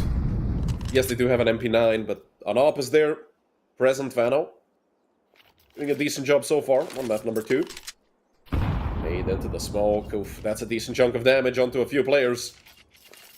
Drillson is completely alone. These players with Kevlar, they're going to be hard to kill with the MP9, and look at the sound cues coming up from the Molotov. Drillson unable to get a single kill, and look at Sammy. This man stays being perfect. Olymp up close and personal with the Galil, finally gets the kill. Team Brute losing a round to mostly pistols. And it's going to be Seiko in the end. The 1v4 turned into a 1v3, but that's an AK he would love to save. The top fragger of Team Brute, and well, he doesn't even want to give it a shot. Completely understandable. He's essentially throwing that gun away at that point. But he is still around. Sticking here towards 7. Not wallbang. Does not connect. Seiko. Well, he just killed himself. I do see the idea, but considering the fact they don't have any money, I really don't understand why he'd go for it. Yeah, he was probably expecting somebody to be on the flank in CT, And God knows what the hell he was thinking. But yeah, if he gets the kill and defuses the bomb, but it was impossible to defuse. There was a player in camera. He would have either killed them while he was jumping around or just gotten to the site in time. A creative attempt, but it fell completely flat on his face.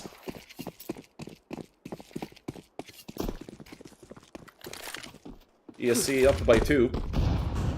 And we see a force from the side of Team Brute. This is them going all in on the score at the half.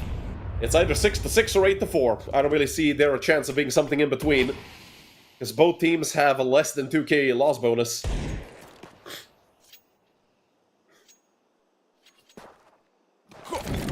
Whoever loses this round, well, they're not going to be able to buy anything.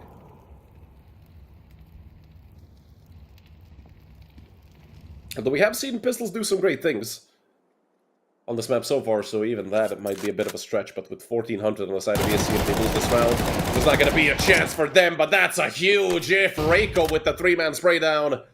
Phenomenal spray control. A1S players, eat your heart out. Your gun doesn't do that, but ours does. Great job on the A4 spray. Seiko through the molly. Gets burnt up alive. That just leaves Nikolai. 1v4.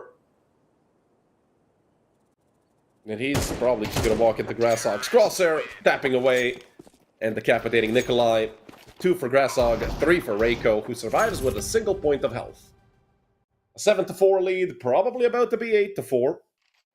I mean, yeah, Team Brute, they did a good job in that one round with mostly pistols. They had 1 rifle. Now they're not going to have a single one. They're going to have an MP9. With 3 Deagles and a 5.7, minimal utility. It would really have to be ESC losing this round rather than Brute winning it. But who knows? Crazier things have happened here at United21. And look at this push. Who made it? Reiko to correct Sabi's miss and to pick up another kill. It's 2 for Reiko. And with the 5v3, now a 5v2. I don't think Team Brute stand any chance. It's 2 Deagles remaining, Seiko and Reelzen. Reelzen wants to push the smoke. Oh, the BM. You didn't even need to do it. It's simply for the factor of BM.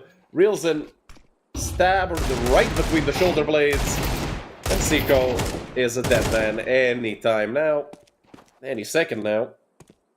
By me, all he needs to do is connect 1 bullet and Seiko is dead. Hell, he could sneeze on him the wrong way and kill him. Seiko might get the kill now that this much time has passed, but Seiko did hear 1 player behind him. By me cleans him out. A great little last round to end off the half for ESC.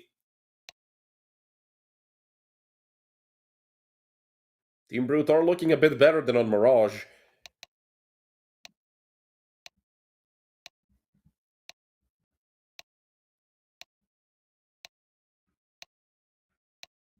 But still, it's an incredibly difficult comeback. Unless they win the pistol round, then they're going to be 2 rounds closer. Unless, you know, ESC decide to force. But yeah, on their own map pick, I mean, they're looking better. And actually, the graphic, now that I remember it, it was wrong at the beginning on the pre-game segment. It said that ESC picked the CT side. It didn't. They picked the T side. So, hey, my theory is technically correct that the teams will only pick the T side on Anubis. Everything else is just CT start. I am hearing some chat messages. Hopefully, it was just good half and good luck. Yeah, nobody seems to be having any technical issues. 4 players on mid for ESC. And it seems like Team Brute want to either set up a B split or a hit towards A with 3 players. Not sure, but whatever it is, it needs to work for Team Brute. Otherwise, we might even be seeing the end of this best of 3 much sooner than we expected to. Although I do think ESC came into this best of 3 as the favorites. Team Brute facing elimination. They need to reverse sweep ESC to even stay alive. Well, I mean, the winner of this is going to be going, let me just check, up against the loser of Kono Cubics. And those are 2 sick teams who have shown us some phenomenal Counter-Strike. Some of the best we've seen here at United21. Alongside, you know, the Astralis Talents, Gen 1 and whatnot. So definitely, even a victory here might not feel like a win at all, but hey, you might as well stick around for a longer time. They'll be coming out on mid, and well, this is going to be awkward. 3 players standing in the middle of nowhere. It is the first frag going the way of Team Brute, but they're still very indecisive, and finally they make the call to go through Con over to B. Grasshog has no idea. He is turning back around, but he's very deep towards CT. All him. It's taken down by Warden. This is a very good chance for Team Brute. No kit on the side of ESC Gaming. 2 players extra for Team Brute. And the flank coming out. Samey. I mean, if anybody can stop this, it's definitely Samey. Grasshog picking up 1. Samey with another from a 3-on-5 to a 3-on-3. Luckily, Nikolai gets the trade right back. Baimi now looking for the kill, but there are players in Con. Baimi has to turn back around. It's a 1v2. And time is still running out. 19 seconds, 18 seconds on the bomb. Baimi just taps it, hoping to bait somebody out. And it is going to be Realzen to swing and destroy Baimi. A triple kill for Realzen. Hell, that's nearly half his kills that he has in this whole map.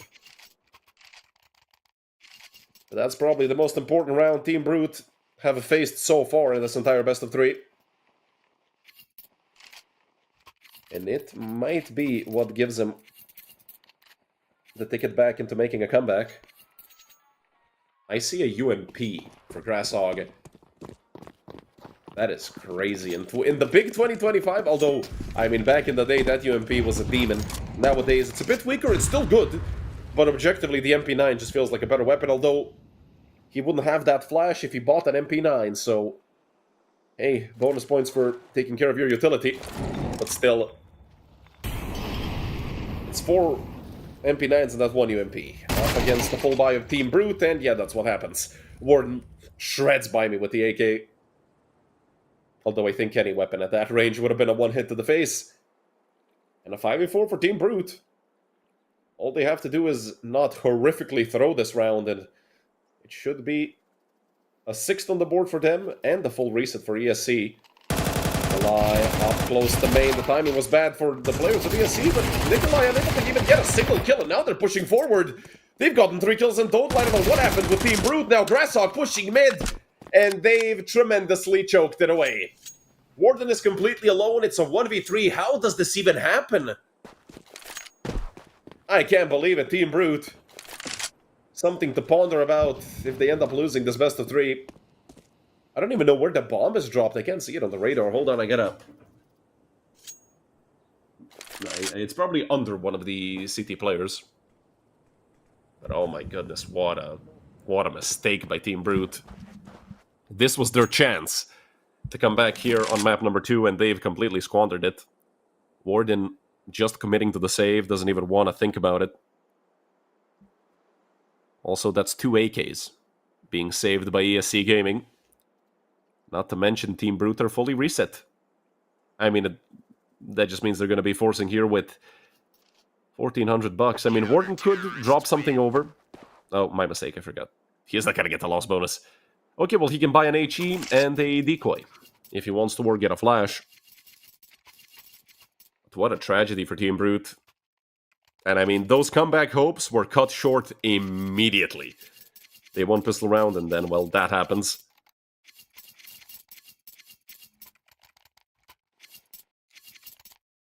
Four deagles and an AK. Warden did get the HE that I was talking about. 2 AKs of FAMAS and M4 and the UMP. Here for the side of ESC. Grasshog staying with that gun that actually rewarded him pretty nicely. Him and Reiko on top of the scoreboard for ESC, both on 14 frags. Although Team Brute, they just hit towards A right now. I mean, with those two players, Olymp, he was completely alone and he was being aggressive for no reason. That's going to shuffle the defense of ESC Gaming, although Team Brute are giving them all the respect in the world. Yes, they've earned it, but that just means that A is now even more heavily defended than it was at the beginning of the round.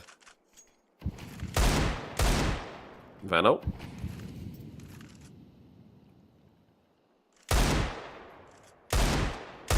I'm not going to get much luck spamming through that smoke. By me. Same goes for him. And look at Samey. Same position that cost Olymp his life. He's going to be playing it a bit more passive than Olymp. Olymp did die in front of the pillar, but Samey, I mean, this is the calm before the storm. Samey, he's going to drop the Molotov, but it's going to be way too deep. Everybody already in front of it, and Samey only gets 1. That's an AK in the hands of Team Brute players. Nikolai eats the flashbang, and look at that. Realzen hitting the headshot. A 2v4 now. ESC on the back foot in round number 15. Reiko on the flank. Does see one player over on pillar. Does eventually get the kill.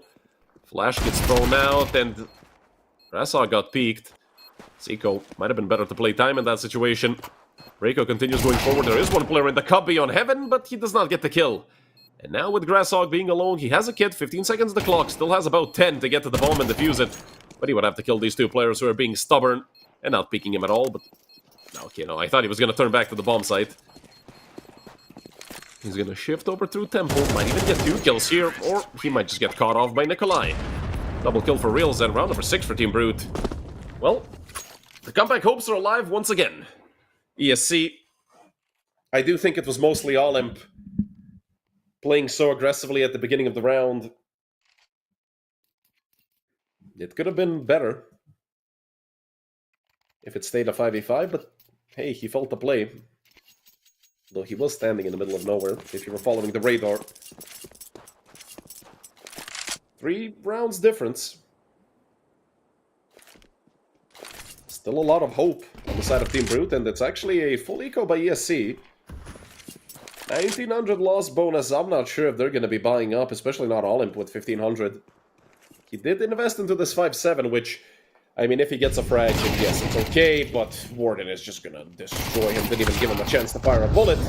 And now the snowball continues to roll into the A-bomb site. These are just easy kills up against these full eco players, Team Brute. Nading their own teammate in the face. Hello, face it. Warden with another great shot. Warden has woken up here in the second half.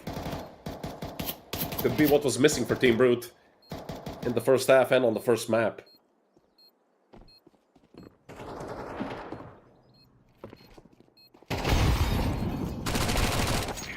And an easy cleanup for Zico. A triple kill for him on the Mac 10. Must feel good. Getting extra cash in his pocket. Warden with 2. And the 7th round on the board for Team Brute. Oh, ESC, are they actually going to buy with this? Not sure if I like this decision. I mean, if it wins them the round, then great. It's the best call they could have made. But they still have rounds to lose. They could have they literally could have done another full eco and had a full buy hell. They could have had a double op setup if they wanted to run it. But on the CT side of Anubis, that's a death sentence to yourself. So not something you want to do. Warden very quickly out towards Connector. This might be an explosion towards the B-bomb site through Khan. And, well, ESC were not ready for it. Finally going down. Warden now has a teammate next to him, and both of them are going to go down to Reiko. Although the trade was there, Reiko with the 3K. Holding it down fully on the B-bomb site. Helk is almost full HP still.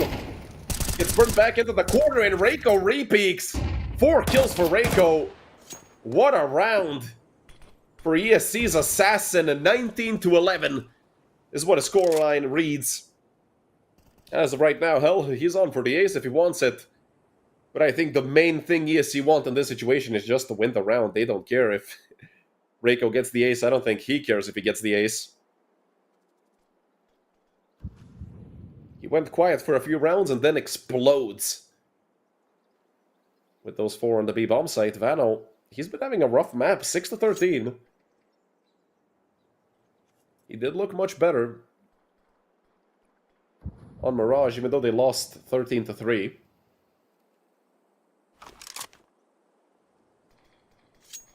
Turning back over to B.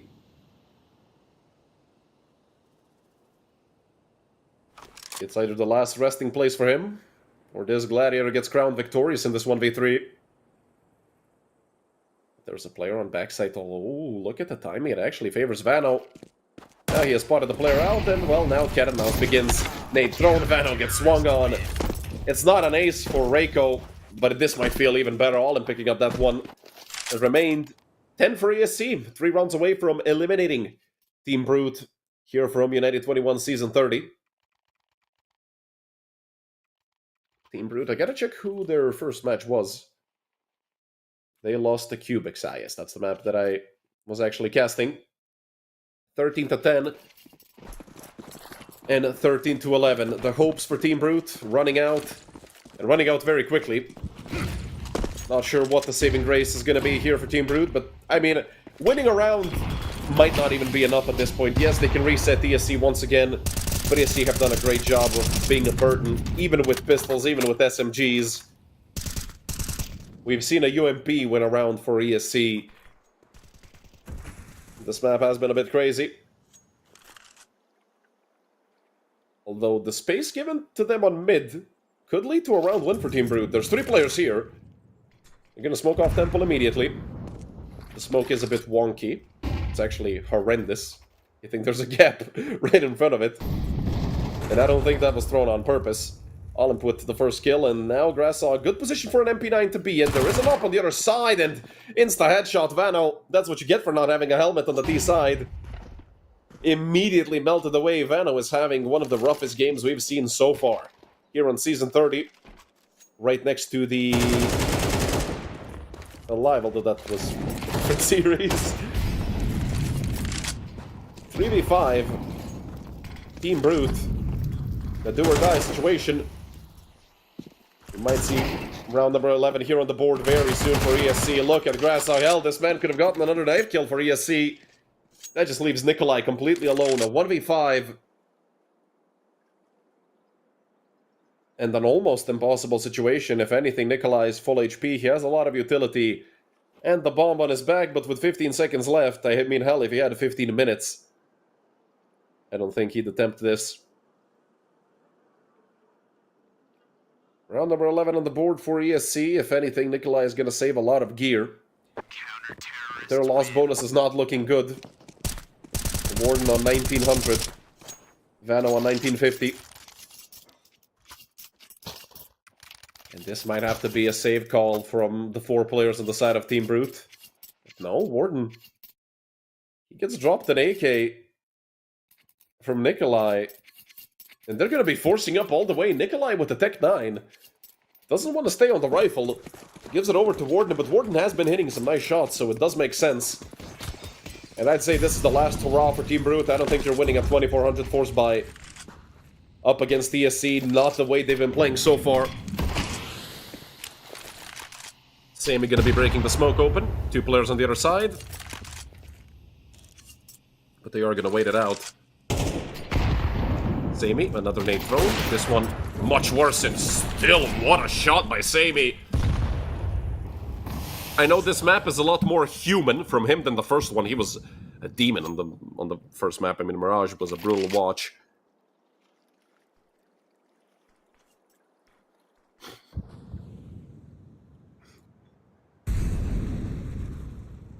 Now the rotation is being made over towards A. A good flash thrown by Olymp, and why the hell did Warden shoot? Gave away their position, but Warden actually, well, he can keep shooting all he wants if he's hitting headshots. Grasshog jumping over into Brokey. They did spot him out. One player spotted over towards Pillar. And the op is already trained in on that angle, but in the meantime, they are making the rotation over through mid. And now it's going to be a B hit. Can they get there in time? Nikolai is going to be the first player on the bomb site itself. Smoke thrown towards Temple, but Sammy hits the shot onto Warden. And look at Sammy, how confident is he? Somebody stop this man, a triple kill for Sammy.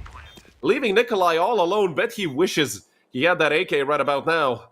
Although that smoke still gives him enough cover to get up close and personal into connector, but the smoke is fading. Nikolai, you have to hurry up. He jumps into con, and he is going to get the kill onto Sammy. That's an op. That's a massive upgrade for Nikolai. The bomb is planted for him. He can just hold the bomb site. It's a 1v2. They have a molly. They have a nade. Nikolai finds the kill. He's falling back, backpedaling with the Tech 9, but just unable to find that last kill. A heroic effort from Team Brute. If anything, they killed 4 players on the side of ESC and got the bomb down. But those small victories are not even victories anymore when ESC Gaming had 5 match rounds in a row. 5 chances for ESC to end this entire match.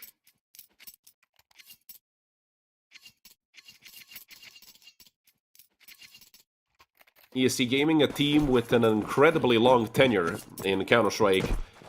The original date for them, I think they started in 2012. Might even be sooner than that. They could have started in 2011 or 2010. Hell, maybe even before that, I don't know. But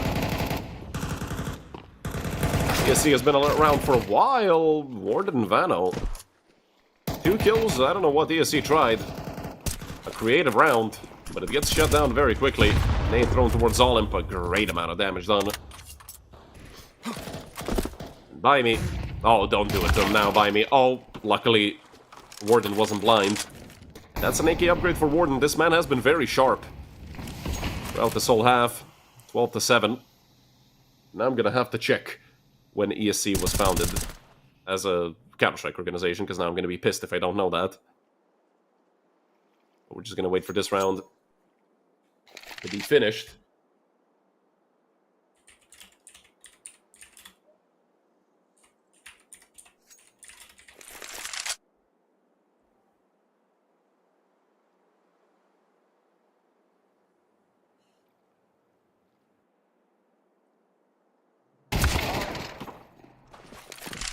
Good frag by Warden.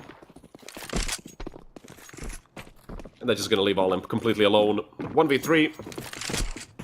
With the amount of money they have, considering Reiko and Sami are gonna be able to buy for themselves, and actually Reiko is gonna be able to drop a rifle as well. Even with 1400 loss bonus. This is gonna be a save by Olymp. That's gonna give him another chance in round number 20 to actually do something, but here, in round number 19,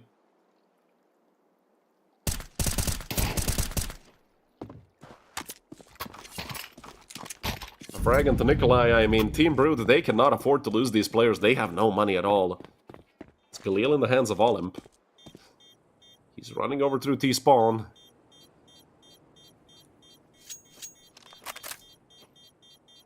Looking to maybe pick up another kill. Vano could be dead. Yeah, wasn't ready for the turnaround. That's going to be an M4 for Olymp to save. Terrorists win. And the T-side Molotov as well. Warden looking at the water. Hoping to calm himself down a little bit. The nerves certainly are working here for Team Brood. Don't forget, one round they lose now, and they're out of the tournament with an 0-2 score. Yes, their match against Cubics was incredibly close, but they still got 2-0 against them as well. But hey, if they do win this full buy, if anything, they're going to make it relatively close. And certainly, at least you want to leave a lasting impact after getting 13-3'd on Mirage. Aggressive mid-push by Rilzen. Does step into their own Molotov, that's a bit of a sound cue. They've just given up. Grassar close with the MP9, doesn't get the kill. Nikolai, very good on the entry. And they have full mid control. Forcing ESC into a shuffle. 3 players on mid now for ESC. And Reiko is alone on B. There's a player on the right side of main.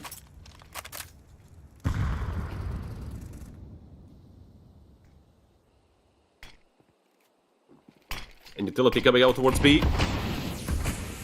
Reiko knows that this is going to be a hit towards B. He has help in the form of Buy Me. Good flash thrown by Reiko, saving Buy Me's life. Jumps back into CT. Reiko is still fighting, and Reiko is still finding frags. Warden and Nikolai in the do-or-die situation. 2v3, nearly getting the kill through the smoke, but getting tagged up himself a little bit. Warden is up close and personal. Not sure if they've seen him. Nikolai gets a very important frag. Now they know where both of these players are, and it's a collateral. Warden goes down, and that's it. GG's, 13-8. ESC, it's a team kill by Sami. Who cares? Memeing here up against Team Brute. It's 13-8. A 2-0 victory for ESC. And Team Brute have been eliminated here at United21 Season 30. They gave it a heroic effort here on Anubis, but the damage was done early. They lost 8-4. It was 9-5. It was a cluster, you know what, at the beginning of the second half. An absolute fiesta, and it results in an ESC 2-0 victory. Mirage, I don't even want to talk about how brutal that map was to watch. And that's it for today. That's the third best of 3. We're going to have more in stock for you already tomorrow. So you guys stay tuned. Obviously, it's going to be beginning at 10 or at 12 a.m., p.m., whatever you want to call it. CET, obviously. And that's it for me. My name is Redul, and from the entire United21 team, I wish you a pleasant rest of your day, and goodbye.